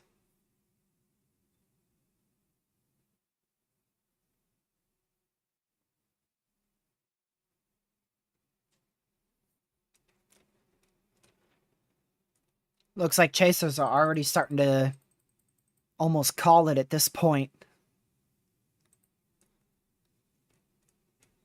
Because it really does look messy. Things have really went up messier here. Too much over-convection, from what I can tell. We've had way too much convection everywhere.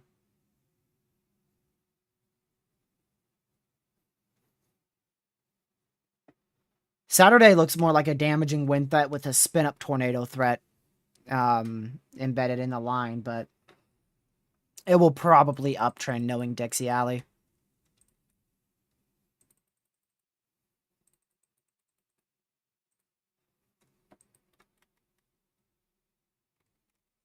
Yep, we did say earlier that the biggest bust factor would have been over convection, so I can't say I'm too surprised. Now, let's not get ahead here and completely call it a bust. Like I said, now the cold front is getting into that slight risk area, so we still have technically the whole enhanced risk left to go. So we'll have to wait all the way till 7 a.m. tomorrow morning to see if this actually fully busted or not.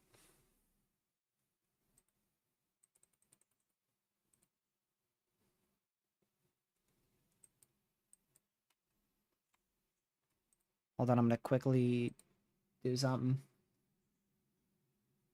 We'll see how things look towards the 6 o'clock time frame. But, I mean, by the time we get to 6 o'clock, things are probably going to start ramping up again. That's how it's going to go. If I think about ending at 6 o'clock Eastern in about an hour, then things are going to ramp up at 6:30. Either right before or after I end the stream, things will ramp up again.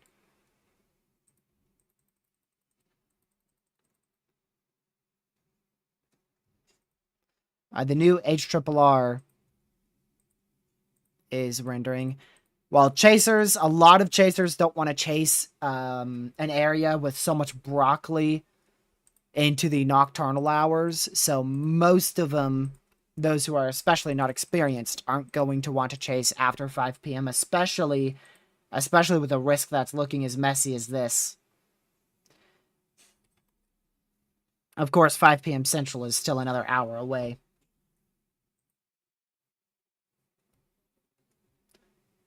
We are now down to 1 tornado warning, and technically, Well, we have 3 severes. But this line here is really 1 severe, but it's actually 2. So 2 severes. So we have 3 severes overall. We have that one way out here for 5 more minutes that is actually about to be it's actually about to expire. And the one for Hazelhurst is about to expire. And then we have, of course, our severe and tornado warning for Brookhaven. That's a very corruption scan right there. So we're back down on both tornado and severe warnings, thankfully.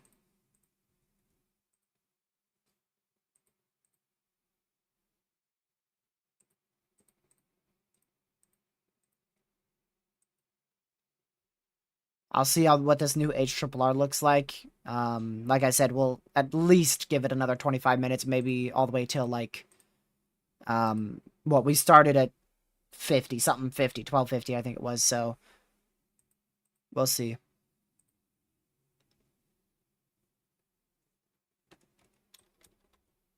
We'll either end at 420, or rather 520, 420 Central, or whatchamacallit,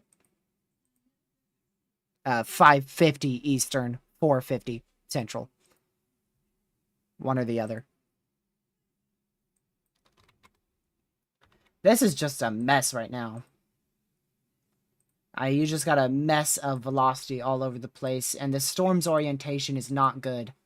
Northeast to southwest like this, embedded in a line, that's not the most favorable orientation for tornado development. Normally you like north to south. So I would not be surprised if this dies out pretty quick. Then again, I also wouldn't be surprised if it strengthens. I wouldn't be surprised with either one. GFS 18Z is almost out to our day on Saturday. It is out to Saturday, and it shows a very meh day. Primarily damaging winds in north central Mississippi. And I really don't see much of a chance for notable prefrontals with it, with the lack of instability only being at 250 in north central Mississippi. A very meh day on Saturday. I'd say a worse setup than today.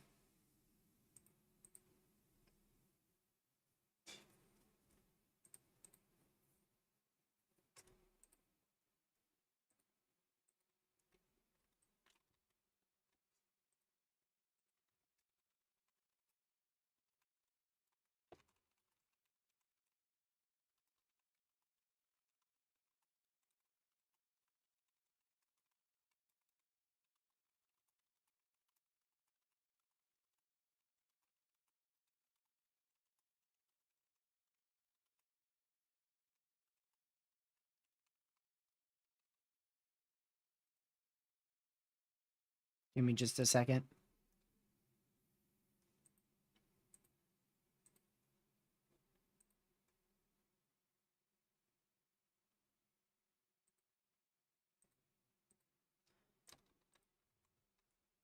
That severe expires in 2 minutes. We just might be left with 1 severe and 1 tornado warning in 2 minutes.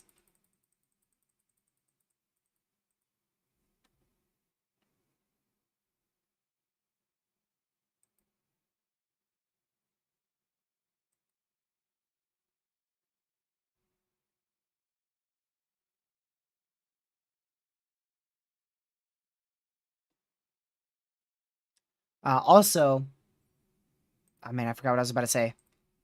I was just about to say it, and then I forgot. Oh well, maybe I'll remember it. Oh, we are at 84 likes, by the way, so if you haven't already, make sure you hit that like button. It's greatly appreciated. The more people we reach, the more people that are aware of this severe weather threat, and we're left with 2 severes. I think that will be 1 in just a couple of seconds.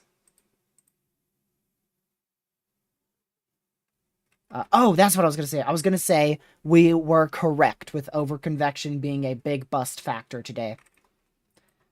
We were definitely correct.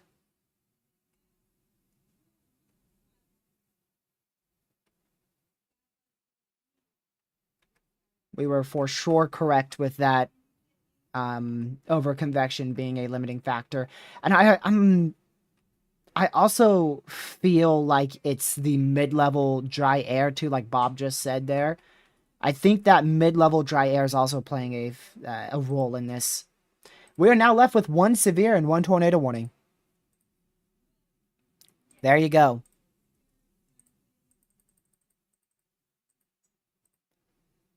Let me go check what the HRRR has, because that just should have finished rendering for most of the event here. It still shows an isolated strong tornado threat. It doesn't, the newest one doesn't pop off as much as the last HRRR.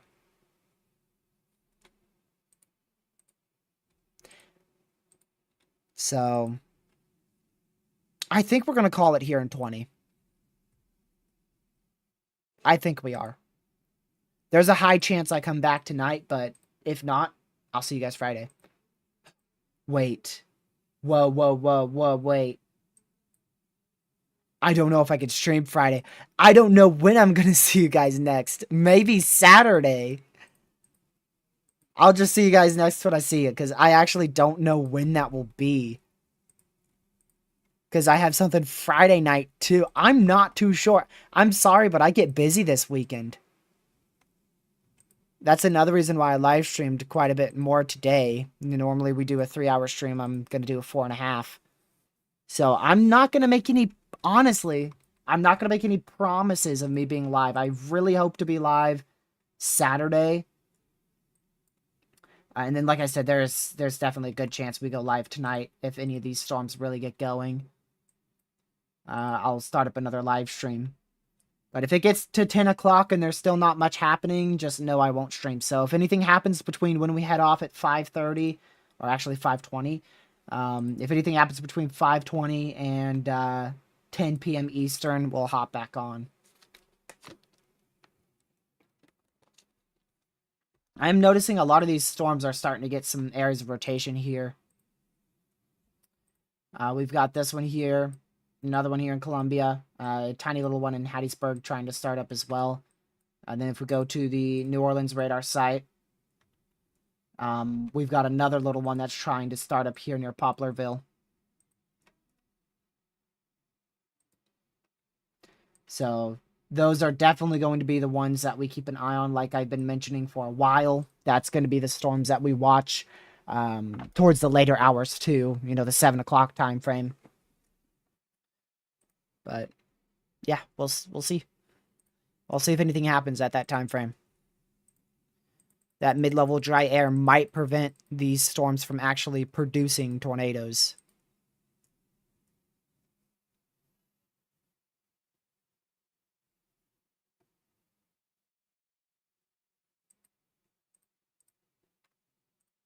I'm gonna also check this rest of this HRRR here. It also does have a more ignition of supercells towards the 10 o'clock time frame as well. So like I said, there's probably a pretty good chance we'll be back here, likely around the 7 o'clock time frame. There's a pretty good chance I'll be back towards the 7 o'clock time frame. If not, then I hope to be live Saturday. I don't really know if I'll be able to go live Friday. And I want to get a lot of stuff done tomorrow, so probably not tomorrow. So I really can't promise any more live streams. We'll just see how it goes. We'll see how it goes. Because, like I said, I get busy this weekend. Today was my last non-busy day, and there just happened to be a severe weather threat on it. Hello, tornado warning. There you go. It's for another whole hour right there.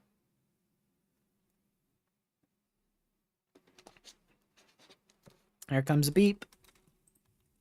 I'm not surprised with that one. That has a lot of rotation with it. That's an old scan. Go to the Jackson, Mississippi radar. Tornado warning for northeastern Marion County in south-central Mississippi, southeastern Covington County in southeastern Mississippi, northwestern Lamar County in southeastern Mississippi, southeastern Jefferson Davis County in south-central Mississippi, Covington, Jefferson Davis, Lamar, and Marion County in Mississippi. I just realized that's the same storm that was tornado warned like 10 minutes ago. That's moving into Colombia and some rail now. We'll keep a really close eye on that. This just went full crapvection mode out here. Complete crapvection mode. There is a storm south of Waynesboro. Radar Mega, please. Does that look like anything? Oh, yeah, it does have a little rotation with it. Well south of Waynesboro. See if that might be able to do anything. But definitely the strongest area of rotation by far is out here in Colombia.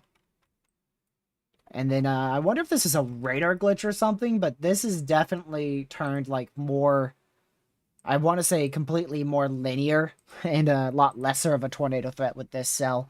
But it might ramp up at any moment, so still be in your safe spot if you're in either one of these tornado warnings. Keep a very close eye on that one in Colombia and south central Mississippi. We've actually been spared a lot today, Storm. We've been spared a lot with over-convection. We've still gotten around 10 tornado warnings, multiple severe warnings, a damage report for damaging winds. So we've still had a severe weather threat, but we've actually been quite spared today in terms of the long track, strong to intense tornado potential.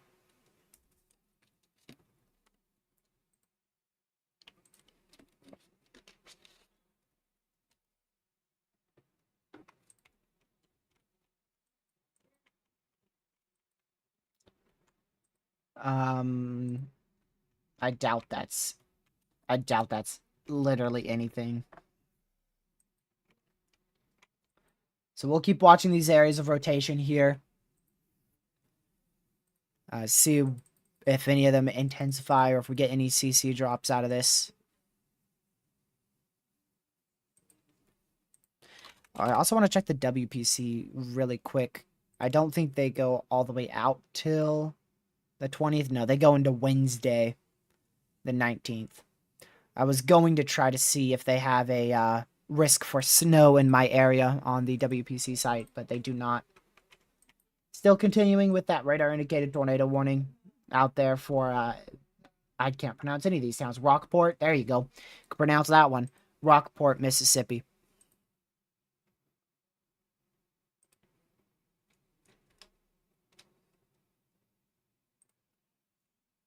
Let's see here, day 7. Oh, well, there you go. There's the WPC.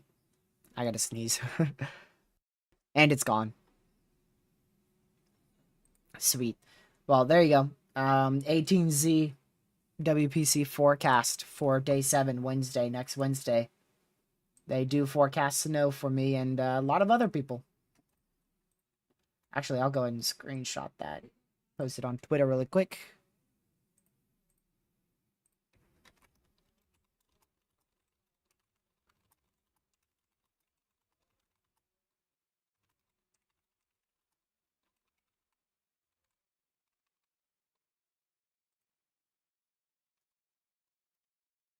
Why, Twitter? Why do you autocorrect me? That's not what I meant to say. There we go.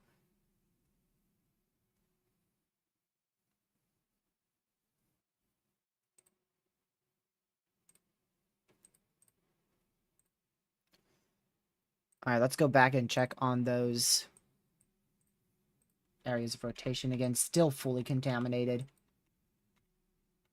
I don't think that's anything. I just feel like that's GR2 and the radar being GR2 and the radar.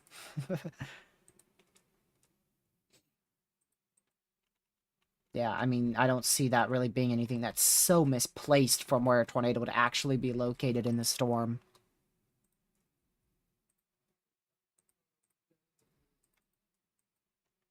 Columbia's storm's the only discrete cell. It really is. Every other cell has something very close to it. I mean, this one already, look at that. That already has a storm to its south. This one is getting a cell merge in Hattiesburg. That's just a complete mess in west central Alabama. This is just, I don't even know what it's doing here on that tornado warning. Really, Radar Omega has a camera on it? Hold on. Pull that to this scene here so I could see it. Oh, yep. That is a very large funnel there. I don't want to show it because it says I have to have permission from the owner, and I can't get permission from the owner that quick. Well, it's not on the ground. That's good news. I don't see any debris being lofted. Looking at the one for Columbia. I'm going to keep watching this, so I will not be able to see chat for a bit. Oh. It just got very close to touching down for a second. Oh my goodness. It is really close to touching down. It is almost on the ground. It might be on the ground. It's really difficult to tell. Oh, that's on the ground. Tornado on the ground. Tornado on the ground. Tornado on the ground in Columbia.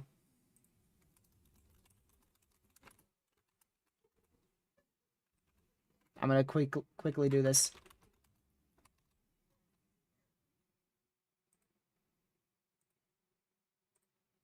That is ongoing. We've got a tornado ongoing.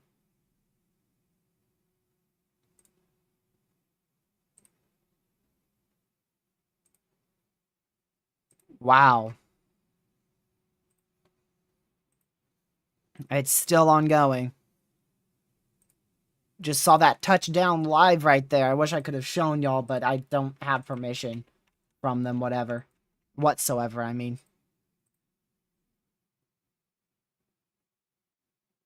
It's from EMA. I feel like I should be able to show that.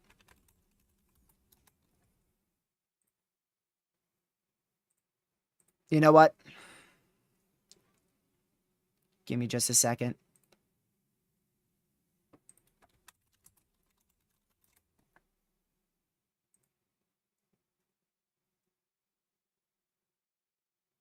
This is muted, right? Okay.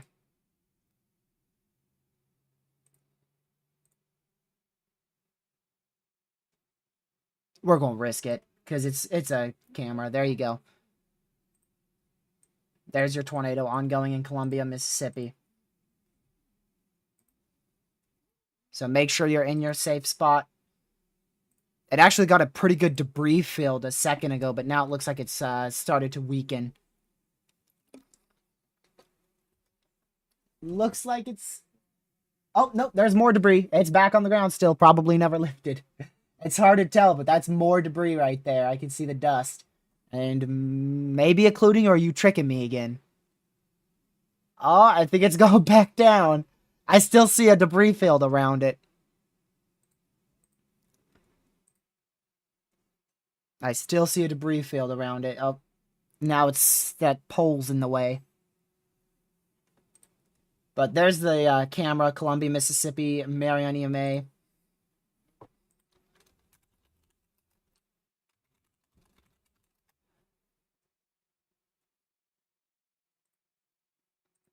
I didn't get rights to show this, so if they send a copyright strike my way, I'll just cut it completely out of the stream.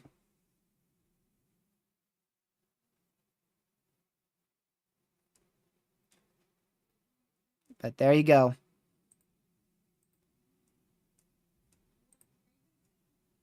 Yeah, looks like it lifted to me. What is EMA? I don't know what that is, but yeah, you can see it's no longer on the ground. Did they observe it? Okay, of course they didn't. Not yet.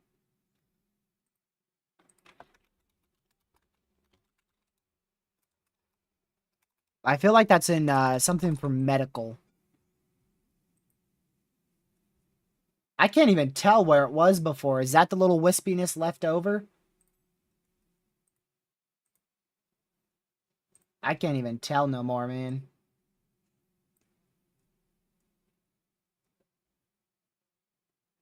But yeah, shout out to that camera from Columbia, Mississippi, and Merriam EMA. You can watch it on the Radar Omega app right here. That's what we just saw. Let me go ahead and get rid of that. That's the first time I've shown a cyclone port. I mean, it's from a traffic cam, so it's emergency management. I would be shocked if they copyright me for that, man. That would be so messed up. Being copyrighted from emergency management for that camera. That's another reason why I figured I may be able to show it, because it is... I figured it was emergency management. It didn't seem like somebody's, you know, backyard camera or something. I'm very careful about what I show on these live streams, because I don't want to be copyrighted at all. But I'll risk it for that one. And that was worth it. We got to see a tornado on stream there.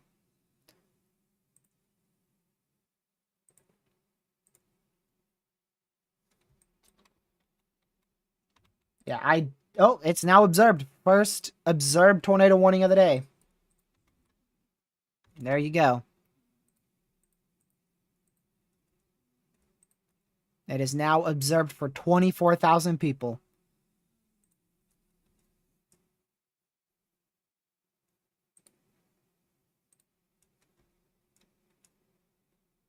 Wow. That touched down fast, too. Very, very fast.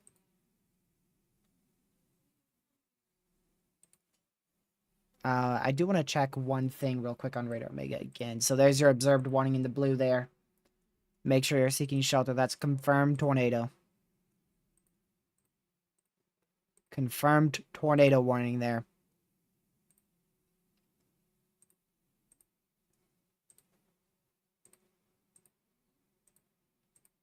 Move that over. Okay. I'm pretty sure that's lifted. I mean, we did see it lift, so I doubt it's still ongoing. That's probably your... Yeah, that's most likely your debris signature right there.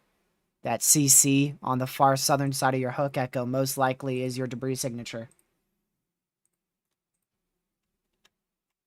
Oh, that little area I pointed out about 5 minutes ago or so, near state line, that's really trying to rotate. We'll see if that gets a warning. But yeah, there's your light CC there, now getting a little deeper. But I'm quite confident that is fallout. Moving to the northeast near some rail, towards some rail, so make sure you're in your safe spot.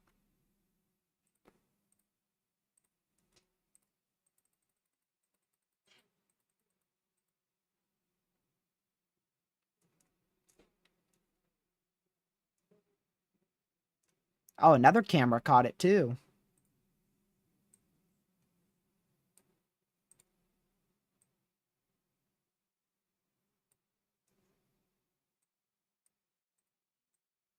Yeah, there was actually another camera that got it.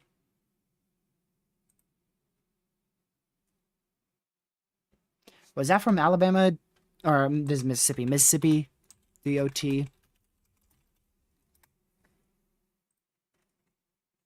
I doubt it.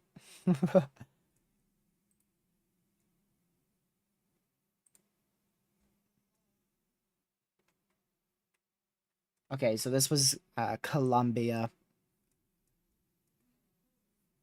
It's this area here. We got a new tornado warning. Not sure exactly where it is, but you can go ahead and listen in here in just a second. Whenever that beep comes through. Yeah, no, that wasn't. Tornado warning for Simpson County in central Mississippi, northeastern Lawrence County in south central Mississippi, northwestern Jefferson Davis County in south central Mississippi, Jefferson Davis, Lawrence, and Simpson County in Mississippi. So there you go. Another tornado warning. That's going to be out here for the areas you just heard. New Lebron in Mississippi. That might be the second tornado warning you've gotten today. I forgot if you were in that other tornado warning earlier today. That also included Brookhaven.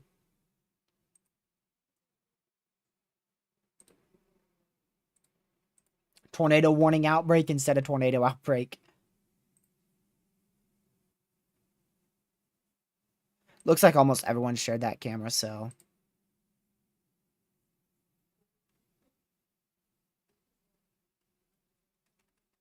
let's pray I don't get copyright strike, y'all. I really don't want to get copyright strike today. I'm really not in the mood for that. Gotta be honest with you.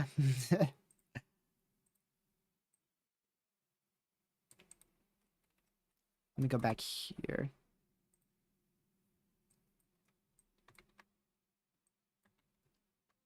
What about that storm here, further to the south? Okay, that one looks to have really been all over the place, but generally weakened.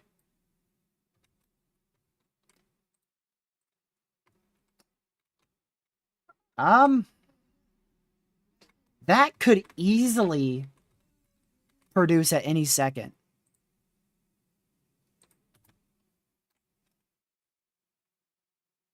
That could definitely produce west of Chatham.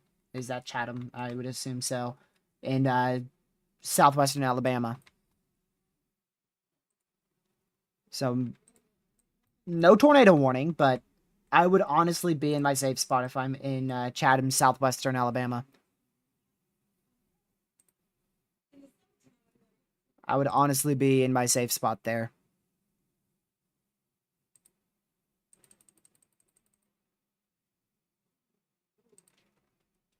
Let's go back over here. I'm going to unmute this just in case we get a tornado warning so you guys could hear it. Are we still at confirmed for that? Okay, we still are confirmed. Is that not lifted yet? I'm pretty sure that's lifted, but it is still observed. West of Hattiesburg there in Mississippi. I'm a little bit more interested in this storm, though, here in Chatham. Looking for a debris signature on that, just in case. You never know. You see GR2 has a threshold there, so GR2 is obviously hinting towards the potential for a tornado with that cell. No debris signature, which is good, so I don't believe it's on the ground, but you can never be too safe. So you are in Chatham, Yarbo in southwestern Alabama. I would recommend going to your safe spot. I would highly recommend going to your safe spot, just in case. Like I said, you can never be too careful.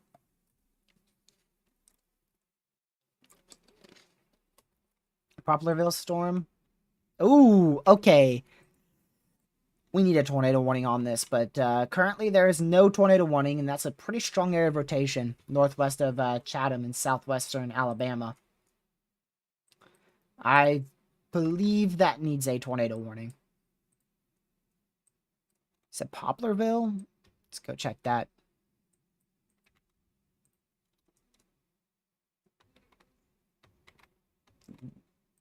What? Are you talking about this cell here in Wiggins, barely north of Wiggins? Turn off my camera again.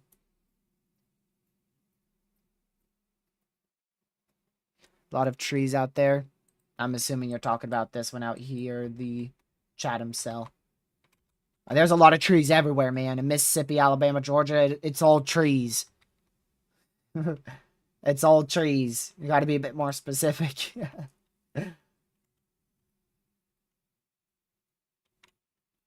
It did look good for a couple scans, but in my opinion, I think it's still on the weaker side now. But I do agree, it did look better a couple scans ago. New severe, that's our severe number 1. We actually, I think we were severe-less for a minute. Nope. They issued this one, and then that one expired. And here comes a new tornado warning. If that's not for Western Alabama, I'm going to be questioning a little bit, not going to lie.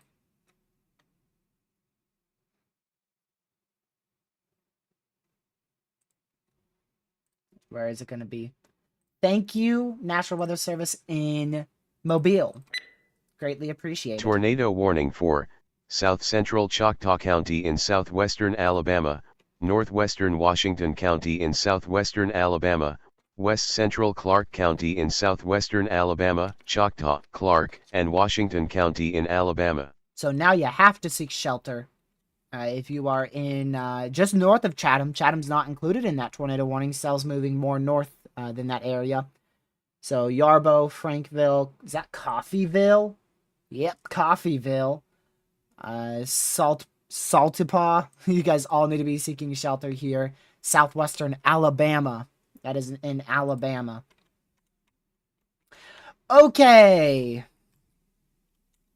I see you now. Definitely want to be running to your safe spot if you haven't already gotten in your safe spot out here in New Hebron. Weathersby, Mendenhall, McGee. You guys need to be running to your safe spot. Most likely an imminent strong tornado, potentially about to touch down out here northwest of Hebron in south central, I believe we are in. Yep, south central Mississippi. So make sure you are seeking shelter.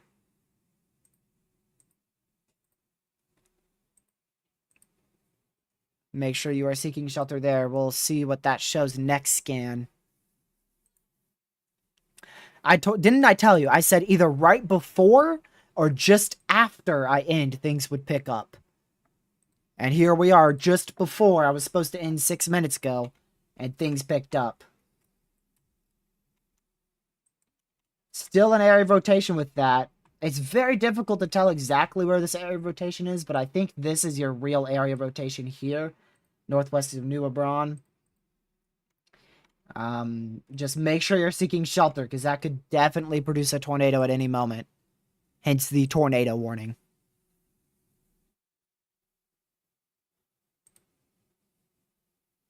Our environment has definitely gotten more favorable for tornadoes.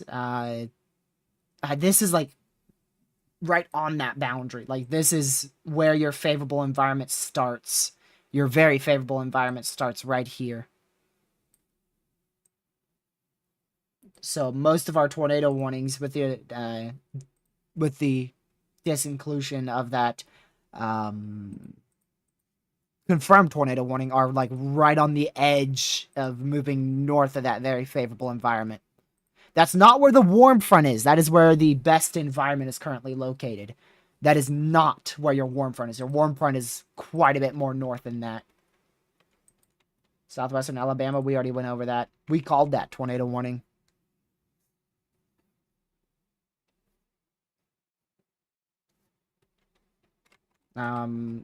Yeah, I see that was a donut hole. I would not be shocked if that produced a weak tornado at some point, and it just didn't loft a lot of debris. Because that was a decent couplet with a donut hole, and it did track over, mainly trees? Yeah, mainly a rural area northwest of Chatham in southwestern Alabama. There are, let me go check, there are just under 2,000 people in this tornado warning in southwestern Alabama. And there is just over 20,000 people in that tornado warning for McGee and New Hebron in south central Mississippi. Pretty sure that's still an observed tornado warning. Yep, for 32 more minutes. They have not made that radar indicated just yet. I do believe it's lifted, but again, they haven't made it radar indicated. Oh. They made it radar indicated.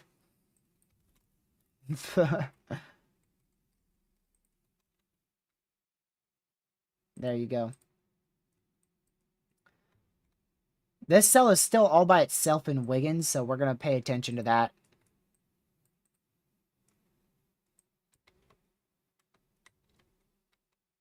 And now I can't tell you what's happening out here with this blob of rotation. It's the best way to describe it. Out here in south central Mississippi.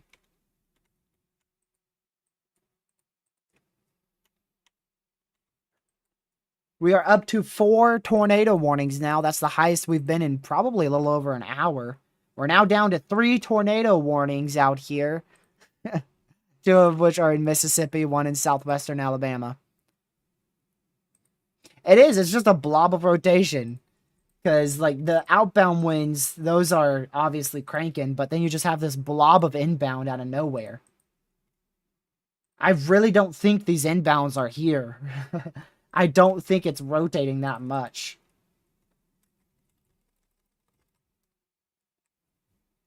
It's a blob to me. In my opinion, it's a blob because it probably doesn't belong there.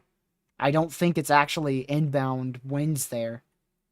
Maybe there's some, but I really don't see any. So I feel like this really isn't that tornadic, at least at this moment. And maybe it will be on the next scan.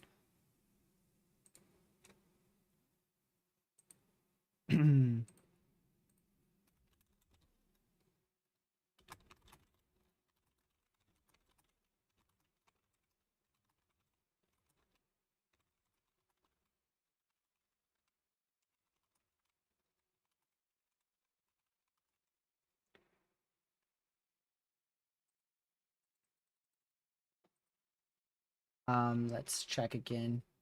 Okay, that's not your new scan just yet. We might get one in 6 seconds if we're lucky, but probably not. I mean, it can't be completely fake rotation because it is tornado warned. But I'm just unsure that it's as strong of rotation as what GR2 is currently saying.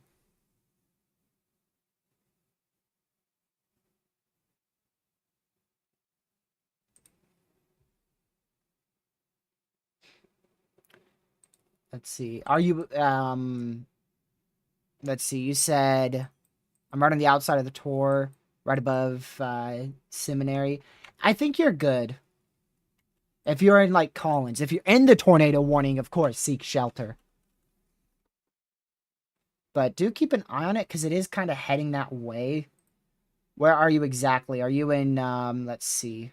Are you in this area here? If you're in that area, it might be a good idea to seek shelter, because that is where the storm's heading. Eventually, it will go outside of the tornado warning and get up that way. But if you're in, like, Williamsburg, you're good. Collins is kind of iffy, but if you're, like, directly north of Seminary, I would definitely be considering seeking shelter.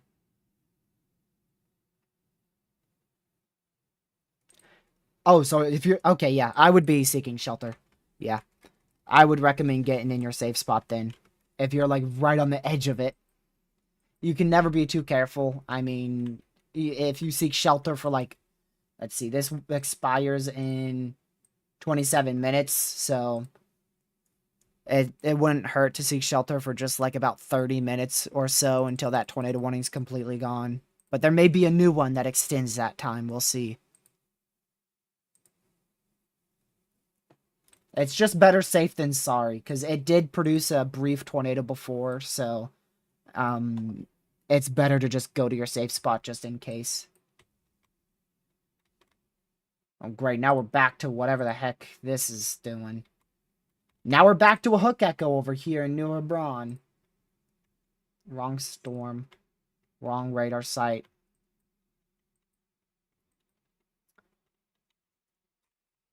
See, now those inbound winds look a little bit more legitimate. They look a little bit more legitimate because they're larger. But still, I'm sure something's going to end up changing here.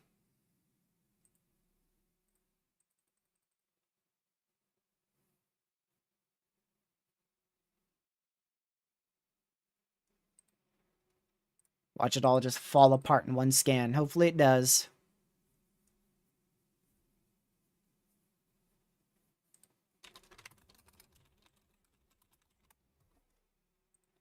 And that other cell back out here, it has weakened a lot. So what previously produced a tornado has definitely weakened a lot out here. Also in terms of reflectivity as well. So it's no longer tornado warned. That is fantastic news. So, Rule, if you're still listening, still be close to your safe spot, but it was lifted. because you never know if it strengthens. So, you know, just be mindful. Make sure you could get to your safe spot in like 2 minutes or 1 minute of that warning being issued. But it's no longer warned, which is fantastic. That is awesome.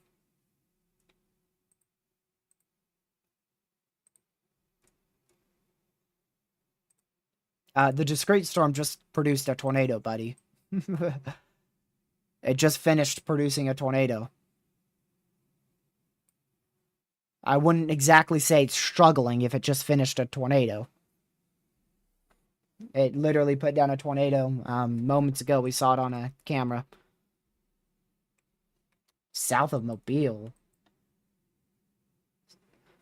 Very concerning storm south of Mobile. Radar. Are you talking about a different area south of Mobile? Radar site. You realize that's the Gulf. Unless you're spelling something different.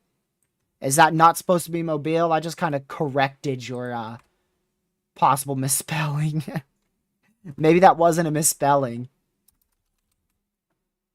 I don't see that town in Mississippi or Alabama. What about Louisiana? Nope. Near Saucer.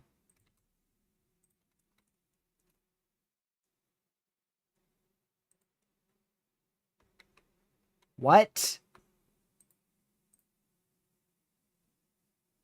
This? Or are you talking about the tornado warning one? Rockets, I don't know what you're talking about, buddy. Mississippi, maybe? Saucer, Mississippi? Oh, there you go. This one, north of Gulfport. Is that what you're talking about?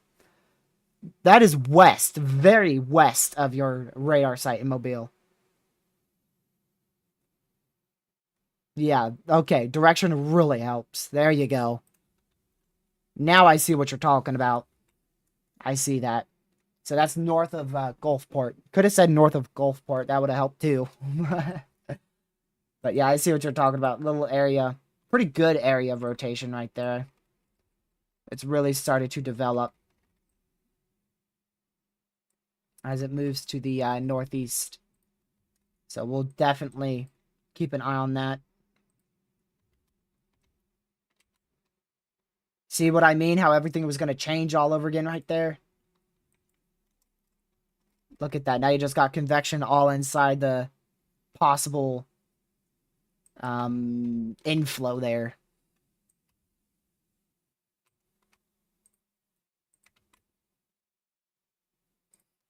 Rockets, you won't believe it. This is Mississippi, not Louisiana.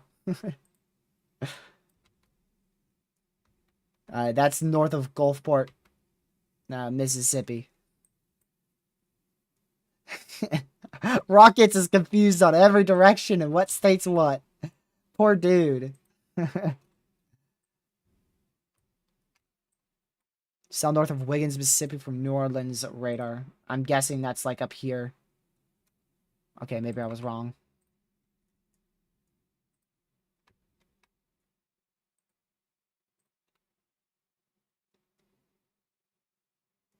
North of Wiggins, Mississippi. You do realize we just... Wait, is that the one we just talked about? No, that's not the one we just talked about. We talked about the one south of Wiggins. That's the one that just... Isn't that the one that just formed, right? Not really. It just started to become a more sustaining supercell there. Sustaining is what I was looking for. It just started getting more precipitation and more energy, from what I can tell, since the storm is now strengthening. But we'll keep an eye on both of those cells there. Both south and north of Wiggins. We got a few regions to watch around the Wiggins, Mississippi area. We'll keep an eye on any of that. We're back to a very tight couplet, way back up here into, wrong radar site. Wrong radar site for sure. Way up here back into McGee in south central Mississippi. And another area of rotation starting here southwest of Silver Creek for like the third time. I swear we've been talking about Silver Creek so many times. That's starting up again. A new area of rotation there again near Silver Creek trying to start up.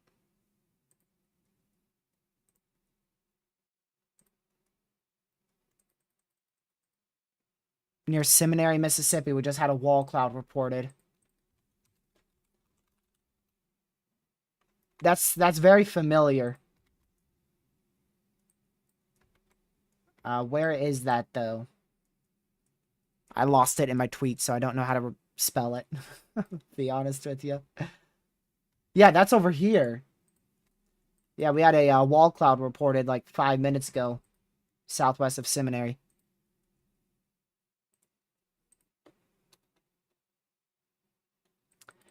So just take note of that. Hopefully it won't be producing a tornado anytime soon. It doesn't have the best area of rotation. But just a heads up.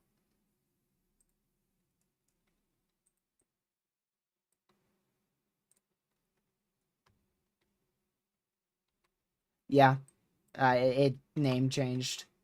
Got a name change in the Gulf.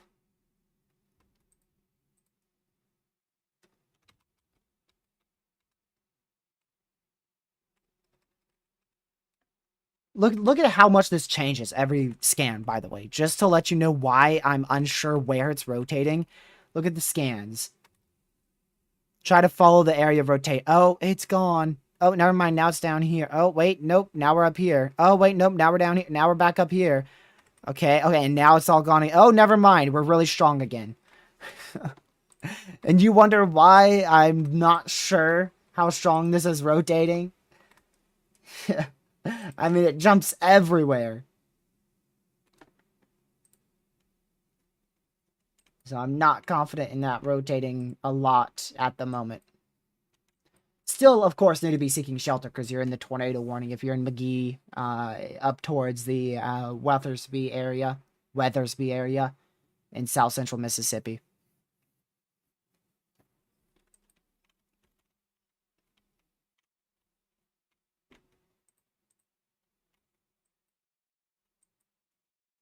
Nobody can spell today. I can't spell most days, buddy. That's a daily occurrence for me.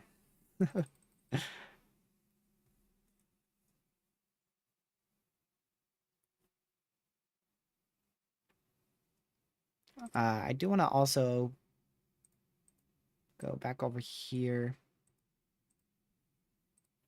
Starting to get daylight over our Category 2 cyclone out there off the coastline of northwestern Australia.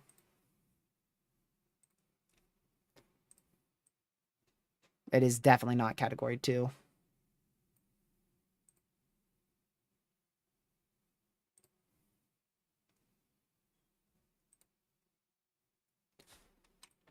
If you didn't see it when I showed it earlier, I'll show it really quick. Let me pull it up for you. We're getting first light on it. There's your Category 2 cyclone northwest of Australia. And if that doesn't give you a good idea on why it's not Category 2, there's your infrared satellite imagery. There you go. That is not Category 2. I don't care what anybody says. That is not Category 2.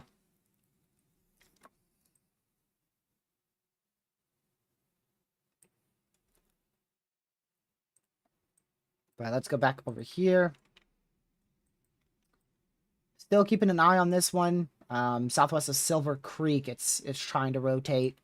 Of course, keeping an eye on the tornado warned one for McGee. That hook's getting better. That hook is definitely getting better now. You can see a more defined area of rotation with a hook echo. That is getting better. I'm not going to talk about Saturday much, honestly, because it's just there's a lot of question marks around it. Right now, I'll just throw it out there. I barely see it being an enhanced risk with the current model run trends. However, I'm sure it will uptrend significantly as we get closer. That's what most Dixie events do. But I'm not going to do an in-depth analysis on it till we get closer.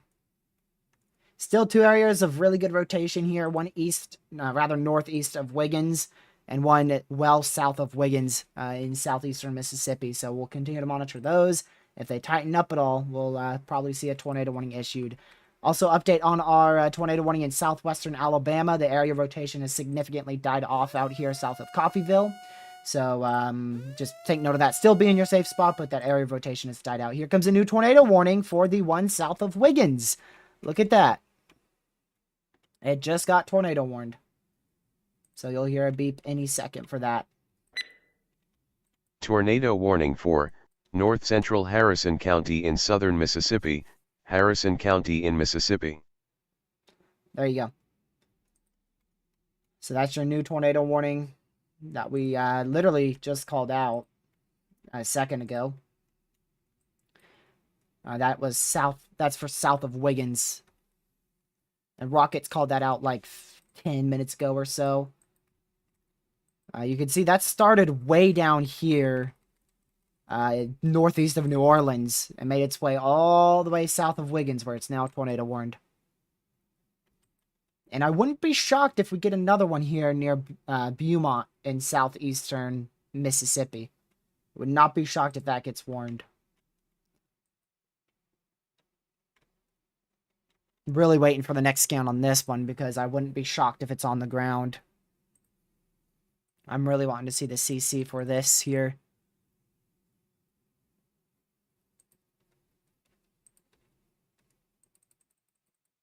That should update in hopefully 15 seconds, but it may be a little bit later.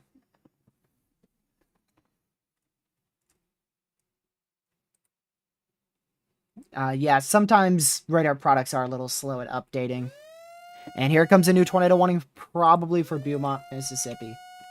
Oh, not on the ground on at least CC, so that's good. Tornado warning for eastern Stone County in southeastern Mississippi, Stone County in Mississippi. But is that southeastern Mississippi?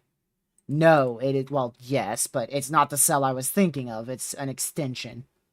It is southeast Mississippi. It's just not the one I was thinking of. So that's another area of rotation that we've been watching south of Wiggins. And the new tornado warning is an extension here. Probably by a different NWS. I'm sure this is what, New Orleans maybe? Yep. This one's probably Mobile. Yep. There you go. That's why we had a new tornado warning for that cell. I mean, we got a good area of rotation here. I'm a little surprised we ain't got one on the Beaumont storm here. Because that's definitely attempting to rotate. No, that definitely is rotating, and it's probably attempting at producing a tornado. There's actually a chaser on that Beaumont cell. Make sure this is muted so that way you can't hear it.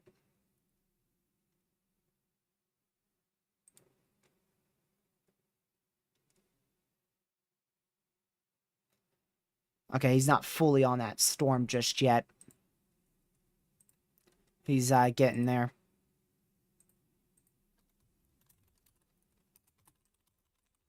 Let's see what this has.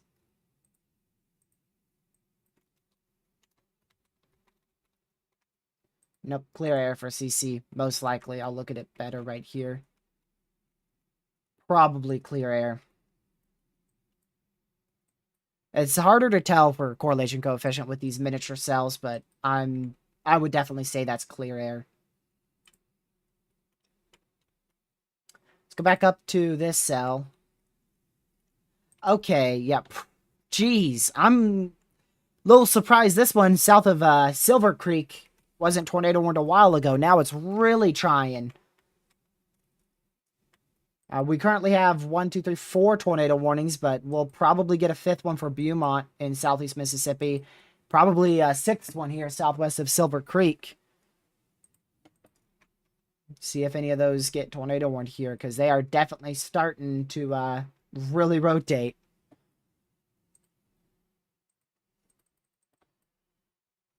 Newest scan for this radar should be now. Nope, 30 more seconds.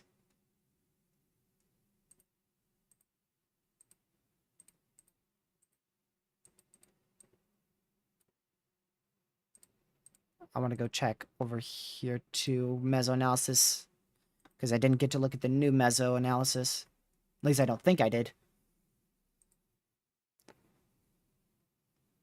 Yeah, warm sector is still pretty far south of Jackson, Mississippi.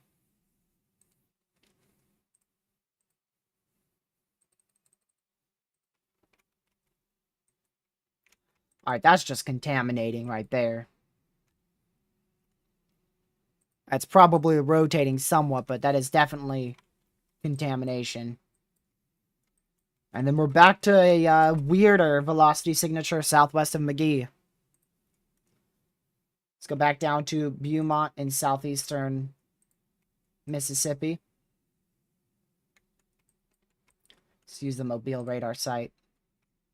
Still have an area of rotation southwest of Beaumont, Mississippi. Still an area of rotation for our tornado warning for south of Wiggins, Mississippi as well. And that tornado warning should expire here in 9 minutes in southwestern Alabama. All right, we're at 5 hours now. I'm going to quickly take a new break. We will not be ending just yet. So give me just like 2 minutes and I'll be right back. And within 2 minutes, we should get new scans. So we'll see what things look like then. I'll be right back.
Alrighty, I'm back. Good morning. Alrighty. I had to go take a quick break, Jack, because I went 2 hours without taking a break. I try to take a break every hour, but that rarely works. Normally, it's like every 2 to 3 for these longer streams.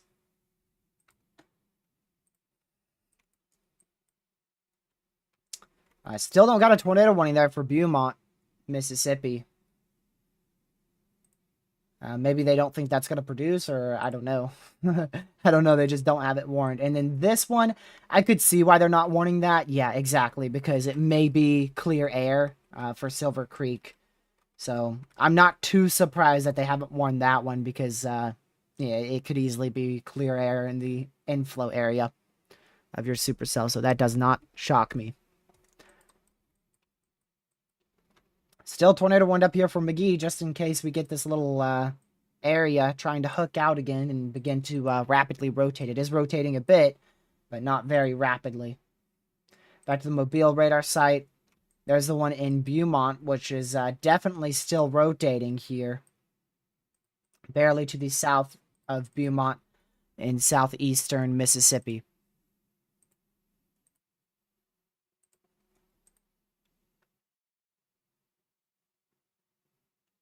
All right, someone has the a visual of this storm. I'm going to go look at this chaser, see what he says.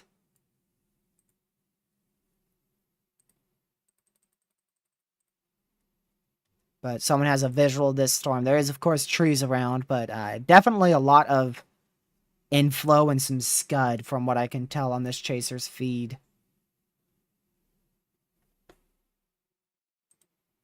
I don't see any like big wall cloud or funnel because there's trees.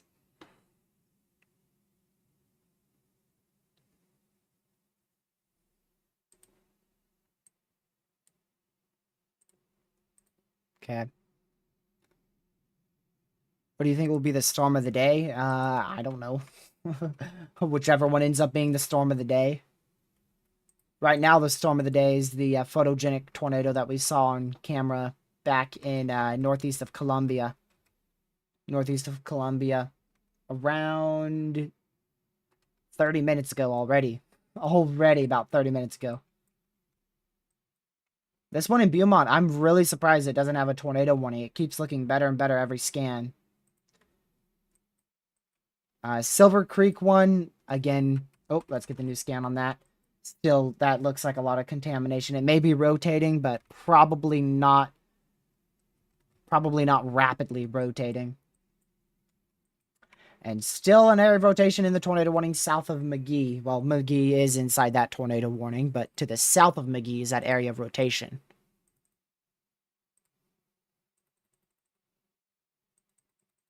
I've forgotten I've had satellite on my other monitor this whole time.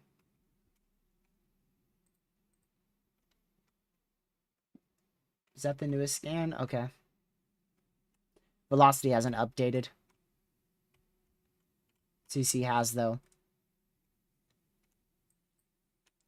Back down to Beaumont.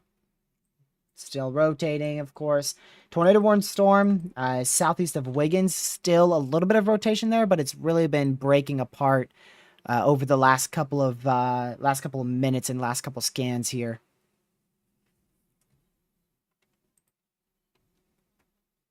Still got a radar site in central Louisiana. That's where these storms began 5 hours ago. I guess I'll put this one to... I don't think we need one in central Alabama yet. Nah. So we'll just flop this one to Lake Charles. Because there is some rain there, but probably won't use it.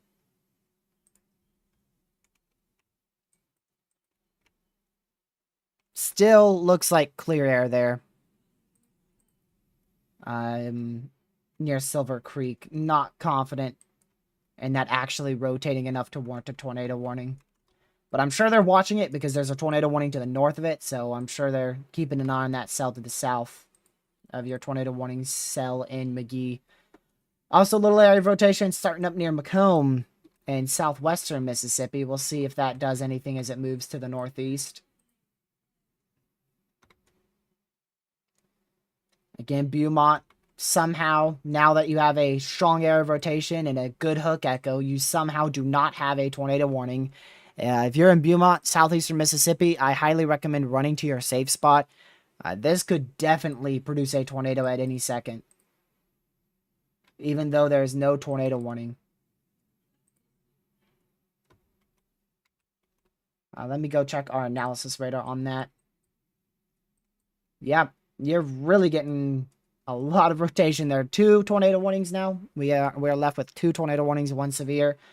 Tornado warning 1 is out here south of Wiggins, and then our other tornado warning is still for McGee in central Mississippi. We should have a third one here at any second for Beaumont in southeastern Mississippi. They've really been holding off on that tornado warning for some reason. There's what it looks like in McGee.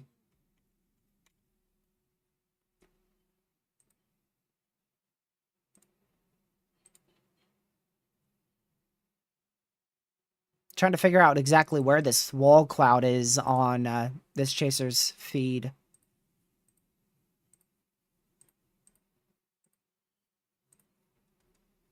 Oh, finally. About time. Jeez. Oh, really? They didn't even warn it. My bad, my bad. I'm sorry. They warned this one down here near Macomb. I thought that was the one for Beaumont. It's like, about time. Never mind. Beaumont is still not under a tornado warning. Tornado warning for south of Macomb, Mississippi. That's the one I literally just pointed out like a minute ago. Tornado warning for northwestern Walthall County in southern Mississippi, central Pike County in southern Mississippi, Pike, and Walthall County in Mississippi. There you go. New tornado warning for Macomb, Mississippi. Or just south of Macomb, Mississippi. My bad.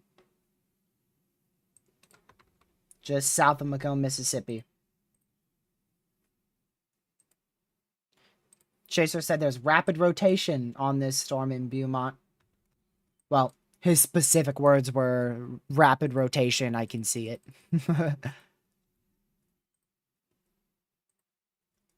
That's exactly what he said. And radar definitely agrees with what he is saying. We're getting a donut hole here in Beaumont. Somehow not tornado warned. Your guess is as good as mine on why. Really not sure what's up with this not having a tornado warning. I think I turned down my mic by accident. There you go. I increased it a little bit. I was into the green values on Streamlabs. Normally I'm in the mid-yellow to the red.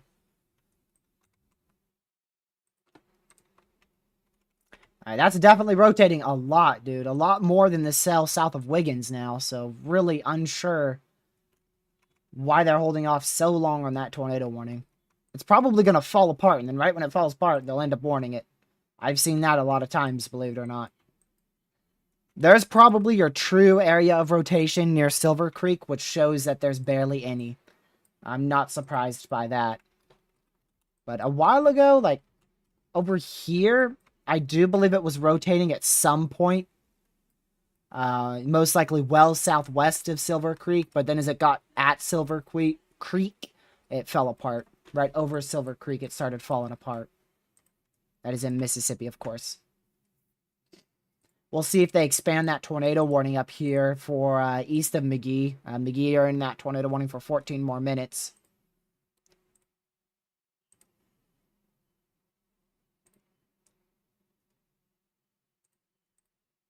So make sure you are in your safe spot.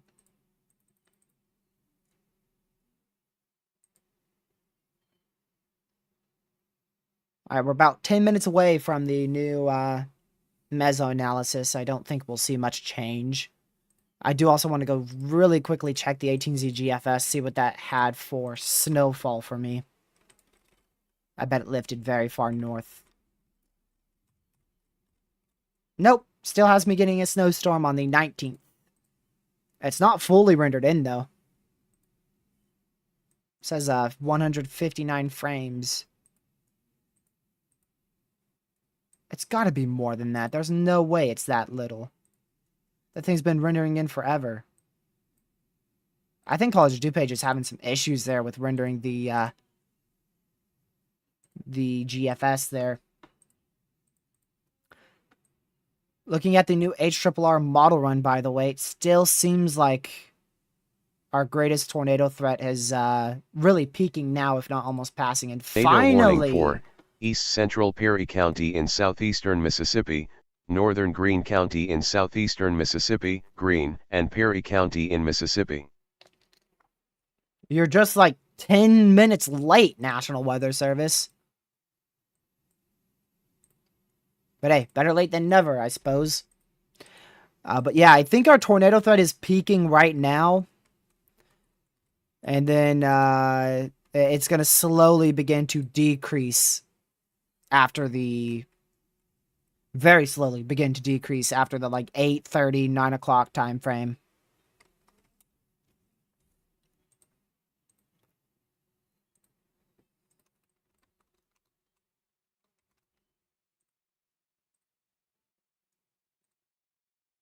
There we go. Check the euro. Okay. I'll go on tropical tidbits. 12Z euro. Wow, that's a nice snowstorm on the 20th for me, huh?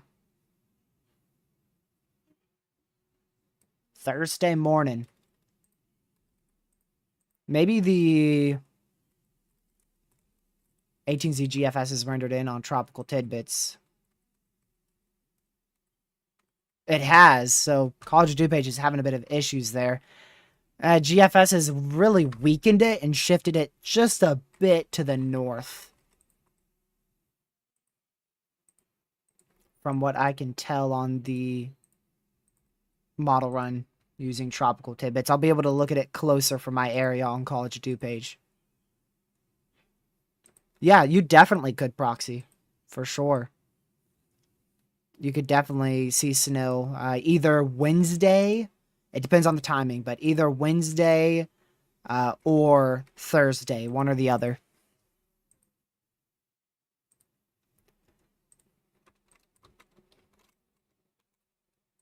Let's go back here.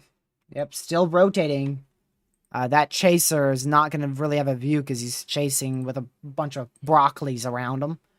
A lot of trees. And also, it's probably going to be rain-wrapped. There you go. It's probably also going to be a rain-wrapped tornado if it's on the ground.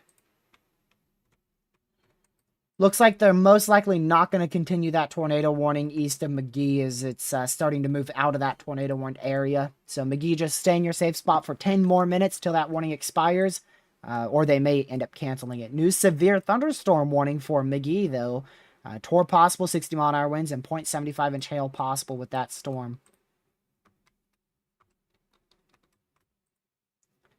Still have a good area of rotation southeast of Macomb in south central Mississippi. So if you're southeast of Macomb, near the Magnolia area, make sure you are in your safe spot.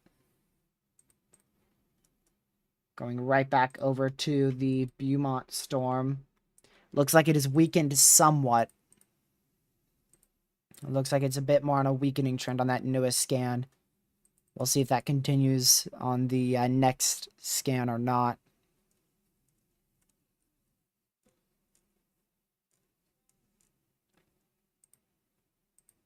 I do want to see the Mesoanalysis yet. It should be, what, 23Z now? Not yet in.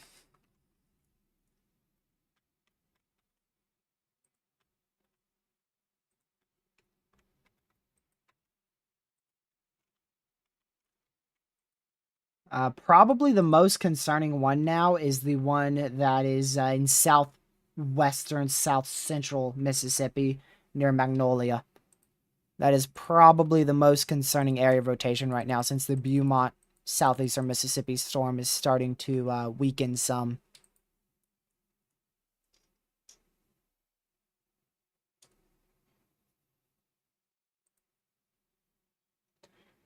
Also, if we go back over here to this cell, this is definitely one that has the opportunity to be a long-tracked, strong tornado.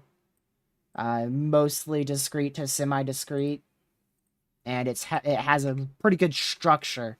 It's all going to come down to these cell mergers to its south, as well as generally what the environment is over here, which I'll be able to give you a better understanding of the environment in about 10 minutes.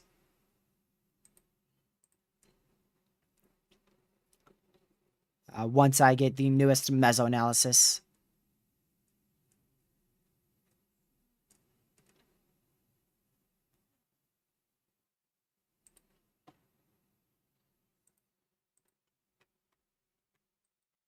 Okay, that's... Let me switch back to the Jackson, Mississippi one. Yeah. This has definitely turned more linear. We could see a spin-up tornado somewhere along this bow echo that is formed west of Laurel in south central Mississippi, going towards Bay Springs, Stringer, Summerlin, Taylorsville, Hot Coffee, multiple other areas as well out here in south central Mississippi. So make sure you are indoors, away from doors and windows, close to your safe spot, just in case we end up with another tornado warning somewhere on that line. Go back to our New Orleans radar site, actually called the Hammond radar site now. Can't really tell where that rotation is. Once again, it looks very misplaced from the actual hook echo. But it's generally rotating somewhere southwest of, what is that, like Homersville? Kind of Homersville, southwest of Homersville and south central Mississippi.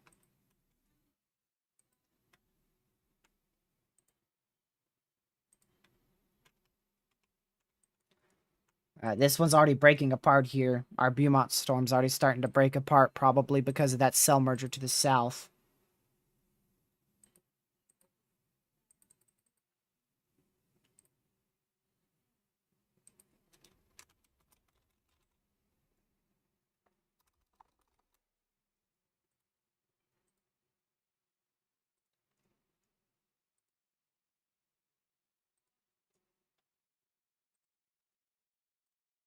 Also, once again, the newest SBC Outlook comes out at 8 p.m. Eastern, so we're still quite a while away from that.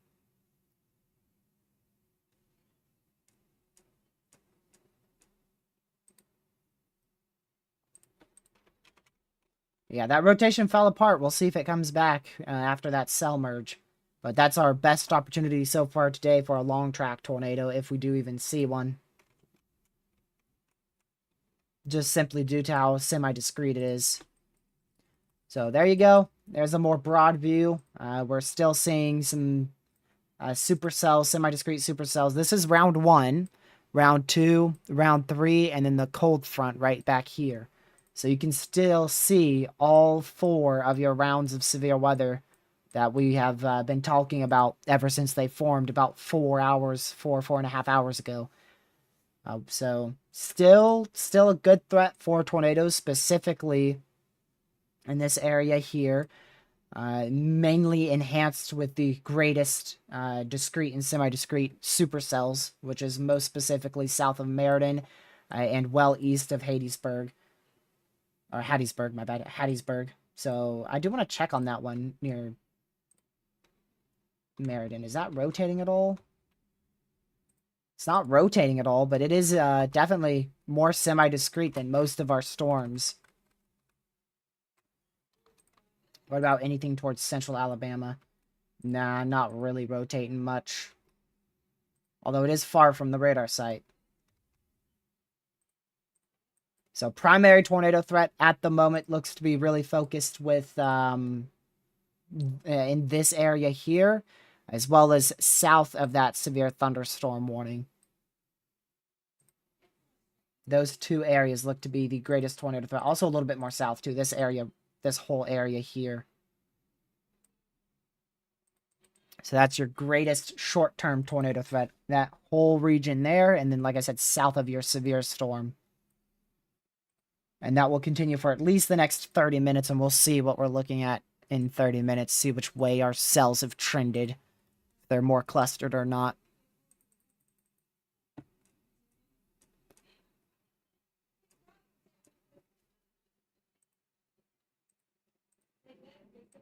See if GFS has fixed itself yet. Not yet. Newest HRRR's in 22Z. Still shows a very messy mode for the rest of really the entire event. There may be a brief spark up in tornadic activity, specifically around the 9 p.m. time frame. But even then, it's still pretty messy.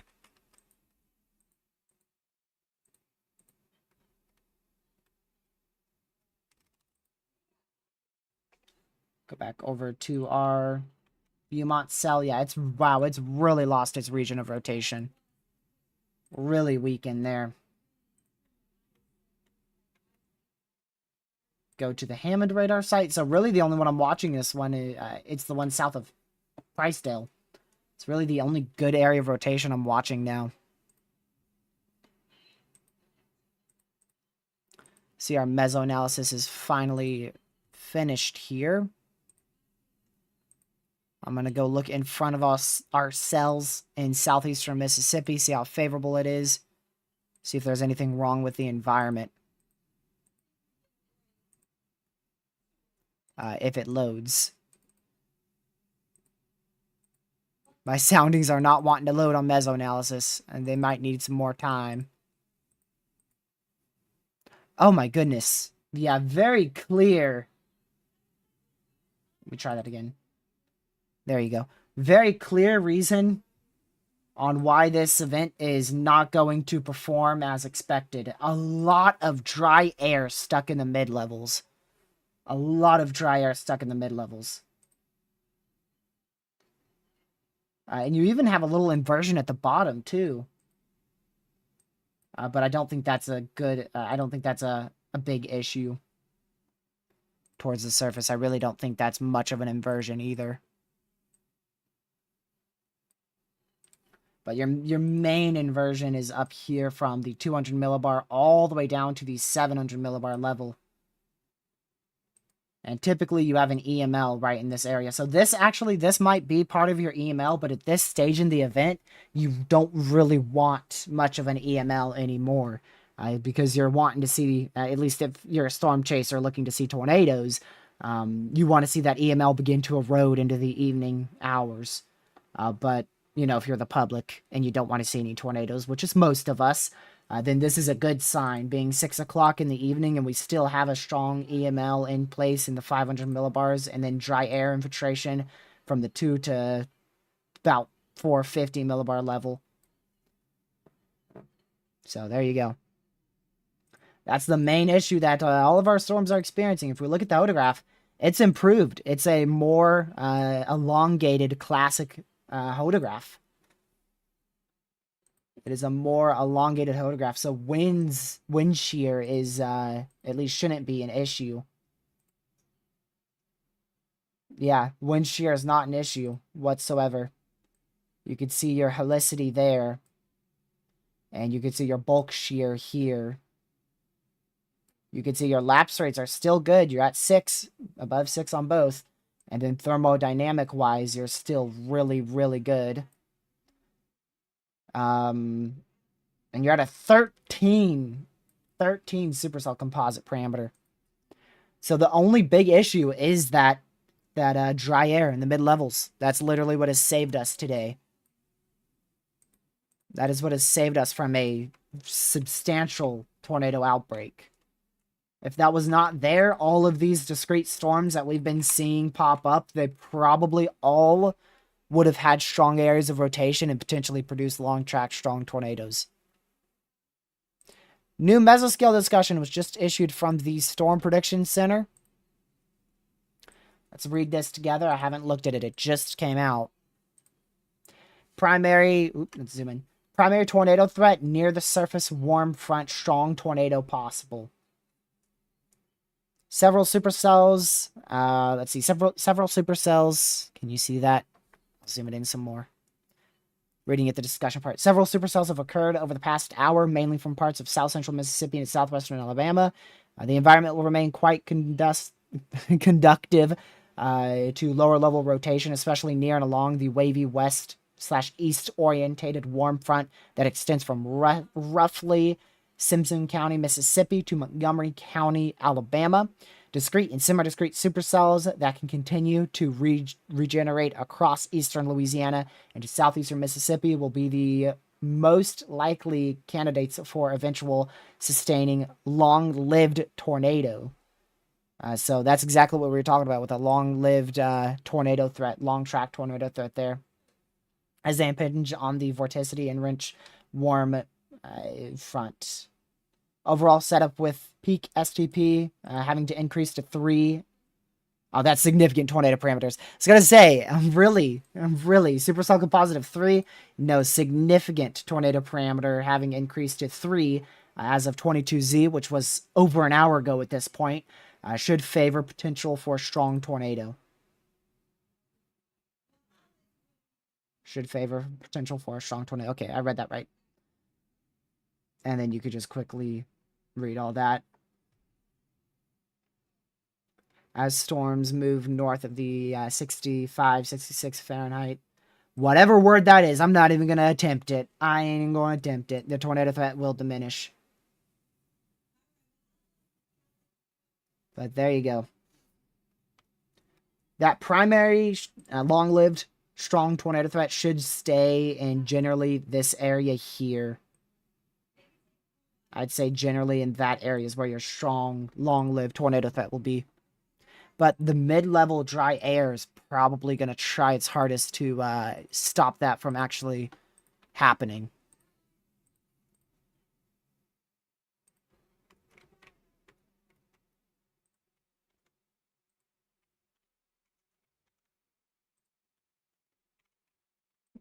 Still a few areas of rotation along that severe storm. We'll keep an eye on that.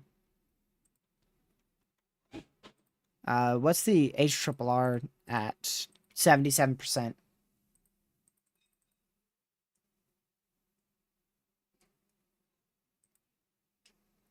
So we should be live to look at the 23Z HRRR. Probably not 0Z, unless we keep seeing a bunch of tornado warnings issued.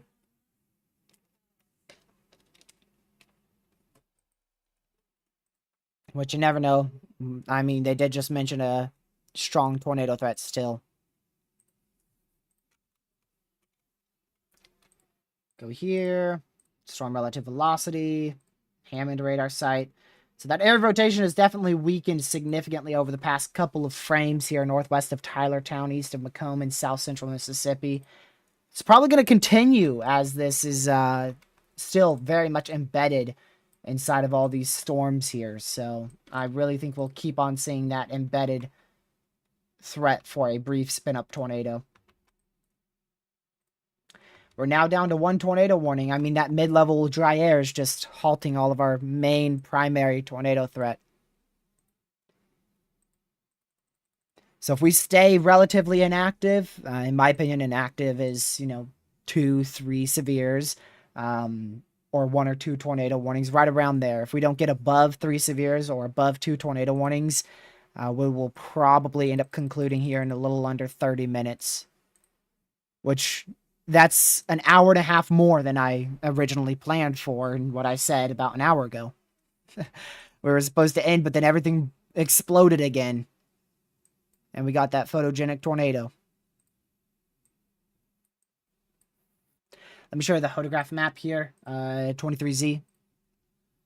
You can clearly tell the most favorable environment for tornadoes is out here,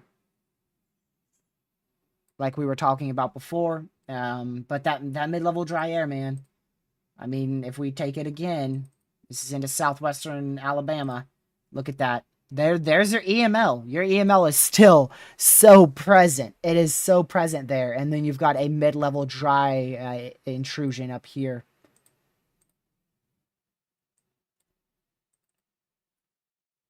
I don't know if that is a surface inversion. I really can't tell. I don't think that's a surface inversion.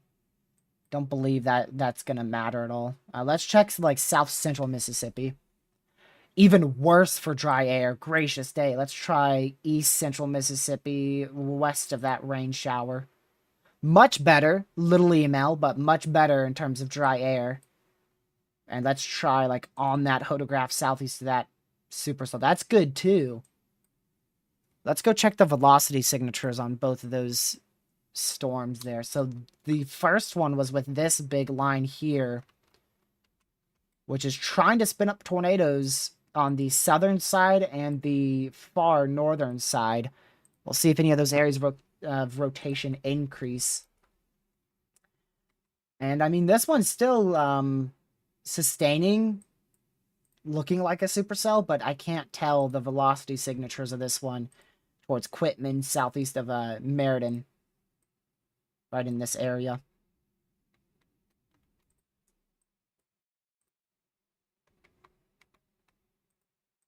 Looks like that area of rotation strengthened quite a bit out here. Shoot, where is it? West of Columbia. West of Columbia, north of Tylertown, east of Macomb, Mississippi.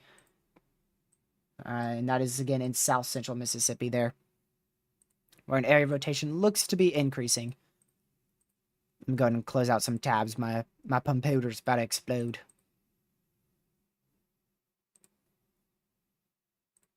Mesoanalysis. Yeah, let me bring that over here and close it, because I already have one open. Oh, there's a look at your cyclone in Australia again.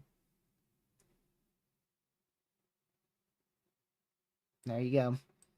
I'll go close that too. I bet that was looping. That's why it was, my computer was starting to spaz out.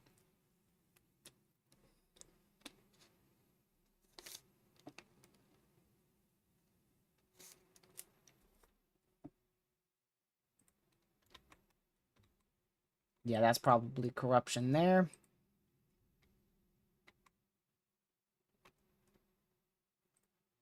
So even though those semi-discrete supercells are exactly what I just said, semi-discrete, still not able to get good areas of rotation. That's because of your mid-level dry atmosphere.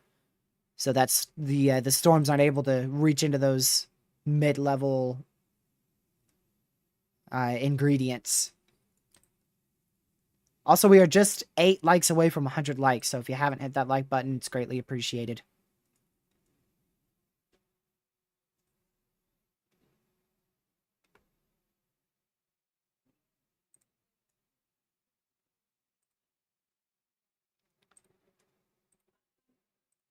I'm waiting for the H-triple-R, and I'm also trying to figure out if the lower level jet is really going to help the strong tornado threat tonight or not. It might towards the 9 p.m. or so time frame. We'll see. And if that does happen, we'll come back on here towards that time frame. I'll probably be my goodness, I can't English. I'll probably end stream in about 25 minutes. So Cody, I'll probably end up seeing you either late tonight if storms really get going again towards 9 p.m. Eastern. But if they're not really going by 10, 11 o'clock Eastern, then I'm just going to call it quits and not even bother doing urgent coverage. And then outside of what may be urgent coverage tonight, I can't promise a live stream tomorrow or Friday. I'm really hoping to do a live stream Saturday, but I'm not sure how that's exactly going to work out. Twitter is a very easy way to get quick updates from me. So if you don't follow me on Twitter, it's TRG Tornado on Twitter/X. I post there quite frequently when I'm not live, and even when I'm live, I'll do occasional posts on there. So that's where I'm going to be posting a lot of my updates in terms of what I'm looking at on model runs for forecasting terms for Saturday. Because I can spend like literally 5 minutes on a tweet over there on Twitter. Whereas for YouTube, I have to start up a whole 1 hour live stream or put a good 2 hours into making a video.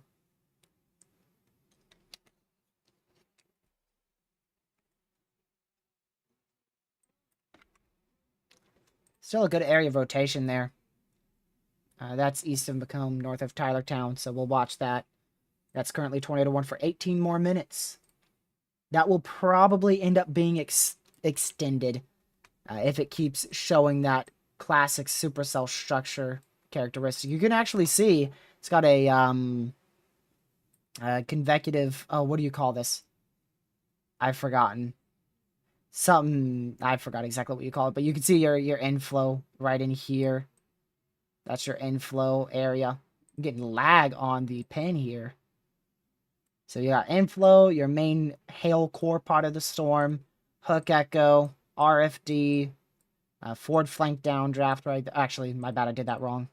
Your forward flank downdraft is in this part right here. Forward flank downdraft turning into your RFD. And then I can't remember, tail line convection, something like that. Something like that. I forgot exactly what it's called. I think I pinned a message of it in here.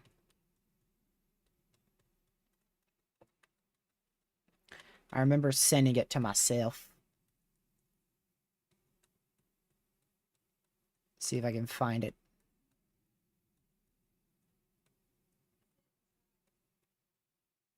I know it's something like convecutive or convection. Maybe it's flanking line of convection. It might be that. Gracious day, I can't find it. It's way too far up.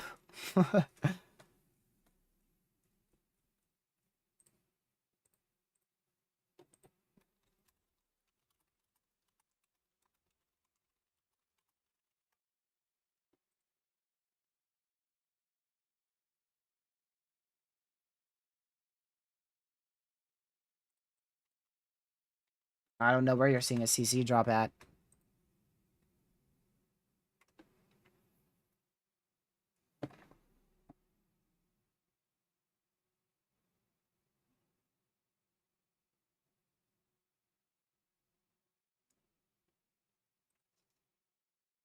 I think it is called a flanking line of convection or something very close to that.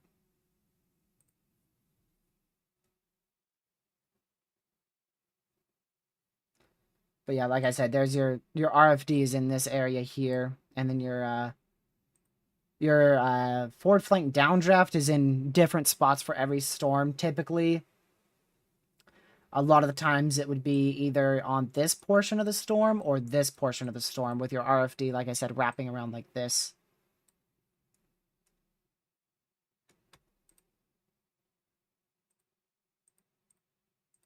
But I forgot. The only thing I forgot is what this is called. I feel like it's a forward flanking line of convection or something around that realm.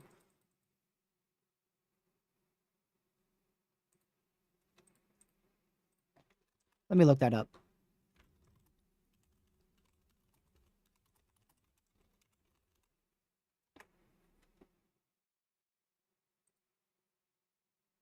Yep, forward flanking line of convection. It forms on the southwest side of a supercell. Ah, I remembered. I didn't know if that was it though, because it sounded a little weird. That's your forward flanking line of convection. Also, you could call it a flanking line of convection as well. Oh. Tornado warning for that beep was loud East Central on my Peary County in southeastern Mississippi, guys, Northern Greene County in southeastern Mississippi, Greene, and Perry County in Mississippi. Where? Can you repeat that? Oh, there. Southeast of Macomb, so it's an extension. Wait. No, this got disextended. I am confused. Is that the new tornado warning? Because that's not an extension if it is. Let me go to GR2. Gracious day.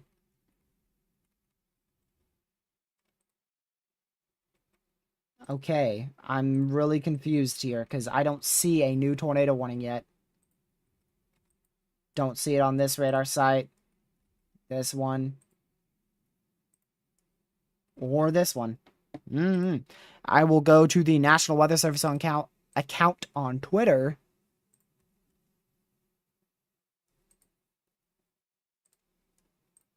Okay.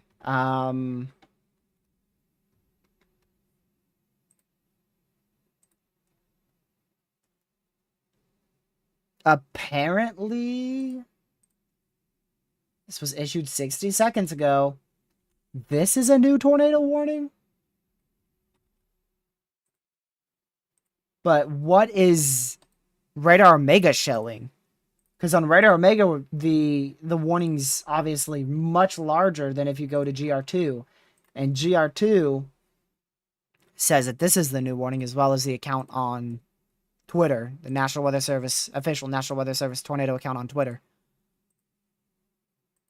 So, I think Radar Omega might be bugging.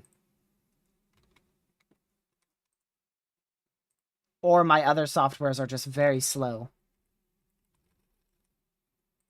One or the other.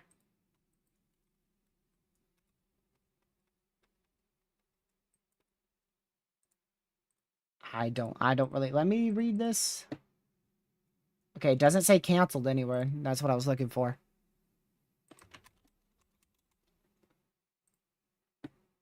Go check weather-wise, because that updates much quicker. I think that updates quicker than almost every other site. Yeah, I think Radar Omega's bugged. We'll check Radar Scope 2.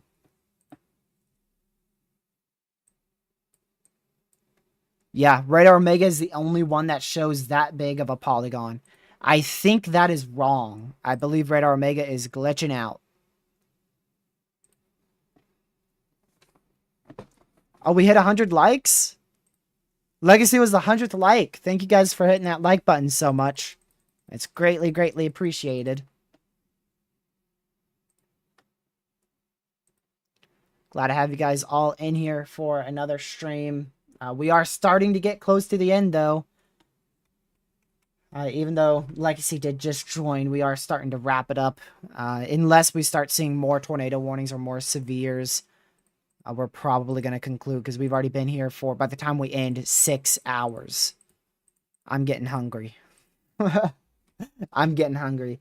Like I said, there's a chance we come back tonight around 9 p.m. Eastern for the tornado threat after the lower level jet kicks in. And after that, I don't think I'll be live tomorrow. I don't think I'll be live Friday. And I hopefully will be live Saturday. I'm gonna get very busy. Tomorrow I'm busy, Friday I'm busy, Saturday I'm busy, Sunday I'm busy, Monday I'm busy. I'm not busy Monday night though. I'm gonna get really, really busy. So we'll just see how it goes, and when I'm live, I'm live. I'll be live whenever I hit the live button.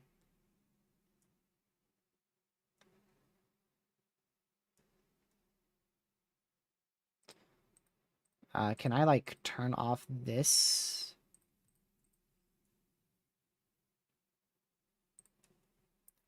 Flood watch. I don't want any of this stuff on. I'll use all that stuff for hurricanes when that comes back around. There's a bunch of flash flood things they just added on weather-wise.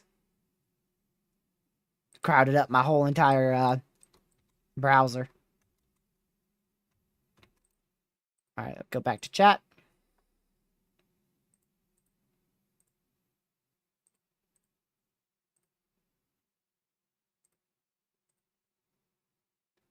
Let's see. TRG, you want to know what's funny? Some schools of my state today closed because of the rain? What are you? Do you live in Virginia? What? That's insane.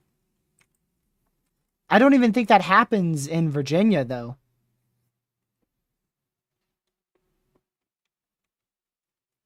Pretty rare we close for just rain.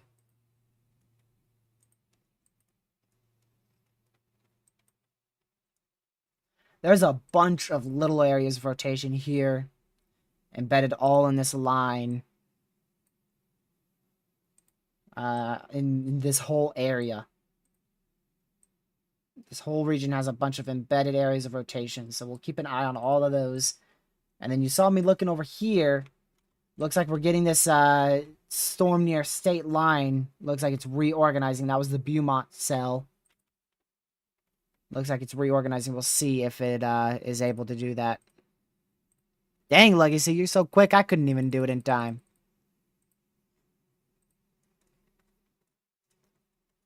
Legacy's way too fast with banning people. So far, confirmed one. One tornado has been completely confirmed. But I'm sure we had more weak tornadoes that spun up. But dry air in the mid-levels really stopped most of our storms from actually producing. We had a bunch of rotating storms and a bunch of tornado warnings, bunch of severe warnings, but only one actual confirmed tornado.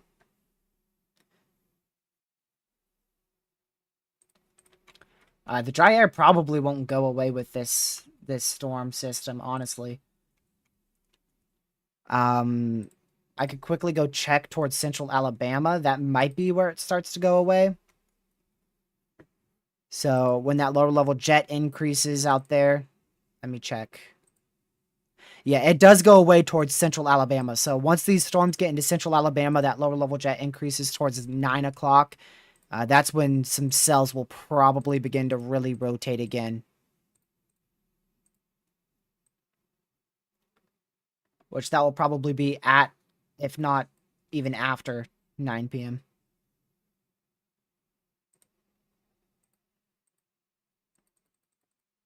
We are tornado warning lists. Look at that. We are down to one severe warning. That is it. One severe thunderstorm warning is all that is active. That is what over-convection does to an event, as well as dry air in the mid-levels. As well as not as far as originally forecasted warm sector. There was a few things that did go wrong today.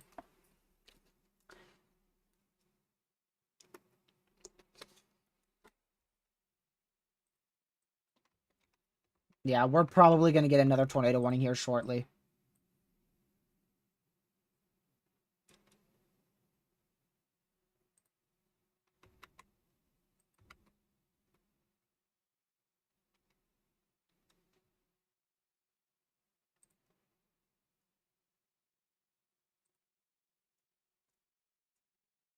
Is slow-mo just not on? Like, hello?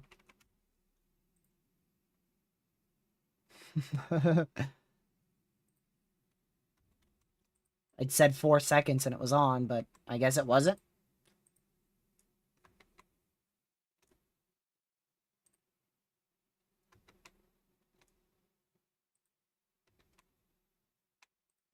Yeah, there's definitely a few areas that may end up trying to spin up a tornado out here along this line.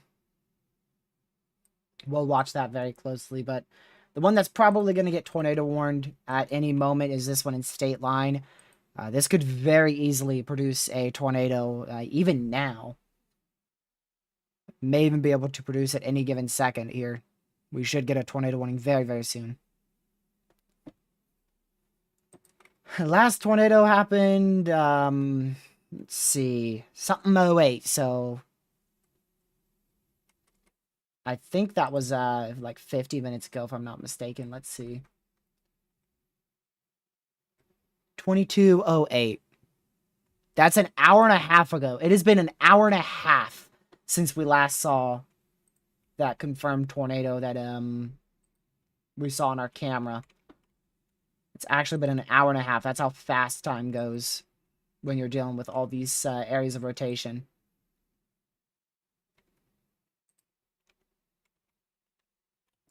Okay, that area did weaken towards State Line, but it's still worth a tornado warning. We'll just see if the National Weather Service issues it or not.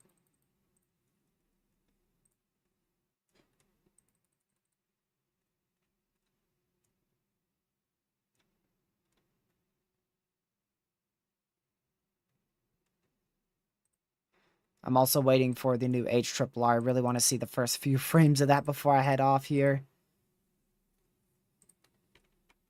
If this gets tornado warned, y'all, should we stay or just go ahead and end?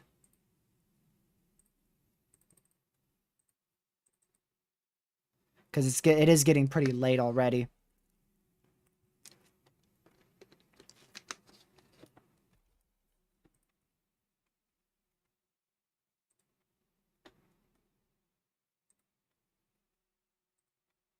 I might have to go eventually. I can't starve to death over here.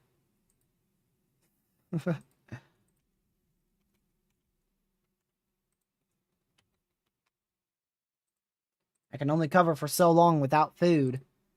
Normally on the longer days in the live streams that are more than 5 hours, I end up having a Lucky cover for me. Yeah, normally Lucky covers me though, Ben. Or the food's ready. I gotta go and make the food. That's the thing.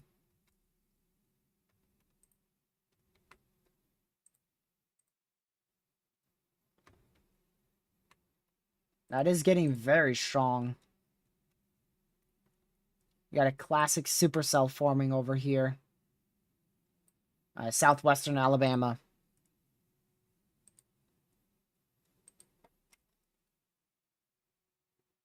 I mean, this literally was just tornado warned.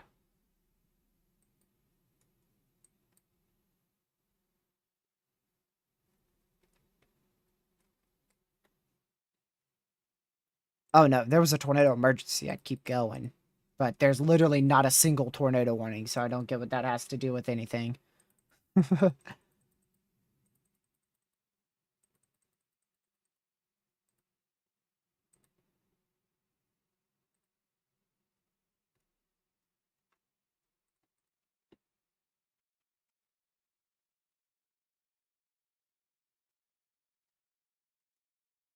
Well, we'll wait and see. I mean, that's your discrete cell right there.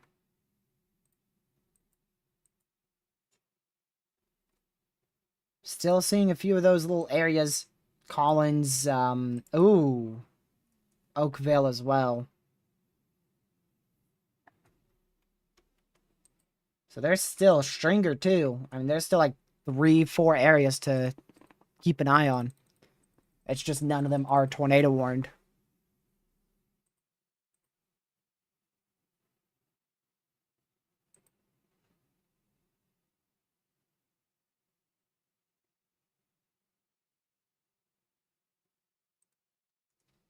All right, let's go back over. Oops.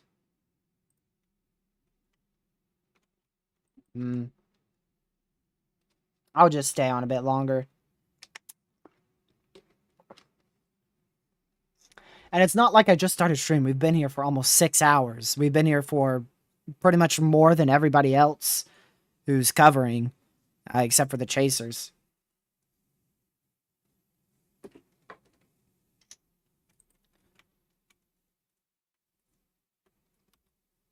And that's a long coverage stream for something that has only produced one tornado.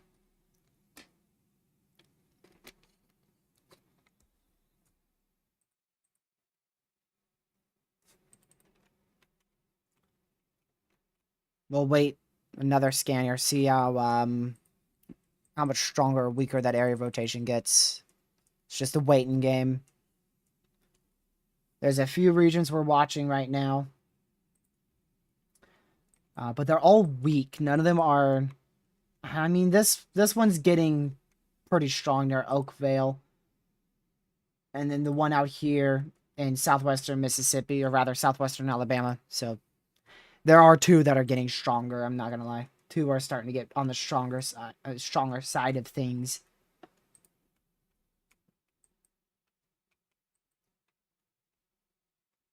So we'll see if either one of these get tornado warned. These would be the two that have the best chance at getting tornado warned here. The one in Collins could get warned as well, but that doesn't have as good of a supercell look. It still looks like a supercell, but not nearly as classic as the one in Oakville, as well as the one out here south, or rather west of Chatham in southwestern Alabama.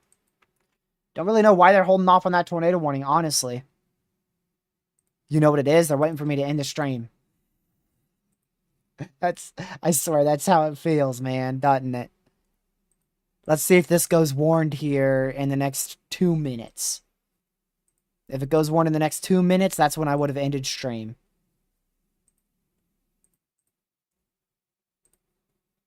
Three minutes, actually. The next 3 minutes.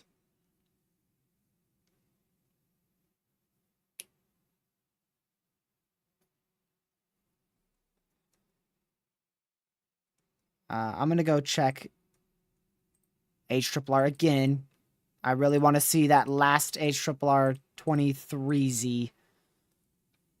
Of course, we'll have 0Z in too, but 0Z takes forever to render in, so 23Z is like one of the last HRRRs for a good hour and a half or so.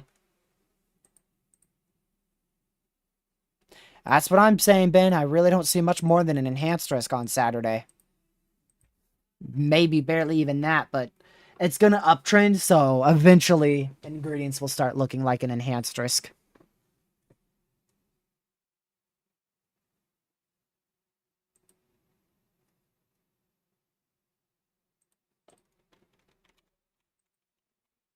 All right, that is getting very close to producing a tornado.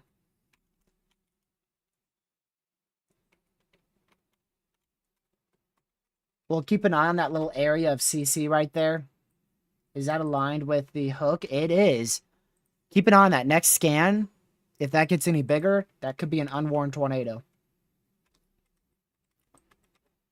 But at the moment, that's just CC in the hook. So that's not clear air. This is clear air, Ben. This is clear air. This isn't. I didn't say it was debris. I said if it gets bigger. If it gets bigger, it's a tornado. Right now, it's just a couple pixels. But that is where a tornado would be located in this storm.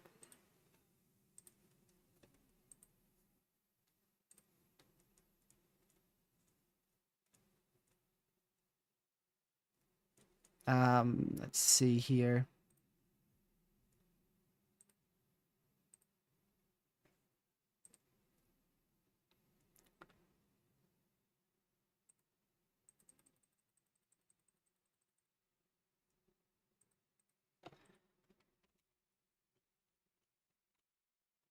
Yeah, 2 pixels is not enough to say it's a tornado. I'm just pointing out that if there is a tornado on the ground, it would be those pixels on the next scan if they move northeast and if they get bigger. Because this is really, it's really close to producing a tornado.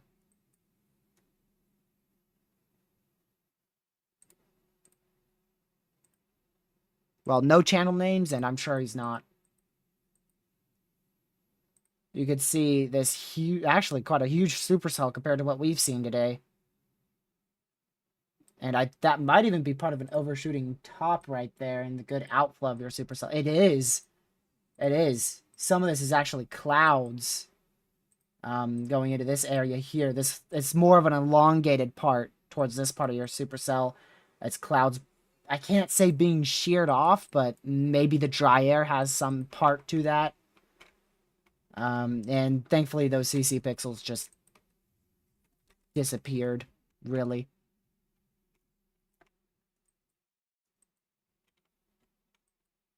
We're looking for CC here, and if anything gets bigger as it moves to the northeast. Don't look at this CC. This is all clear air in here. That is all clear air and actually inflow to the supercell. It's where winds are going into the storm and helping it rotate. Still can't believe there ain't no tornado warning on that. And here's another one that's doing much of the same. A little bit more messy on the clear slot in the inflow area, but you can see generally you've got much of the same here. I think dry air is spreading out rain and clouds to the northeast more. Because, like, if we go back to this one, you can see that a bit better. You can see how there's this trail of lighter reflectivity right here. And satellite imagery shows that there's kind of some elongated clouds, per se, with that portion of the storm. It's a big anvil cloud. There you go. That's what I'm looking for. It's a big anvil. It's a huge anvil cloud. That's what I'm trying to say.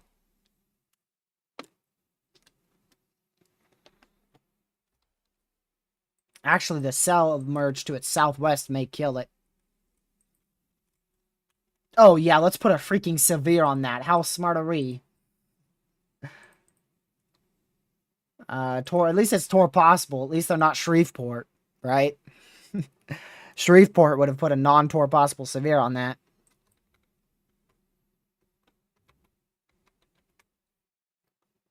I guess that's better than nothing, but that's worth a tornado warning in my book by far. And not only in my book, I'm sure that meets the definition of a tornado outbreak. Or not a tornado, what? Of a tornado warning. My bad.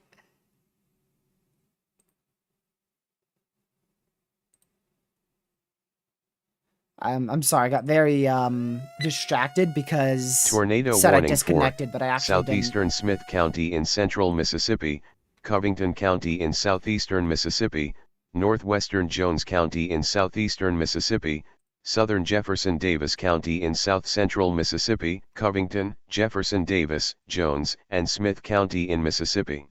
See, now Jackson National Weather Service gets it. They see an area of rotation that may produce a tornado, and they tornado warn it. Mobile sees an area of rotation and severe warns it. This one looks substantially more healthier than the tornado warning. Substantially more healthier.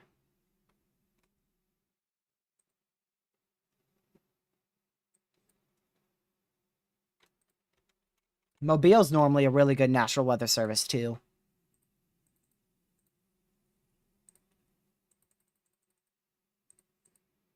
But in my opinion, that is clearly worth a tornado warning. I mean, most of the time, if you see a signal like this on a storm, it's going to end up being tornado warned. But I bet now it's probably going to start dying out.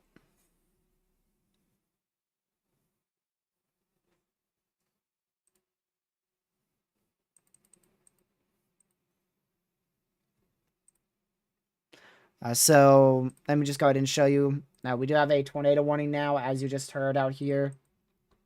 That's for Bassfield, Williamsburg, Collins, not coffee, hot coffee, not coffee, hot coffee, Summerland, Taylorsville. So make sure you are in your safe spot.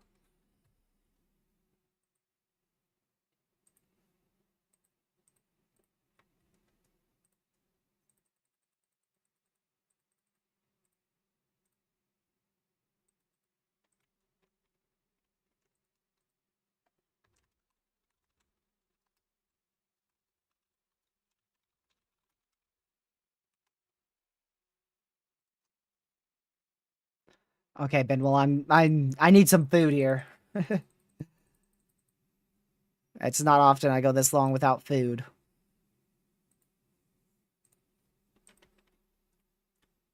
I might just have to end and go get me food, honestly, even if things start popping off.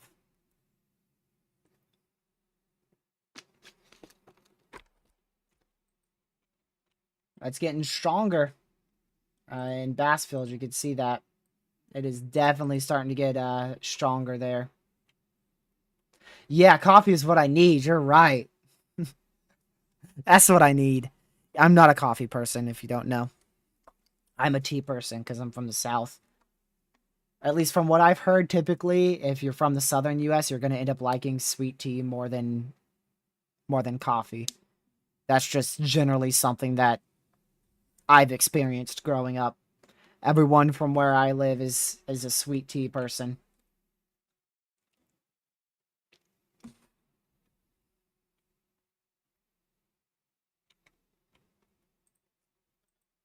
Let's go check on that severe warning out here. That's what I got to say about that. Wow. Wow, and why not tornado warned?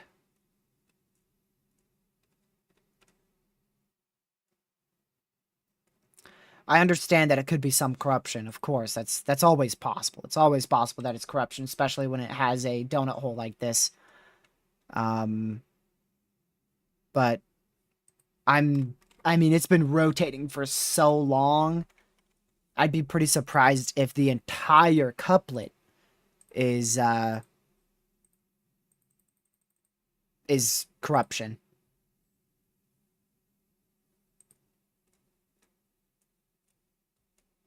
I'm sure at least some of it is starting to rotate, if not it's been rotating.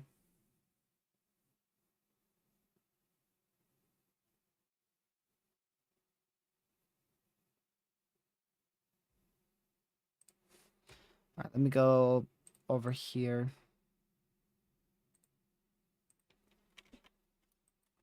I mean, yeah, it's literally crossed an entire state. It started rotating west of state line in southeastern Mississippi, and now it's all the way going towards Frankville and still does not have a tornado warning.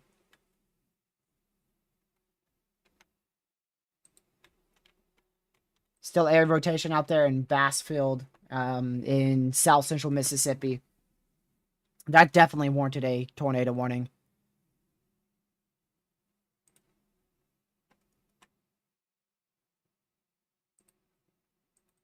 So make sure you are in your safe spot if you're in that tornado warned area. That's really starting to get tight, too. Now, okay. Let's do a comparison between one National Weather Service and the other. Here is the tornado warning out here from Jackson, Mississippi. It could be corruption, right? You see the donut hole in the area of rotation. It very well could be corruption. But Jackson already is known that, look at that. It's progressed an area of rotation for the last couple minutes. And so they decided to go ahead and warn that. And also, by the way, this is the same storm that was warned way back here towards the Magnolia area. It's still going on. And then we've got Mobile over here. Really, generally the same looking thunderstorm, let's be honest. It really looks just about the same in terms of intensity and overall structure.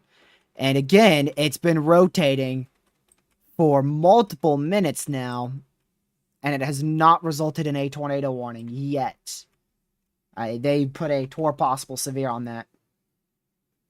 Which, like I said, I do understand that it may be corruption and the National Weather Service is playing more conservative, but That is definitely rotating to some extent, whether it be significant or just a small area of rotation that is still capable.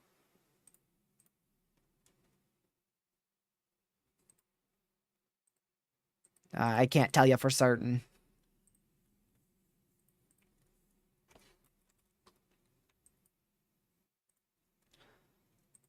So we're back up to 2 severes now, thanks to that severe warning that should be tornado warned out there, southwestern Alabama.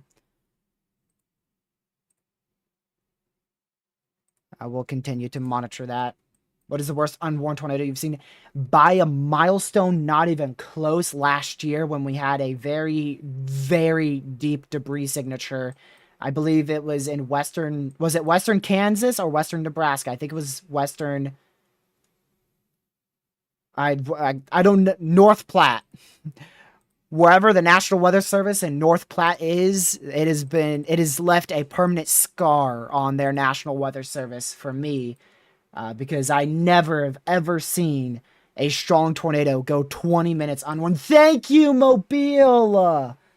Thank you! Thank you! Greatly appreciated. Tornado warning for South Central Choctaw County in southwestern Alabama, North Central Washington County in southwestern Alabama, Northern Clark County in southwestern Alabama, Choctaw, Clark, and Washington County in Alabama. It is in Nebraska. National Weather Service North Platte, Nebraska last year by far was the worst unwarned tornado I'd ever seen. Chasers had a video pictures of a wedge tornado. Radar had a deep blue CC. It was on the ground for sure. Like I said, we had pictures and videos of it, and they still didn't confirm the warning or even put a normal tornado warning. And then when they did put a tornado warning for a storm that clearly had a tornado on the ground, it was radar indicated. And that flipped out the Twitter community even more. So it started, tornado touchdown, no tornado warning for about 10 to 15 minutes. Tornado warning issued, radar indicated. Remember, the tornado was on the ground for like 15 minutes and they put a radar indicated warning on it and then finally upgraded it to confirmed. Then the tornado was still on the ground, and they unconfirmed the tornado warning whilst it was still on the ground. They downgraded it to radar indicated. It was a mess. It was a mess on that day. By far the worst handling of a storm I've seen by a National Weather Service, and it's not even close. I mean, there's nothing that even compares. Nothing compares to that day last year in terms of unwarned tornadoes and just poor handling of issuing warnings. I forgot when it was exactly. But I remember we ended the live stream and then like 10 minutes later we started right back up because there was an unwarned strong tornado.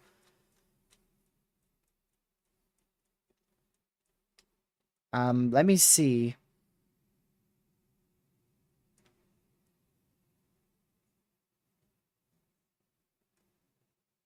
Oh, that actually, that might have been on my birthday. Was this it? Yeah. I got it right here. Here you go. By far, the worst I've ever seen.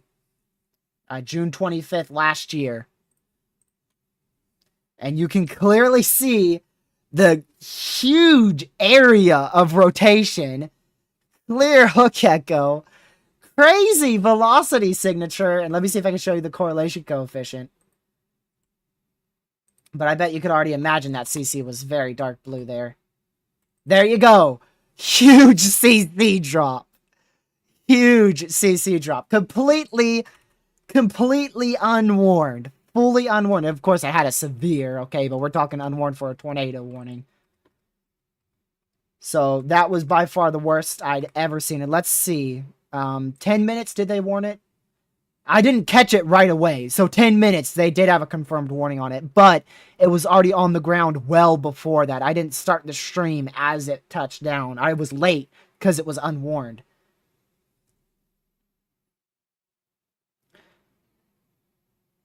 And let me go back here. Oh, maybe they did issue it as confirmed. Okay, I think they did actually issue it as confirmed. So right when they did actually end up issuing it as confirmed, right when they started getting those reports. But then as we go over here, I know for a fact they unconfirmed the warning. Yep, right here. Right here. It's radar indicated. They downgraded it. They downgraded it, and it was still on the ground. So it was on the ground for 10, 15 minutes. They finally issued a confirmed warning. And then they went ahead and unconfirmed the tornado warning as it was still on the ground. That was by far the worst handling of an unwarned tornado I'd ever seen in my life. That was on my birthday last year, June 25th. For some reason, I thought they issued a radar-indicated tornado warning and then ended up confirming it later on. But I was wrong. It was a whole year ago, so I ain't gonna remember nothing. Actually, technically not a year ago. More like 8, 9 months ago. But still, regardless, by far the worst handling I've ever seen of a tornado warning in an unwarned tornado. I don't know if we'll ever see something that bad again, because that was just horrific. And like I said, I'm never, ever going to forget that. I'll always be able to tell you it was National Weather Service North Platte. And I will get it confused between Kansas and Nebraska, though. Well, I didn't track Joplin, buddy.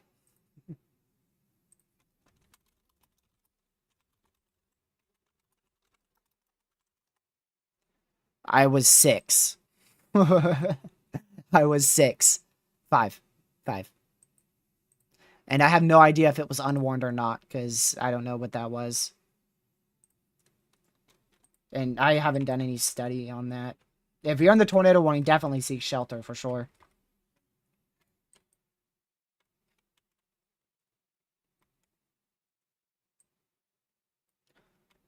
So this is south of Williamsburg right now in south central Mississippi. That red box is a tornado warning. I turned 2 in 2011. See, most of us did not track Joplin.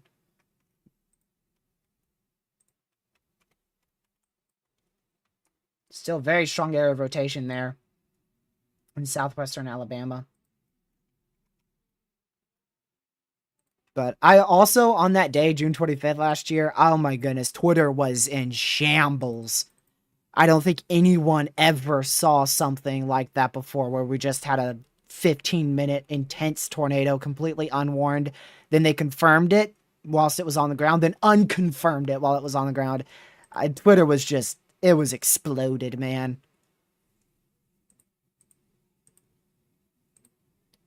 Twitter was crazy on that day. And rightfully so, because nobody ever expected that to happen for a National Weather Service.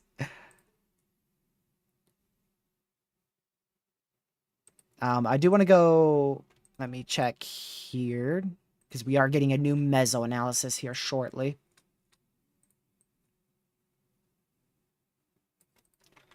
So I want to keep that up.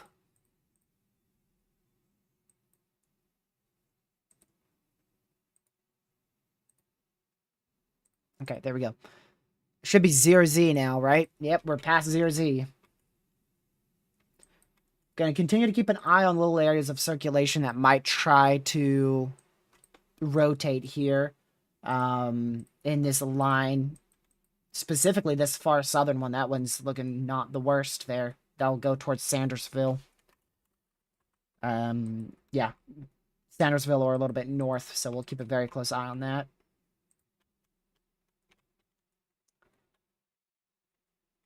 Still really strong area rotation there in Frankville. New meso. I assume you mean mesoscale discussion. Not on my end. I'm not sure exactly which one you meant there.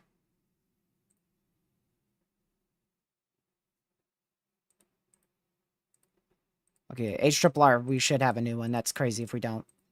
Yep, we do. It still shows an isolated strong tornado threat tonight.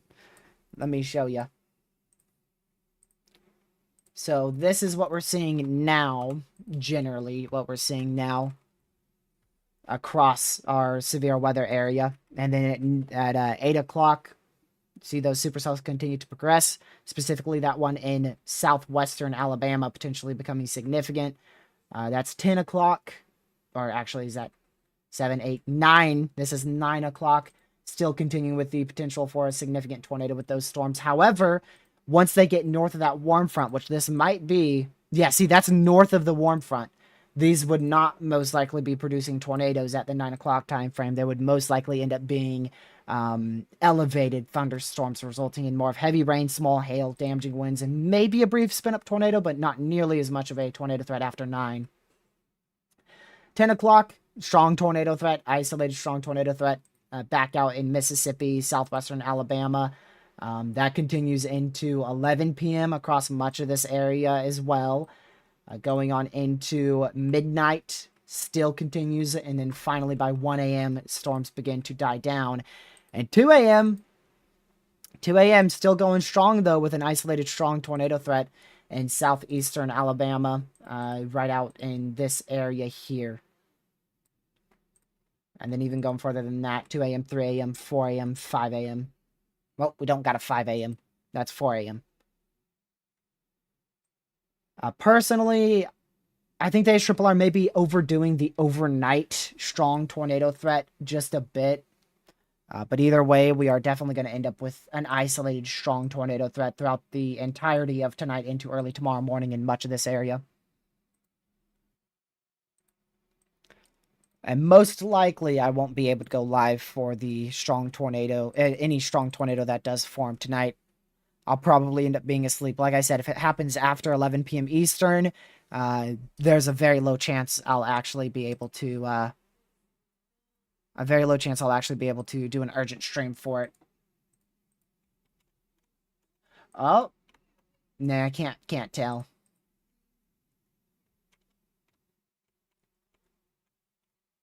Too tricky to tell at the moment. Still large area of rotation there, south of Williamsburg. Yeah. South Central Mississippi. Wanted to double check I got the name right. This is also getting pretty far away from the radar site, so we're looking 3,000 feet, 3,500 feet up now. So just take note of that.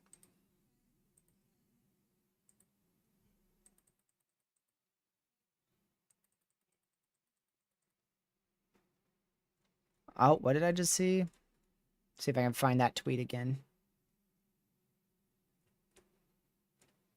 Nope, it is gone in the Twitter abyss. Dang it, I hate when I refresh Twitter too quickly.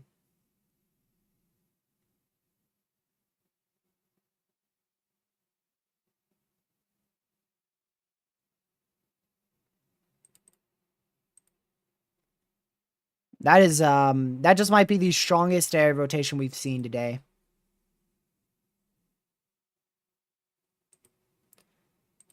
That might be the strongest area of rotation we've seen today. This is, ooh. That little signature, I definitely don't want to call it a tornado yet, but it might be in the process of trying to form a tornado. Also, can we acknowledge the CC for hail? Hello? Look at the hail over here in Coffeyville. We're getting some pretty large hail out of this thunderstorm. I mean, geez. Yeah, if we're gonna get an intense tornado today, it's gonna definitely come from this storm right here. Are you kidding me? I mean, we definitely have a very well-established supercell. Winds going so far around the storm that it's actually created a donut. Hail core on the northern side up here. Very clear. Very, very clear RFD. I mean, geez, your RFD would be all over the place in this whole area. Forward flank downdraft would likely be in that area as well as back in this area. Your whole inflow is in this whole region here. That entire area is your inflow. And even more than that, you've got a huge inflow in this area. Huge inflow. And then that's contributing to a very tight velocity couplet right in here.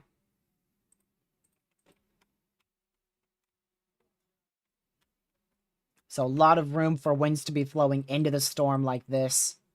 And then a lot of room for storms to be flowing, or for winds to be flowing towards a storm like this as well. That just creates a really tight area of rotation. And then it's so tight that the rain actually wraps around the entire base of the mesocyclone and the entire storm itself, because that rotation is rotating so rapidly. Now, it did fall apart. That more classic look definitely fell apart on the newest scan. We'll see what our other products say on that new scan. Going back over here quickly to central Mississippi. Still a large area of pretty strong rotation to the south of Collins, Mississippi. Pretty classic supercell there as well. Definitely not the worst area of rotation we've seen today. It's a pretty organized region, so make sure you're seeking shelter if you're in that tornado warning. Oh yeah, there's actually been triplets before. 3 tornadoes. We've seen a lot of occasions of twin tornadoes, actually, especially last year. We had multiple twin tornadoes last year. The most notable twin tornadoes, I believe it was the Pilger tornadoes. I forgot what year. 2014 Pilger twin EF4 tornadoes in Nebraska. That was the most notable twin tornadoes.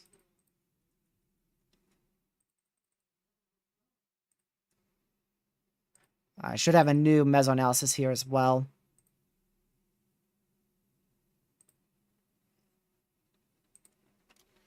We're up to a 50 knot lower level jet in this area here in east central Mississippi.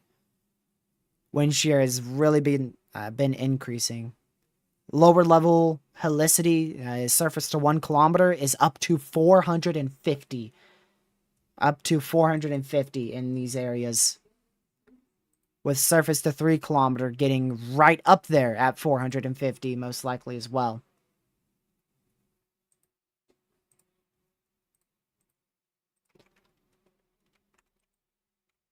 Let's go back over to... Oh, wow. Still very intense area of rotation south of Coffeyville. I cannot tell for a debris signature.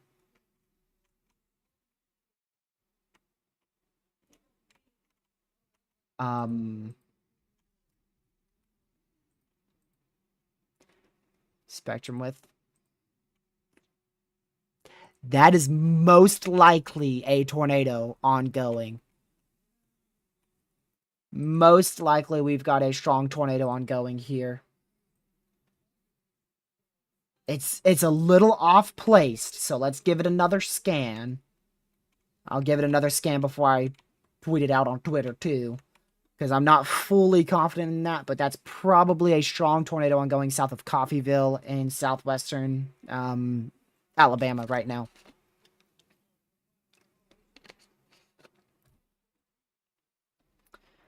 Glad to see you back in here, Taco. Freeport, Florida. I'll look at that very quickly whilst we wait for that scan. You could get a brief spin-up tornado tonight and a weak gust of some winds, especially towards like the 6 a.m. time frame tomorrow morning. But most likely it won't end up being anything notable. Tornado threat will be very low. I think it's 2% for that area. Most likely you won't end up with much. 2% is not a high chance at all. I'm pretty confident that's a strong tornado ongoing, but I would love to wait for the next scan, which is what we're going to do right here. This probably... Oh, yep. Strong tornado ongoing. That is for sure. Strong tornado ongoing. Strong tornado ongoing south of Coffeyville, Alabama. Just double check that's Coffeyville. Done. Tweet that right out. There you go. Strong tornado ongoing. Our first strong tornado of the day. And it looks to be a tree ripper out here. It's already lofting debris around 4,000 to potentially as high as 5,000 feet up. Which is already, that's almost right off the bat a strong tornado. And then, of course, you have your velocity couplet of likely over 120 miles per hour. Or just around there.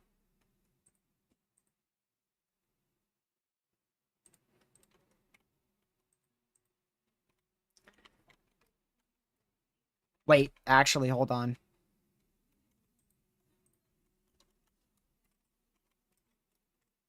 That's gotta be a tornado. I almost want to say that might be a hail spike.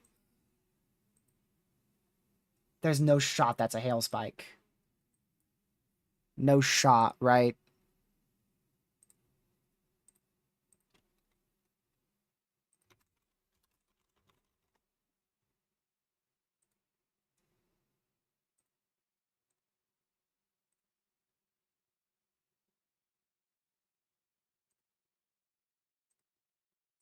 No way that's a hail spike.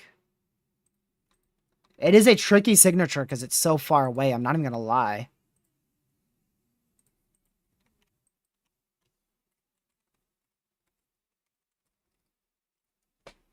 We are now at a PDS tornado warning. That is not a hail signature. A confirmed large and extremely dangerous tornado is located 4 miles southeast of Coffeyville or 15 miles west of Grove Hill, moving northeast at 55 miles per hour. This is a particularly dangerous situation. Seek shelter immediately. That is a strong tornado ongoing now in southwestern Alabama. Make sure you are running to your safe spot. And, geez, we could have a strong tornado forming southeast of Collins, Mississippi as well. So please be in your safe spot there. Yep, very strong tornado ongoing. Now a PDS tornado warning out here in southwestern Alabama. So please run to your safe spot.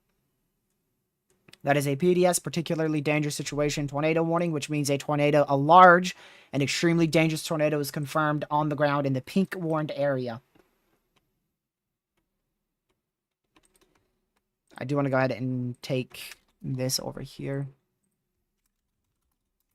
I knew this storm was going to be trouble from the moment I saw it sustaining a way back into southeastern Mississippi. This was the storm that took a while for Mobile to tornado warn. But let me tell you, they did not waste any time putting that PDS warning on it. They did not waste a single second. So again, we've got a strong tornado heading up towards the Thomasville area. Thomasville in southwestern Alabama. Please run to your safe spot. That is a strong tornado ongoing.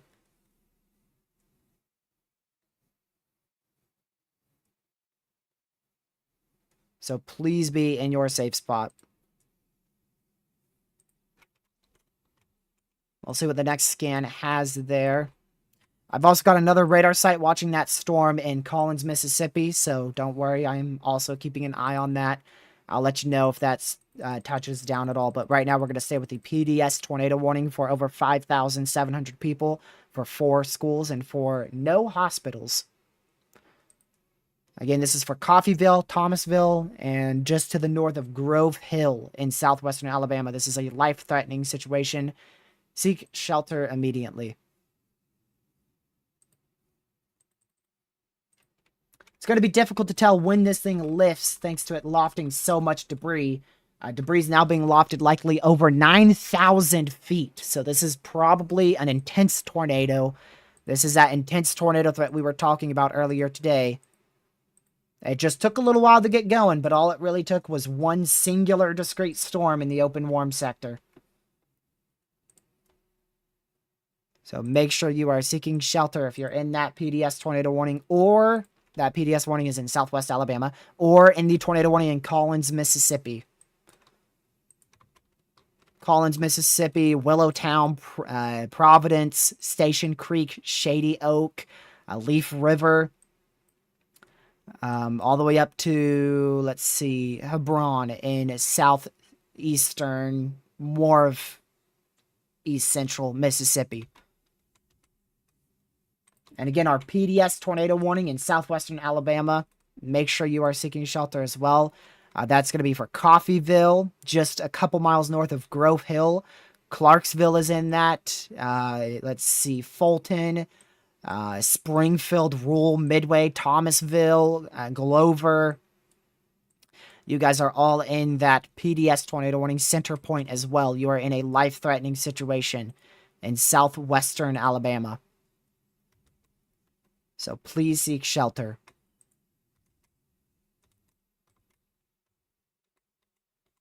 CC's not updating on this software, so I'm quickly going to go over here to see. Oh, wow. Another intense tornado could drop down at any second southeast of Collins, Mississippi. Please, please make sure you are in your safe spot. This could be on the ground at any moment in southeastern Mississippi, just to the south of Hot Coffee, just to the southeast of Collins, Mississippi. Very intense area of rotation there. Back to the PDS warning. Again, there's your debris signature. That large area there is your debris signature. I can't tell you exactly how much of that is debris. Some of it may be mixing in with some hail too. But overall, just make sure you are seeking shelter. Regardless, we do have a strong tornado ongoing. It's just a little difficult to tell exactly how much debris is being lofted up.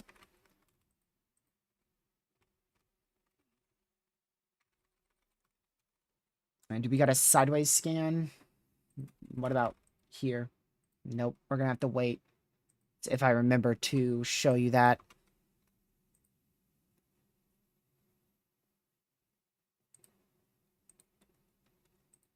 Let's go check over here again.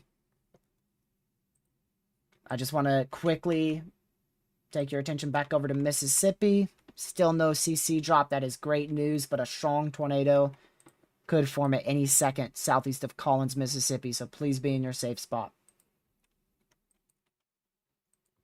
There's your progression of this discrete supercell. This is the one that started way back in Beaumont in southeastern Louisiana, actually further back than that. This singular storm started way over here, just to the west of New Orleans, around 3 p.m., and it is tracked all the way up to southwestern Mississippi, or rather southwestern Alabama, where it is now producing a intense tornado. So please be in your safe spot. Once again, Fulton, Thomasville, north of Grove Hill, Coffeyville, and southwestern Alabama, be in your safe spot. That was a quick glimpse at the supercell in Mississippi because I wanted to see if it had a CC drop, which at the moment it does not.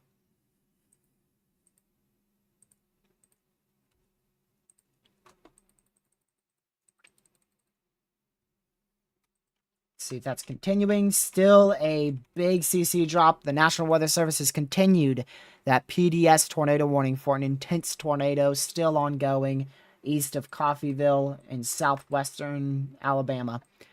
And there you go there, just to show you this is a particularly dangerous situation. Take cover now. Observed tornado. Damage threat is considerable. It's a life-threatening situation, so make sure you're seeking shelter. Quickly going back over to Mississippi because this could drop at any scan here. Our radars are pretty far from that storm, so it's a little difficult to see how strong it is. But regardless, we've got a large area of strong rotation in this area here, moving up to the north and a little bit more northeast than that, moving up this way.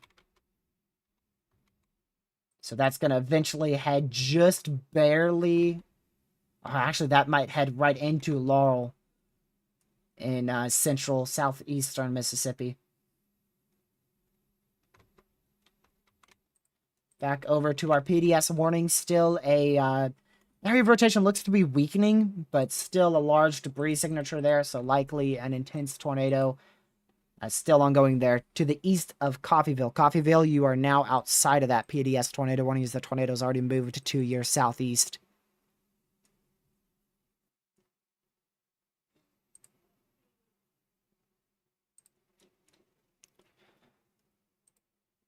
Go back over to this area.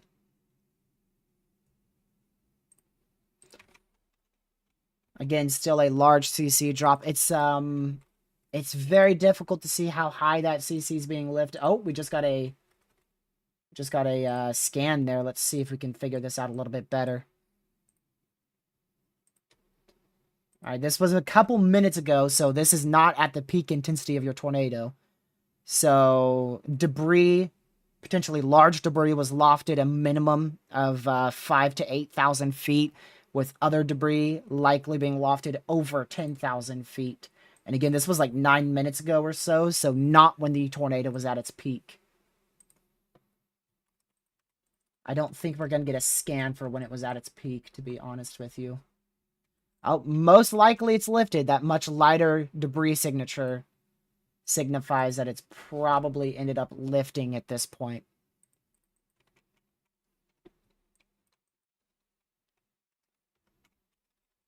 We might have actually gotten a scan here on this frame here for our better look at debris. We'll give it like 5 minutes. Hopefully that will render in. Still no CC drop out here west of Laurel, Mississippi. Just going to keep a very close eye on that because it's probably going to end up taking a bit of an east turn into Laurel, Mississippi. So make sure you are in your safe spot if you're in that tornado warning. In Laurel, Mississippi, get ready to seek shelter just in case you get inside a tornado warning. Also watching the multiple areas of weak velocity signatures, not tornadoes. Weak velocity signatures out here in Barnett in east central Mississippi.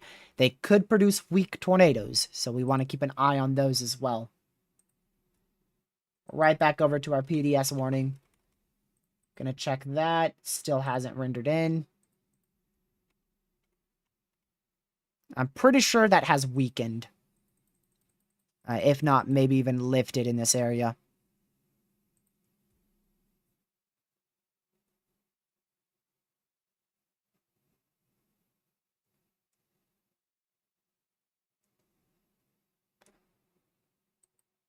All right, let me go check back over here. Like I said, I'm looking at other stuff on my other monitors too.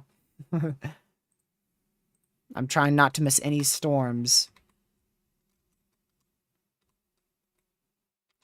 Pretty sure that just tightened up more back out in Mississippi. Oh, well, actually, GR2 has an even sooner scan that shows it actually weakening. So hopefully that continues. We keep seeing that weaken.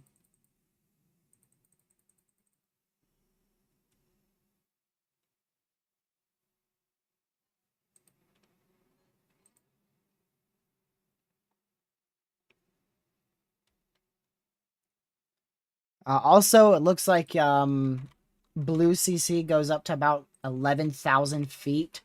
We'll see if we can confirm that with this tool here, but it's still not in yet.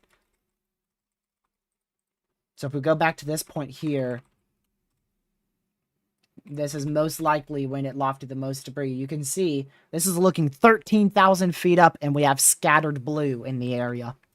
Going down one, we have more concentrated blue. And then, of course, going down to 6,000 feet, it's much more concentrated. So most likely we had a good amount of debris lofted as high as 11,000 feet up. And like I said, we'll be able to see that a bit better once this loads in. If you're wondering what I'm looking for, it's right here at my cursor. I'm waiting to see that turn to 27. Once that turns to 27, that means that scan is processed.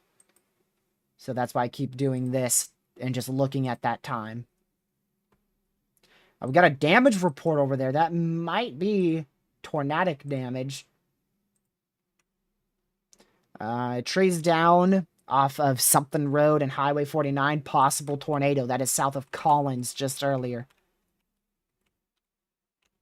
And it would not shock me because that was when this supercell was really classic out in southeastern Mississippi.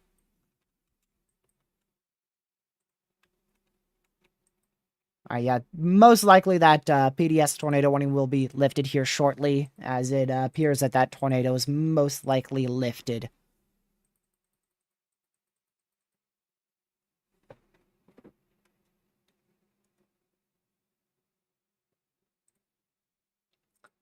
Is it in yet? Oh, there it is. We got the scan. Let's go back to here and get a good scan of that debris. Yikes. Are we into the hail core or so? I mean, geez, that might be a little bit... I'm seeing blue at like 25,000 feet, but I don't believe that. We gotta try to find the right area here.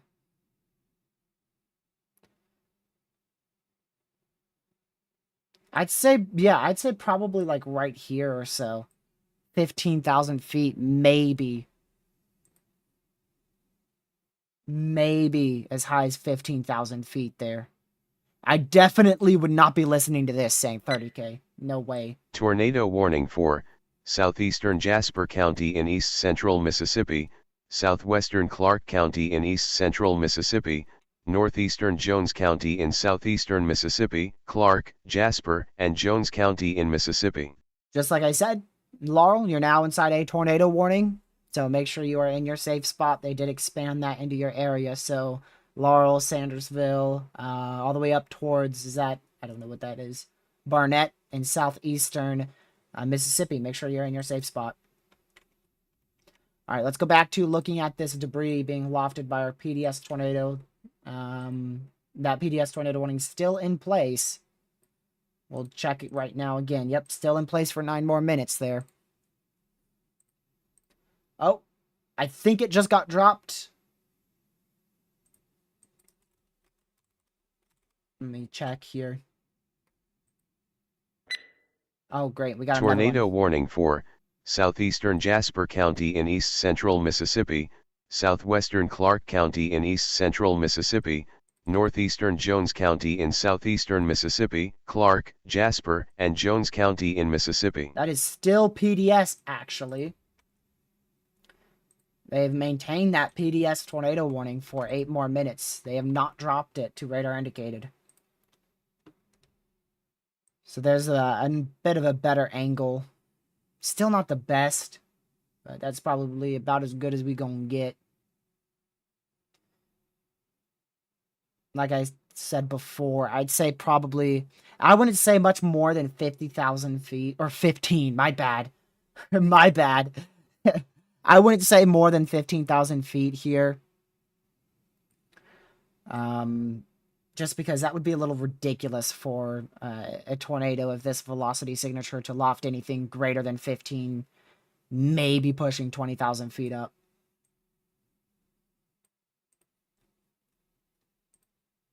Where was that new tornado warning? That thing, where'd it go?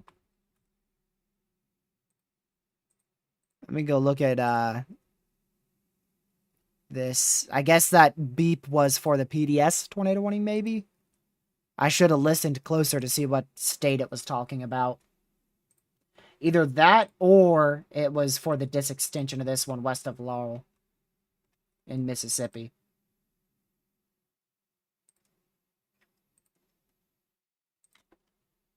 Can I click the right radar site? I literally clicked all but the right radar site.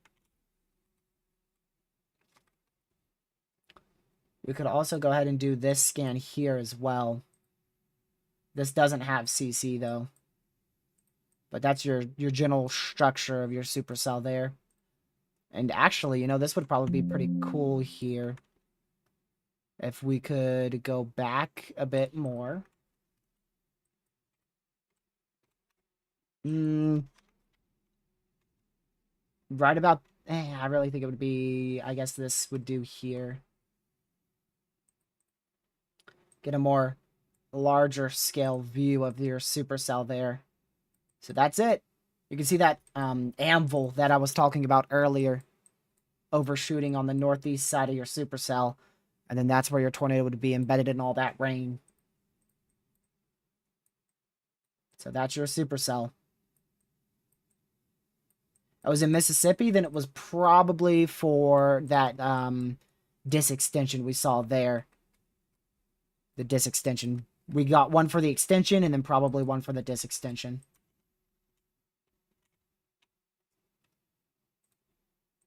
I imagine they're gonna just let that expire. Maybe they'll issue a normal radar indicated tornado warning for that, but honestly, with the cell merge it's about to be hit by on the southwest, it probably won't survive much longer. So our main storm now that we're going to be watching is this one over here in Laurel, southeastern Mississippi, which hopefully will weaken.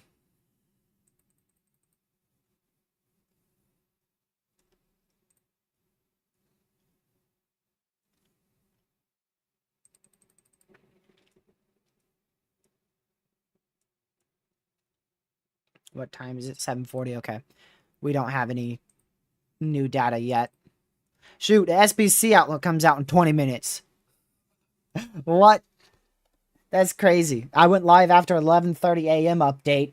I streamed the 3 p.m. update. And we're about to be live for the 8 p.m. update. We're approaching 7 hours now. And that is on an intensification trend there, going into Laurel in southeastern Mississippi.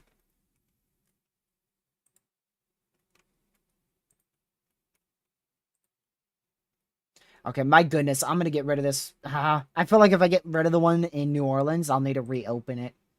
I guess I'll keep it, but it's annoying switching to all the radar sites and then end up switching to the wrong ones.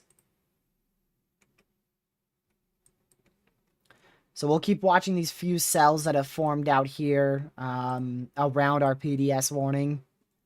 See if any of those try to rotate later down the line. And then our main storms we're watching will definitely be the tornado warning out here in Laurel in southeastern Mississippi.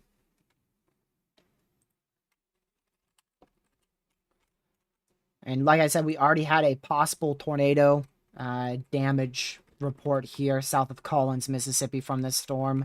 So I would not be shocked if we end up trying to see another, this tries to produce another tornado here. There is a possibility for tornadoes in New Orleans today. Yep. That's why I'm going to keep the radar site open just in case. And here comes a new tornado warning. Probably an extension to the PDS one that's radar indicated. Tornado warning observed, actually. North Central Clark County in southwestern Alabama. Clark County in Alabama. Apparently, it is still on the ground. Not sure how they can tell that from radar. And here comes another tornado warning. That is out there for a little extension of our supercell. Weird looking extension east of Laurel. We've got 3 tornado warnings on one cell. Tornado warning for northern Wayne County in southeastern Mississippi. Wayne County in Mississippi. There you go. Another one. But they do believe that one in Thomasville is on the ground still, which is interesting because we really don't have any radars that are going to be able to say for certain with any debris signature on that. Your radar beams are looking too high up and your radars are too far away, which is what I was trying to say. There you go. So I'm pretty surprised that they've continued a confirmed warning there.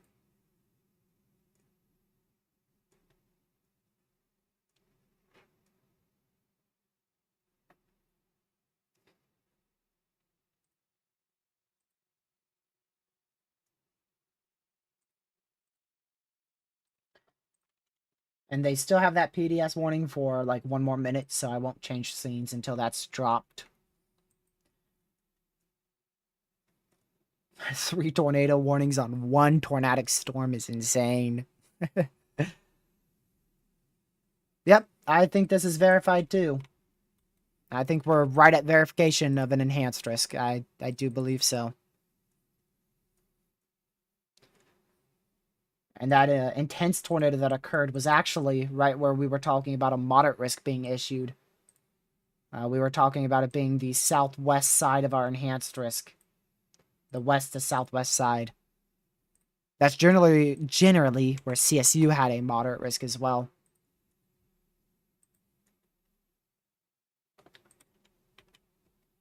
Go back over here into Mississippi. This is going to be the one we primarily watch here over the next couple minutes.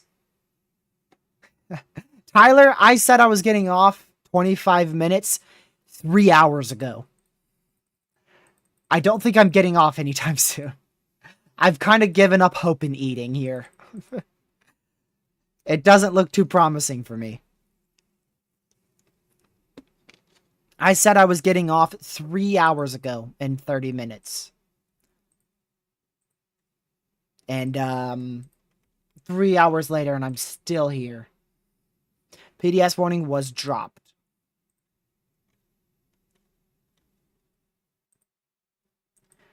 So hopefully all this coverage that I'm doing now for Wednesday's threat will make up for the coverage that I'm going to end up missing on Saturday, because I know I'm not going to be able to stream the entire event on Saturday because I'm busy.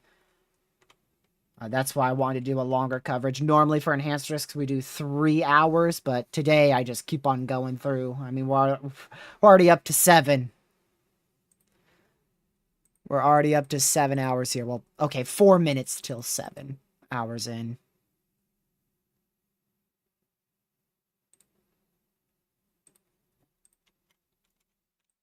Still strong rotation, barely northwest of Laurel in southeastern Mississippi, just barely northwest of the city.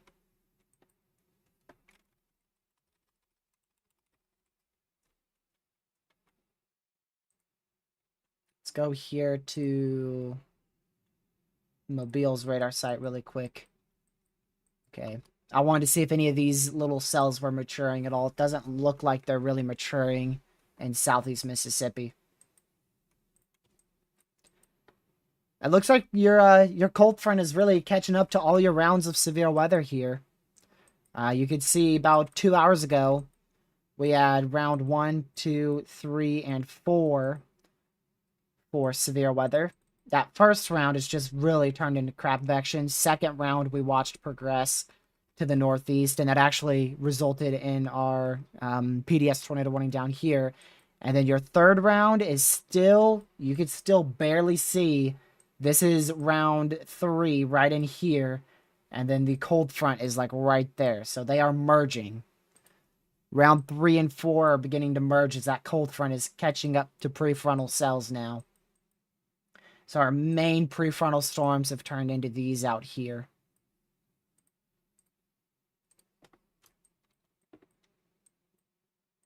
I'm not sure if we're going to see a lot of activity out here in Louisiana. I feel like our mid-level dry air is going to inhibit pretty much all of that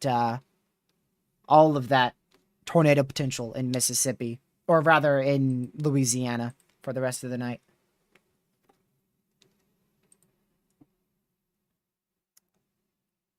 Mississippi's still going to keep going with that strong tornado threat, obviously, ahead of the cold front. Got new 0Z soundings in now. And if we go ahead and take a look at New Orleans, very, very, very, very, very, very, very, very, very, very, very clear sign on why we did not see a significant tornado threat in Louisiana today. Very, very, very clear sign. Way too much dry air in the upper levels for today's severe weather event. Now, if we look at kind of Jackson, Mississippi area, this is like Jackson, Mississippi, so the cold front already passed through here, but you can see how much closer that dew point and temperature line is, but the cold front already passed through here, so that doesn't even matter. If we go towards, I think this is like Birmingham, warm sector is not that far enough north, so really the only one we have that is still in the severe threat that we can use is this one in Louisiana. That dry air intrusion is just absolutely insane in the mid and upper levels. Absolutely insane, and that's what's completely underperformed our risk for tornadoes in most of Louisiana and extreme southern Mississippi. But then as you get into southeastern Mississippi, east central Mississippi, into most of Alabama, that dry air in the mid-levels begins to decrease. For instance, if I take a sounding here, it's still there. This is your 0Z Mesoanalysis. It still has that dry air in the mid-levels, even into Alabama. Jeez, Tornado warning for northern Choctaw County in southwestern Alabama, Choctaw County in Alabama. Not even gonna lie, that one got me a bit. Another area rotation. So this is an association to what I was talking about 4 hours ago. Remember when I said when our cold front catches up to our discrete cells, that would help boost the potential for tornadoes? Well, that's exactly what is beginning to happen out here in southwestern Alabama now. That cold front has caught up to these discrete, what were discrete storms, pushed them into a clustered and linear mode, and now it's beginning to increase tornado potential. So we'll continue to monitor that, see how it progresses, see if that threat continues to increase, as we just got a new tornado warning there. Let's go over here to our Jackson, Mississippi radar site. We'll have to keep an eye on that. That could be a little debris signature. I would much rather wait to say that until we get a new scan. Yep, once this line passes through, you are done with all four lines of severe weather. It does look like we had a possible tornado just south of Collins. I don't know how close you are to that.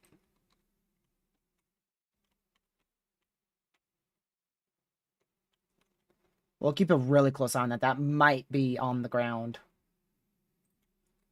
in Laurel, Mississippi. It would not shock me. There's the reason for your new tornado warning out there, just north of Butler in southwestern Alabama. Tide area of rotation pushing eastward there. According to you guys, fire department and police have confirmed a tornado out here in Laurel. We'll see if we get a debris signature. We'll see if the National Weather Service upgrades this warning. But it would not surprise me if this is ongoing.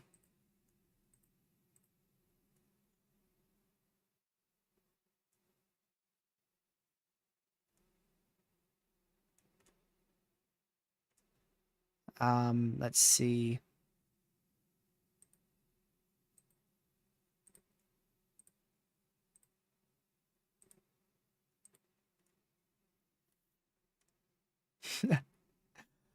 I just saw someone on Twitter. They said the NAM is now in range for Sunday, and then in their comment section, it says bust. Someone just said bust right away. Even though we're still like 3 days out from the event even starting. Man, such a Twitter moment right there. We are now at just a normal confirmed, or rather a normal tornado warning. That confirmed tornado warning is now gone, which does not surprise me at all. That is much messier now. I'm not shocked they removed that confirmed warning. So now we're going to start paying closer attention to a couple areas. Of course, tornado warning up here, tornado warning here. Also going to keep an eye on this storm that is passing through south of Collins, as well as it's trying to get a little region of rotation. But more imminent tornado threat by far is this one in Sandersville, barely north of Laurel in east central Mississippi, as well as this area of rotation going into Cromwell in southwestern Alabama.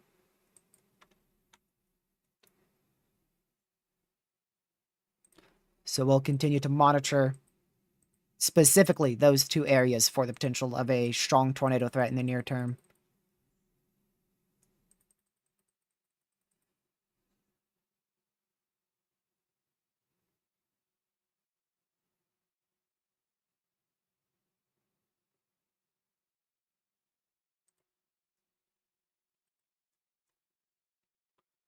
All right, let's see if that's a new scan. Not yet. Yeah, I'm not surprised that police have said a tornado's on the ground with this couplet. Probably a weak tornado ongoing, unless we start seeing a bigger debris signature here, which right now there really isn't a debris signature present. We'll just keep watching and see if that changes over the next few scans.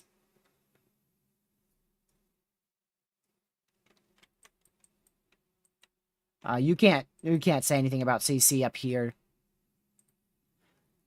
Because this is a hail core here, and then you've also got very heavy rain, potentially even some hail here. And your radar is going to be scanning right into all of this precipitation, and your CC is just, unless it's a significant tornado, your CC is just not going to be able to pick up notably on any type of debris being lofted there. And in Mobile's really far, and you're, again, scanning right through a hail core. Shocker, Nightbot's doing its job for once. Goodbye.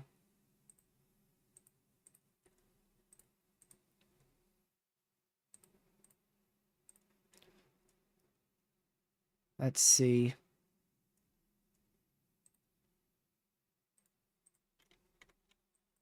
Okay, let's go back to our Jackson, Mississippi radar site. Yep, that is a tornado vortex hole right there, commonly called a donut.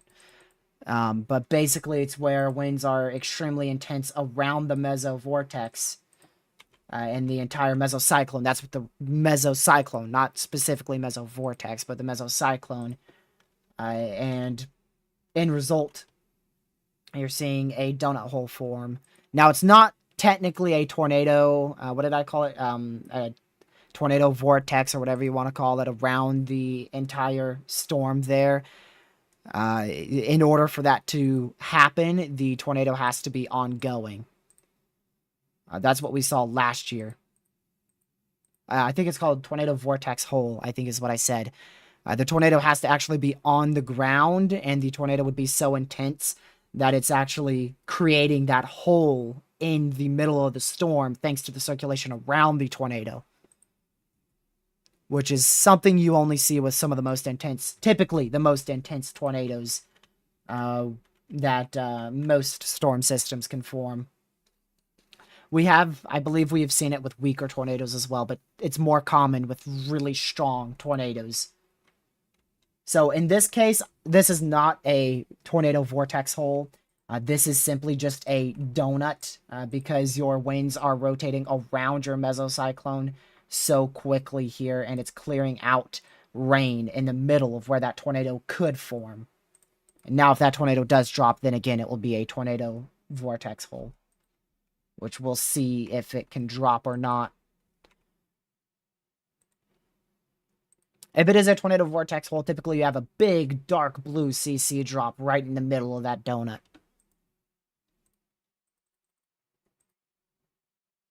I apologize if I've confused some terms here in this live stream. It's been a long time since we've had a notable tornado outbreak. Of course, we did have the one back on December 28th last year, but we've really only had two. That one very late last year, and then the one we're experiencing now over the last, like, 4 months. So I'm still getting used to getting back into the swing of spring.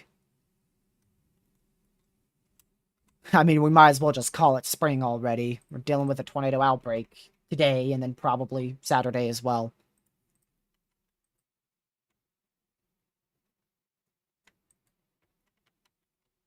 Yeah, we're definitely going to see a Tory this year, Indiana. I'm not sure.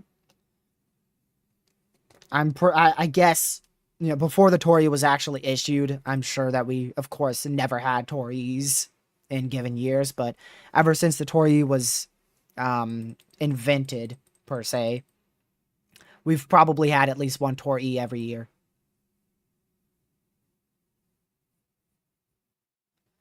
Jeez, Isabel, you just skipped, like, 4 months or something.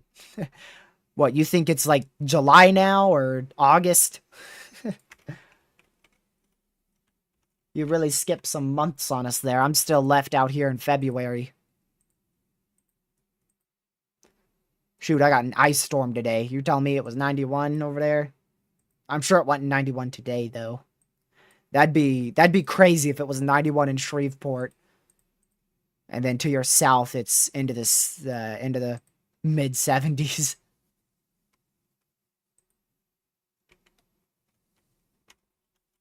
Still tight rotation. But no CC drop, which is really good.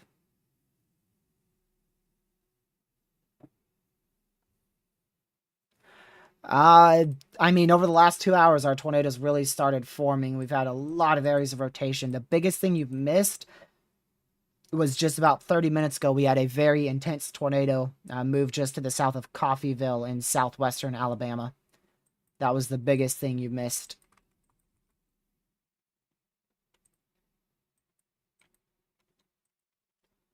Go back over to Jackson's radar site again. Still watching that broad area rotation in this area here, as well as the one near Sanford. But both of those are very broad and not something that I think could imminently produce.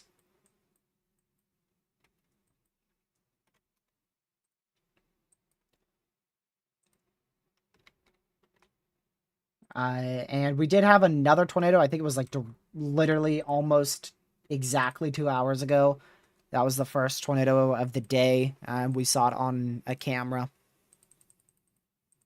But that was very quick and relatively on the weaker side of things. Mainly impacted trees. The significant tornado to intense tornado. I don't know how many houses it hit. But it looked to be relatively over mainly trees. Hopefully it didn't hit any homes because it was pretty intense. Area of rotation was around 120 miles per hour.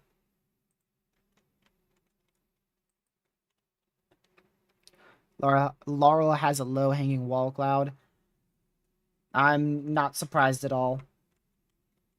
It could easily drop at any second. It could very quickly drop. But it does have that cold front catching up to it very, very quickly. You can see that cold front. Cold front's here, storm in front of that. Well, the cold front's obviously goes more like...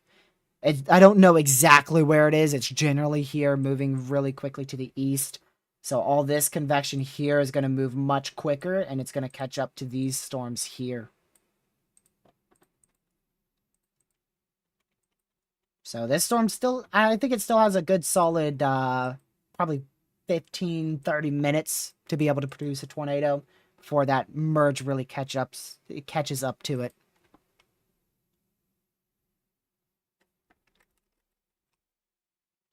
But you can see, I mean, it's been trying its best to stay ahead of the main cold front, and it's doing pretty well at staying ahead so far.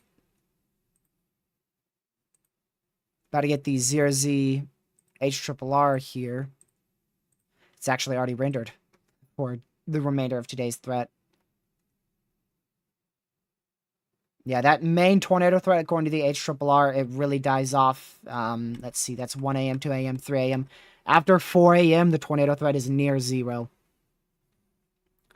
And your significant tornado threat will most likely last all the way until... that's all north of the warm sector. I'd say your primary SIG-TOR threat will end around 11 or so. It depends, because I don't know if these storms here, if any of these are going to form into semi-discrete cells. That's going to be where we get a SIG-TOR from towards the end of the day, into the overnight hours. Regardless, our primary tornado threat is, it's definitely decreasing from here on out. There's the new SPC outlook. Right as I say that, I bet they've kept that 10 sig TOR. Yeah, so they indeed have kept that 10 sig TOR, so right in there. 10 significant chance for tornadoes. So there you go.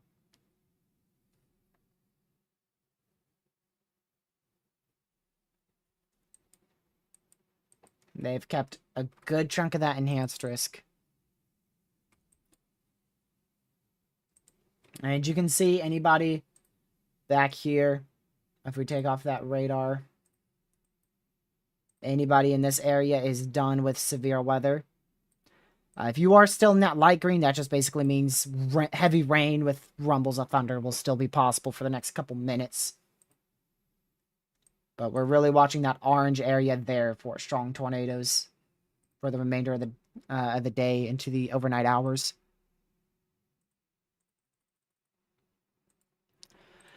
Let's read that discussion from the Storm Prediction Center here. Severe storms are forecasted through late tonight in southeastern Louisiana through Alabama and western Georgia. The primary hazard will be the potential for a couple strong tornadoes this evening into later on tonight. Early evening surface analysis places a slow northward moving warm front over portions of central Alabama. Only minor northern progress with this is expected later on tonight. I'm going to skip through all this. Small southward shift with tornado wind and wind probabilities for this categorical risk outlook. So apparently they shifted the overall threat a little bit south thanks to that warm front not pushing as far north as originally expected.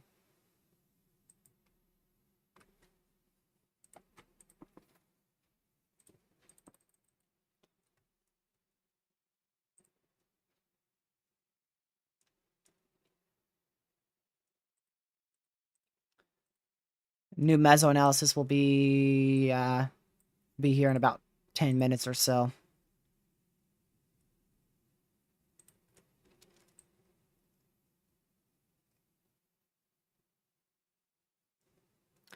I really think our primary strong tornado threat is over, but we're still going to have an isolated strong tornado threat with any discrete cells that can fire and sustain themselves, as well as with any embedded supercells in our main line right here. But our chance for multiple strong tornadoes or multiple intense tornadoes, I think that is really past. From here on out, our tornado threat should decrease very slowly. And then, like I said, after 11 o'clock, it will decrease even quicker. And then 4 a.m., that tornado threat will be near non-zero.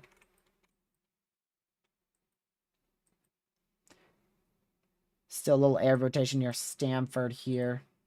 Or Sanford, my bad. Sanford, Mississippi.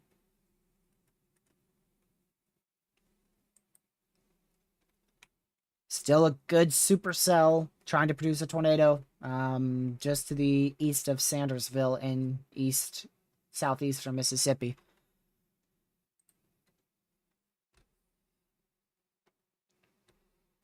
Oh, they're definitely going to keep it enhanced. I'd be shocked to see them actually downgrade it to slight. They've been so confident so far in a significant severe weather episode for Saturday. I'd be pretty surprised to see them fully downgrade to slight.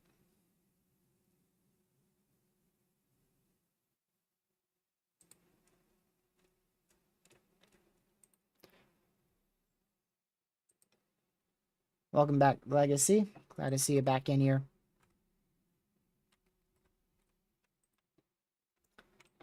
A lot of these are going to start turning into Tor possible severes embedded in the line here.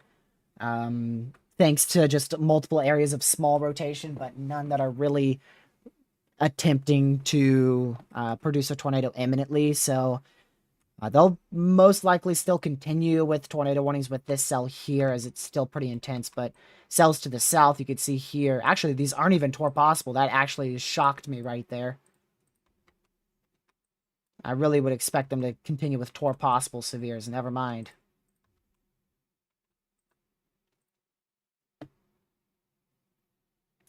But we're going to stay live for a bit longer. Don't know how much longer. Because it's starting to get late and I don't want to eat supper. And I don't want to eat supper at 9 o'clock at night. I'm not lucky over here. Normally I eat supper at 5.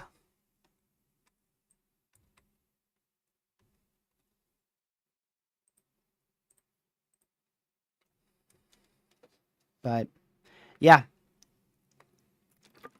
It's always worth it, though. It is always worth just pushing through the little bit of hunger I have. It doesn't really affect my body that much. I will admit, though, it gets me tired quicker when I am live streaming. I run out of energy a lot quicker, especially towards the end of the live streams because I don't have a lot of food, but it's not terrible for me. Oh, heck no, man. I'm going to go in there and I'm going to fix me a big old piece of chicken. I'm not having no light dinner. I'm going all out after I end this stream. I'm gonna go get me a huge plate of chicken, man. Light dinner. Oh, there you go. Tornado warning for Central Clark County in east central Mississippi, Clark County in Mississippi. So yeah, they're like I said, they're going to continue with that tornado warning because that storm's still ahead of the primary cold front for now. But once it catches up, it's most likely going to begin to decrease in rotation. There is a chance that it doesn't decrease in rotation and instead it becomes a long-tracked supercell once it merges. But let's just hope that doesn't happen, shall we? Let's just hope that merger completely destroys it.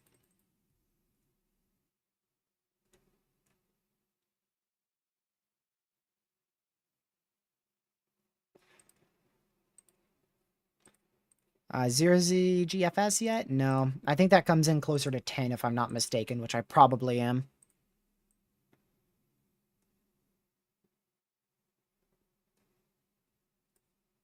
$18Z GFS still is bugged out for me on College Due page.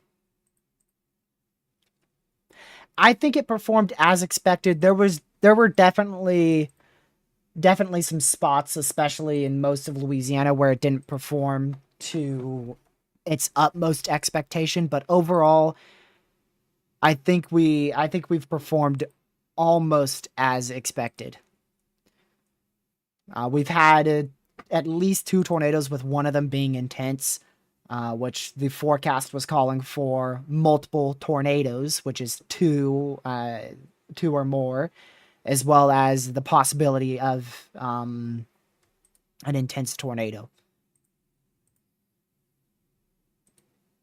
Actually, they said an intense tornado is likely, and then multiple tornadoes are let me just read the wording. I'm too tired to guess it. Let's go look at it, shall we?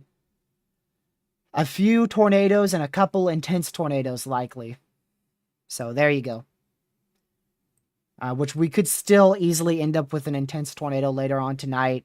And a few tornadoes, that's around 2, maybe more than 2 tornadoes.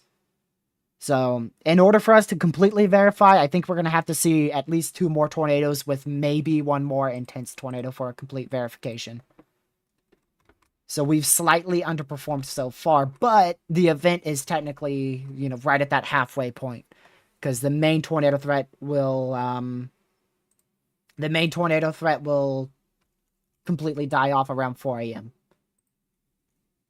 The event started at 1. We're at about just past 8, and then the main event dies off. Most tornadic activity should be completely done by 4 a.m.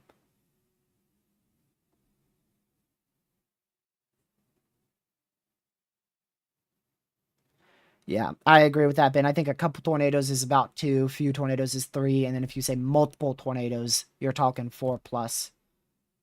So they said a few tornadoes, so 3+ tornadoes with a couple 2+ intense tornadoes likely.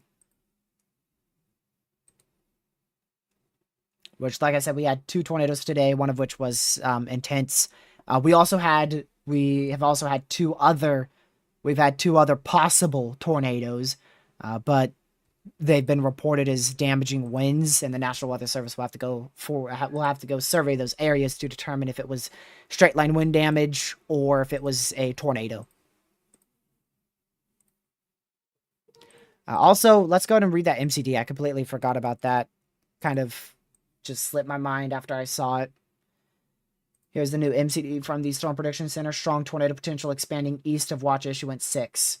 Which, if you don't know, that means that it's going to go into Alabama. Central Alabama, towards Montgomery, where that enhanced risk continues, which is to be expected.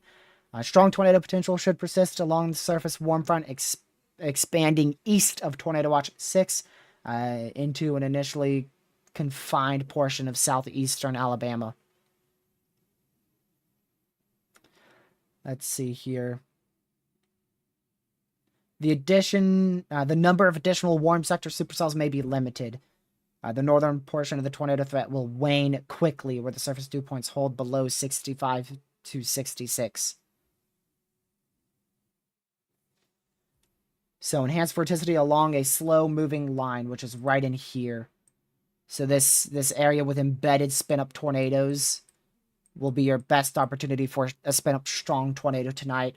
And I wouldn't fully rule out one of these cells producing a strong tornado tonight either.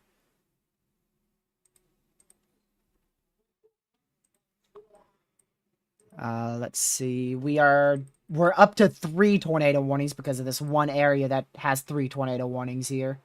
But it's technically one storm. It is one storm. It's not technically one storm. It is one storm.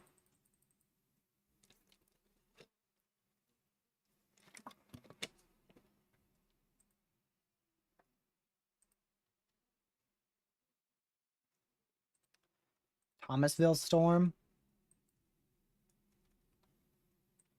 Let's see where that is.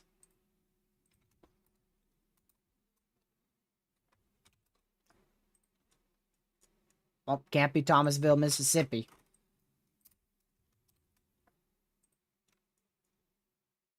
Oh, okay, that's going into Central. It's very weak. Oh, that one's better, though, towards Pine Hill. Oh, that one's actually gotten a lot better. Isn't that the one that produced the PDS tornado warning? Yep, it is the exact cell. That actually might just go tornado warned in the future here.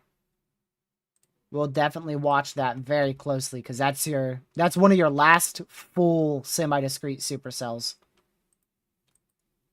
You can see this big batch of a semi-discrete supercell, and that's really your last one that's semi-discrete.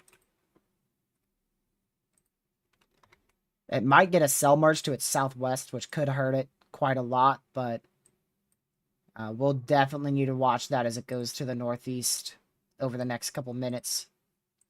Hopefully that breaks apart, because that will definitely have an opportunity for a strong tornado. However, if it's going to produce a strong tornado, it's got to do so quick. Because once it gets north of that warm sector, it is done. It will die off very quickly north of that warm sector.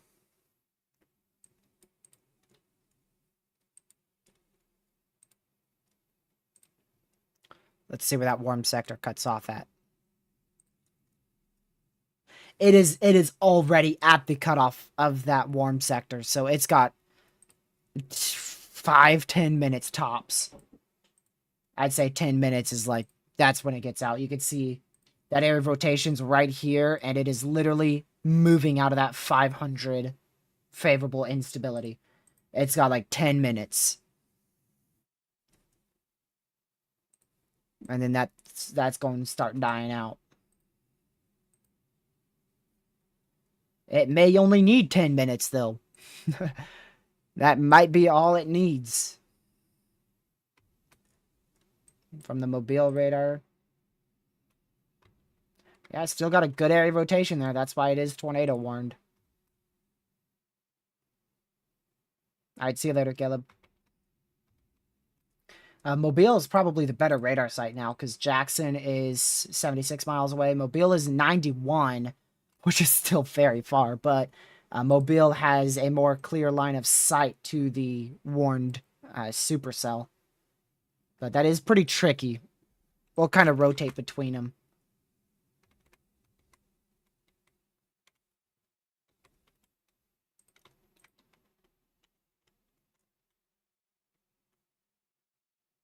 I think I'm going to go to move the New Orleans radar site up to the Birmingham radar site. Even though I won't be using this long. I mean, this is really not going to be a radar site we use that often because our warm sectors, like I said, your warm sector really stops like here. This supercell is pretty much on the warm sector right now, and it's about to go north of, or rather, it's on the warm front. That's what I meant. It's on the warm front, and it's about to lift north of that warm front. And once it goes past that warm front, it will die out very rapidly. It could still have thunder with it, and heavy rain, and maybe small hail, maybe weak winds, but the tornado threat will be extremely low, if not zero, once it goes north of that warm front.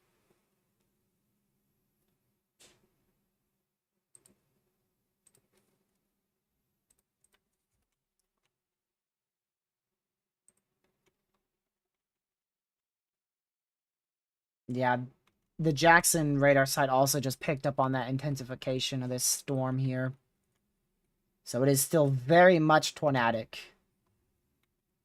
And that's going to be what gives us our best opportunity for a strong tornado. Any storm that can maintain a more embedded semi-discrete or a more embedded supercellular structure in the line, and or any cells that can sustain themselves out of this bunch here. But those are all so miniature, probably due to the lack of mid-level moisture. So that should keep our strong tornado threat at bay with those prefrontal supercells. Like I said, this one here, it's going to move north of that warm front and begin to die out. If you're wondering about the warm front back over here, your warm front is angled like this. So you have your cold front down this way, and your warm front is angled like this. That's how your warm front's angled. A little bit more east than that. A little bit more like this. Even a little bit more east than that. My bad. There you go. A bit more like that. So cold front right here. This is your cold front. This is where your warm front is.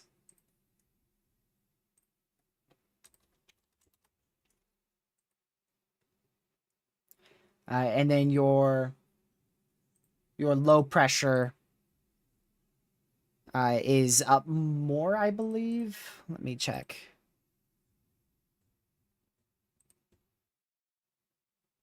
No, I think you've got a weak low pressure out here in East Central Mississippi, but it's very weak. Yeah, that seems right. Yes, you do have a low pressure here. And that's going to pull to the north quite quickly. And your warm front is going to continue with that. However, as it gets into the overnight hours, your warm front's just generally, it's not going to have nearly as much instability in the overnight hours, so it really won't matter.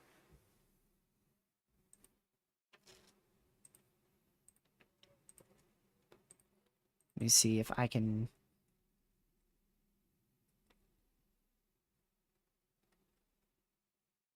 Yeah, but that's generally what you're looking at. And your warm front is very slowly lifting to the north. Very, very slowly. And your cold front is moving decently quick to the east. I'd say probably, what, like 40, 50 mile per hour? Let's see here. Okay, 35. 35 miles. It's moving at 35 miles per hour to the east. So there you go. We might be able to also tell this if we look, or rather see this if we look at the mesophyll temperatures. If that wants to change to temperatures, that would be awesome. That is definitely not temperatures. Well, you could still see that shows you your general warm sector too.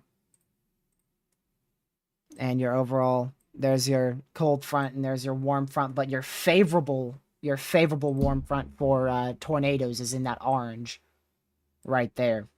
That's your 500 plus instability. Pretty sure. It won't show. But that's generally your 500 plus instability there in the orange.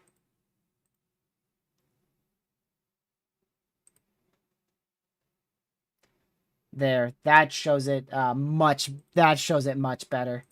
Much better. There's your warm front. And then there is your 500 plus instability. That shows it much better. That's what I was trying to show you guys. So you can see how this storm is exiting that most favorable environment, moving into the less favorable instability. So that's going to start dying off quite quickly. Good night, Pez. Thanks for tuning in. This cell's still going to have a good chance over the next couple hours here. Okay, they did go severe for this cell. Is it tour possible? It is. But like I said, this one's going to be pretty dang short-lived because it's going to get north of that warm front fast. It's already getting north of the most favorable environment.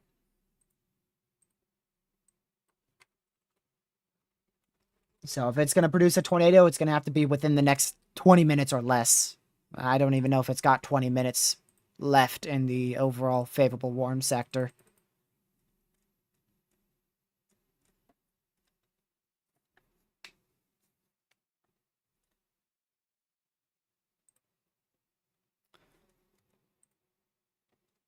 But, yep, we are down to 2 severe warnings.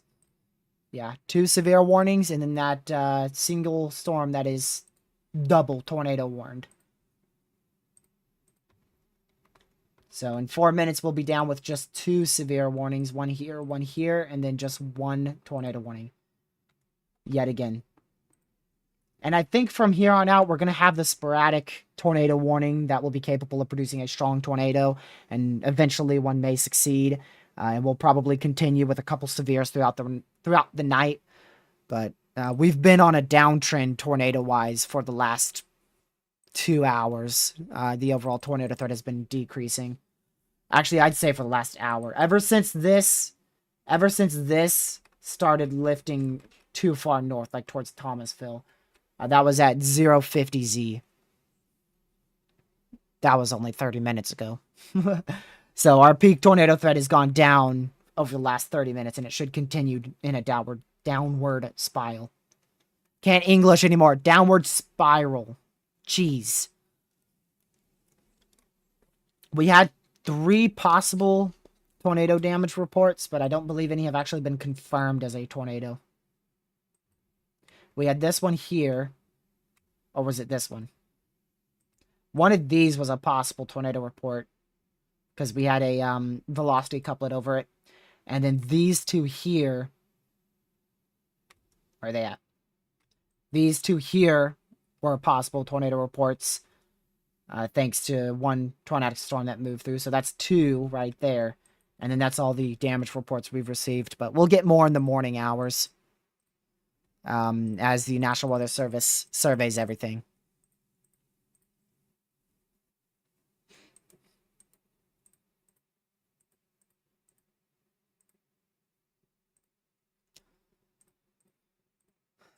Okay, 0Z NAM coming in at all? 0Z NAM 3K? Nope. All right.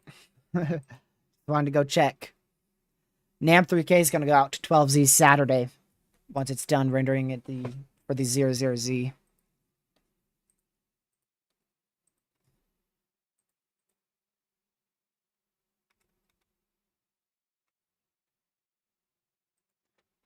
Unless something big changes for the 4th time, unless something big changes, we're going to try to end here in 22 minutes. Please let me end in 22 minutes. Might as well say goodbye to that. Let's see if this is really... Yep, I mean, that's like 110 mile an hour rotation right there. But it is in the upper levels, which makes me think maybe it's not fully translating to the lower levels, and thus maybe not being a big tornado threat. At least that strong of a tornado threat. It's definitely an imminent tornado, though. Also going to keep an eye on these little couplets that try to keep developing on this southern edge of the line.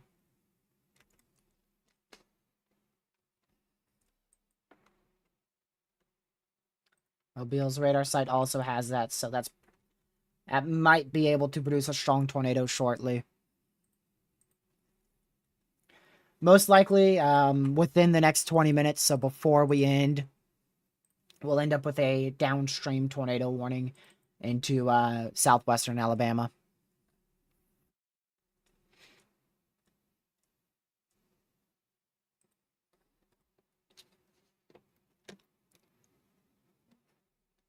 Yep, could see a strong tornado out of our current tornado warning cell. We're down. We are officially down to just 2 severes and 1 tornado warning. See you later, Isabel. Everyone's starting to head off now. Tornado threats decreasing, and not only that, it's also starting to get late. I should probably go eat supper.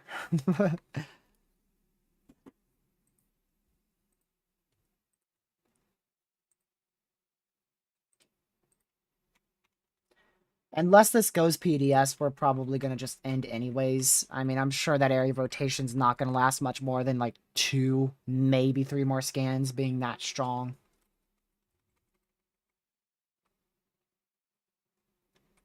And it's already weakened a lot. I'm not eating 5 pounds of chicken, that's for sure, but I'll probably eat a good pound.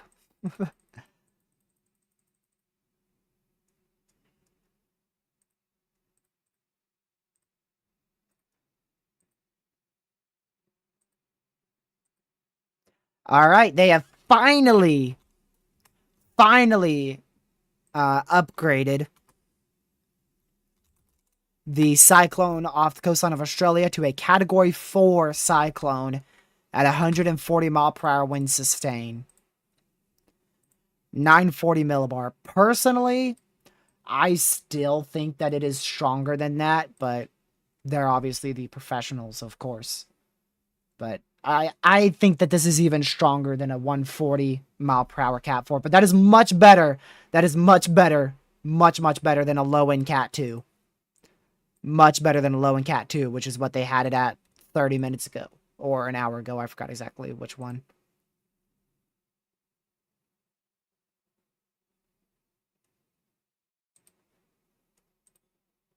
Let me see when they updated that. They probably updated it at 01Z, 8 p.m. Eastern. I could actually go check when they updated it thanks to Cyclonic WX. Okay, they upgraded it. According to this, it was like now. Like they just upgraded that at 8:30 Eastern. So I guess they just now issued that advisory. See you later, Coraline. Thank you for tuning in. I won't. There's a very low chance I'll be back tonight, considering we're going to be live all the way till 8:50 p.m. I would not bet on me being back here. So I'll probably catch you guys maybe Saturday. I'll keep you guys posted in the community post tab on what we plan on doing. So just keep checking back on the community post tab every few hours or so. But even if there's a PDS tornado warning tonight, I'm probably not going to end up live streaming it because I most likely will not be on my computer after 9.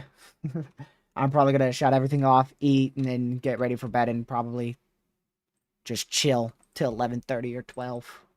I'll keep an eye on the weather, but I'm not going to end up doing what I'm doing now and just sitting at the computer and watching it.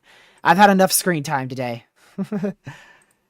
I've been looking at this radar ever since 10 a.m.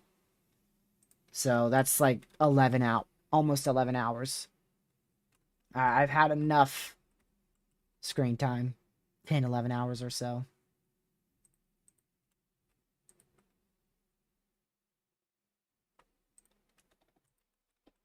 Anything happening back out towards New Orleans?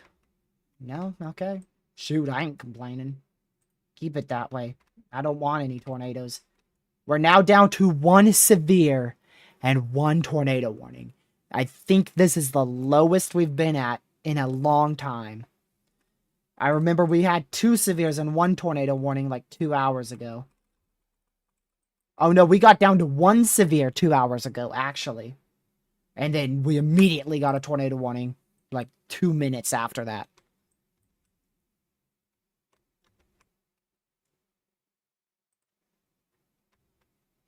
We're probably going to see a new tornado warning here shortly, east of Laurel. As that is really begun to intensify. You can see that area rotation really beginning to intensify there, embedded in the rain. Wrapped around just like a donut again. But hopefully that doesn't produce. See you later, Indiana. Thanks for tuning in. And this one did actually end up, look at that. It died out fast within the last 5 scans. It went from extremely intense to really weak. 24 minutes remaining. We won't be live that long. Unless we get a random PDS, or I'm not going to be live that long. Yeah, we definitely could see a strong tornado or two tonight. There's a really good chance for a strong tornado out of this line here. And then we could get a strong tornado out of... we could get 1 or 2 strong tornadoes out of that line. And then we could get an additional strong tornado out of any discrete or semi-discrete cells that fire out here and are able to maintain themselves.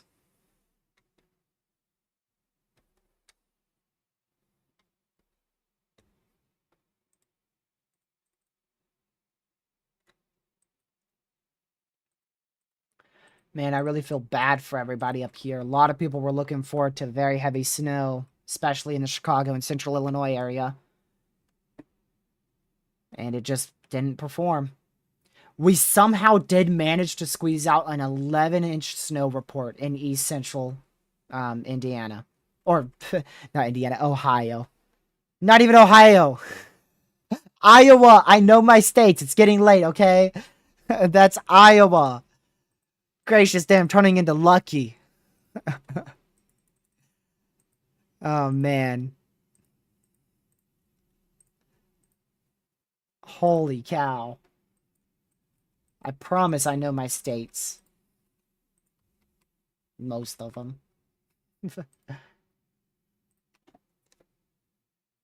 My fan is ringing to my left, and it is very annoying. It just started ringing out of nowhere, and it's hurting my ear. Annoying thing.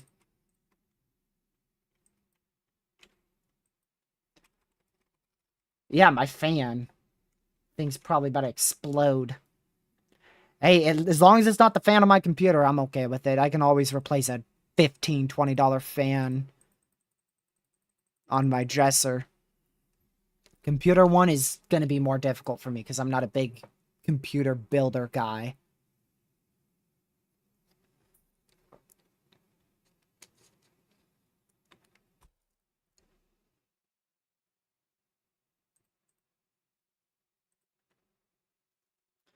But yep, we're getting towards the end. So I ask once again, if you haven't already, hit that like button, subscribe to the channel if you're new. Share the channel with family, friends, social media. Like I said, we hopefully will be live Saturday.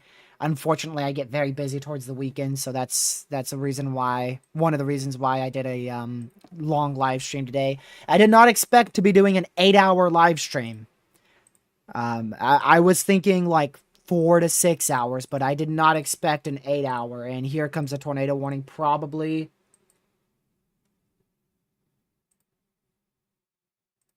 It's either an extension or it's for this one east of Laurel. Or both. Both of them for 52 more minutes. Tornado warning for northern Wayne County in southeastern Mississippi, Wayne County in Mississippi. That's going to happen throughout the night, honestly. Tornado warning for northern Choctaw County in southwestern Alabama, Choctaw County in Alabama. I'm probably still going to go in 10 minutes, unless they look really concerning. And they're heading into a radar hole too, so it won't even be... It will be very difficult to see exactly what's happening with them.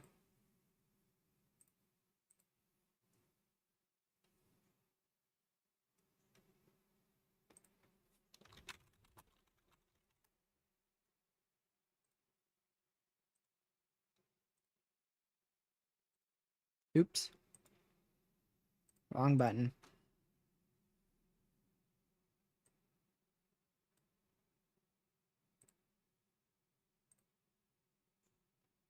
Okay.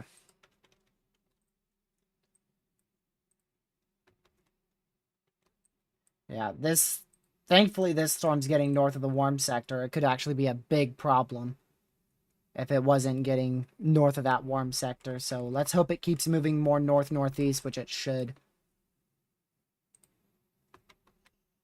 And the overall warm front.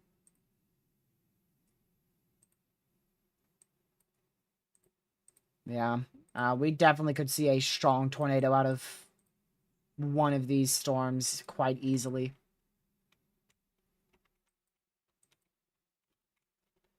Hopefully this donut falls apart within the next couple minutes.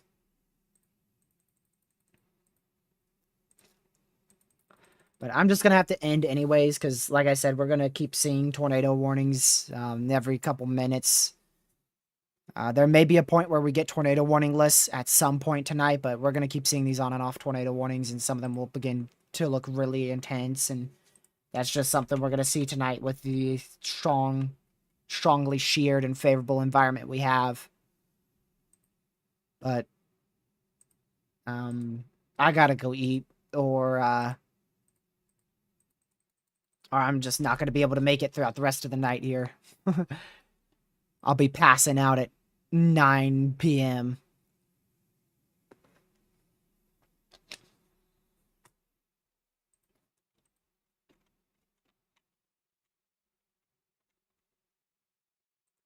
That's getting very intense.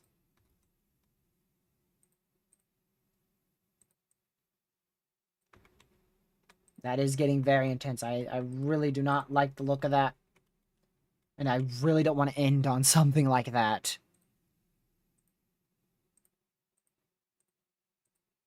I still have, let's see, before we begin ending, there's still like another 4 minutes, so that's another 2 scans or so worth.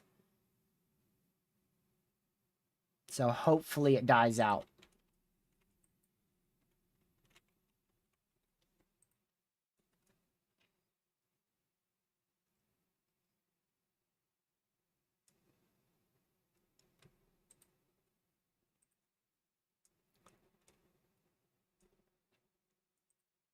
Now it's a waiting game for these scans again.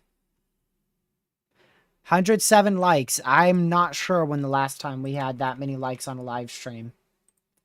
I could go check really quick whilst this scan comes through. Ooh, I take that back. I can't check, actually. I'd have to go click individually, and honestly, I don't feel like doing that today.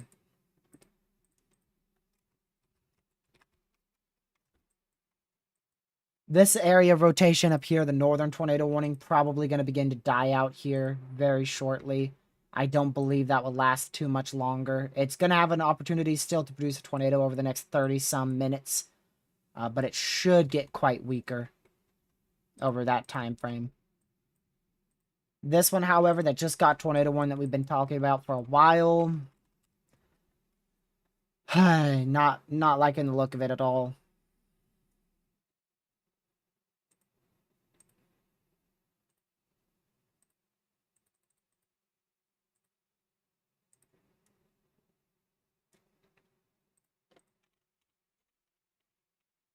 And it's got a good donut, too.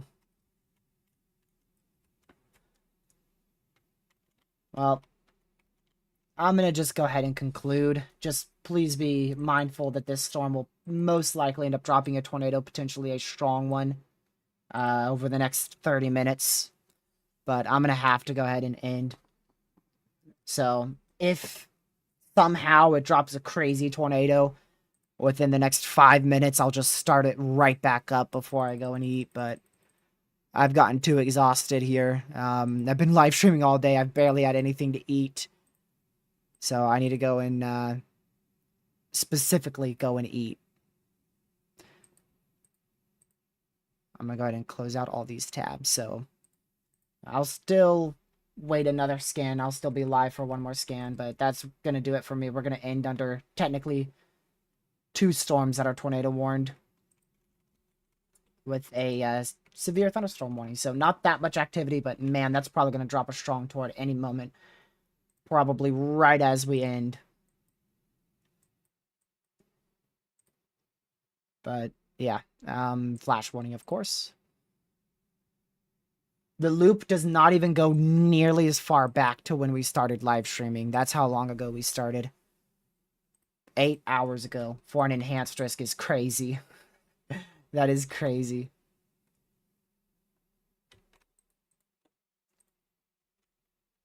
We are not going to be using Lake Charles's radar site anymore. I'm going to still keep these radars open so I can pay attention to it, but that's going to do it for me here on this channel for sure. So I appreciate you guys for tuning in. I don't like to end under an area with such strong rotation, but I'm just too exhausted to really keep going here without food. So, yeah, leave a like on your way out. Subscribe to the channel if you are new. Share this stream and this channel with the family, friends, social media. It's greatly appreciated. I hope to be live Saturday. Just stay tuned to the community posts. I'll try to update you on there on exactly what I'm doing at some point. Thank you, mods, for modding chat. I'm going to go enjoy a delicious chicken dinner. And hopefully you have a fantastic rest of your Wednesday night. Thank you so much for tuning into this very, very long 8-hour live stream. One of the longest live streams we've done in the last couple of months. I don't think we've had a live stream this long in probably 3+, maybe even more than that, months. So one of our longest live streams in a long time. Again, I appreciate you so much for tuning in. All the mods for mod and chat, everybody who just tuned in. It was great to have you, and I hope you have a fantastic rest of your Wednesday night. Just a reminder, we might actually have a tornado on the ground at any moment near Waynesboro in East Central Mississippi.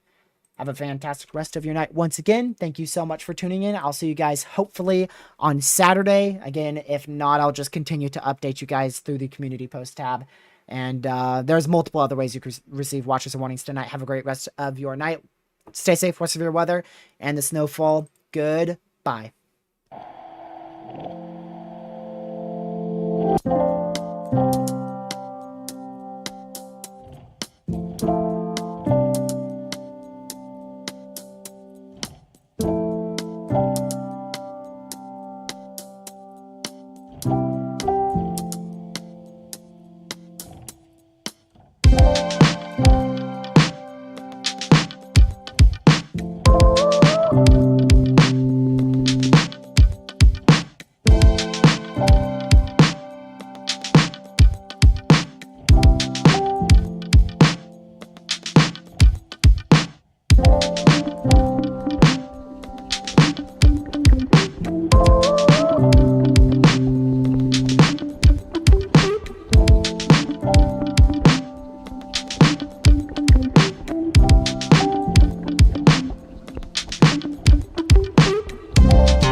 Stay safe. Have a great rest of your Wednesday night. Stay safe and watch the severe weather. Thank you, Moss, for on chat. Good.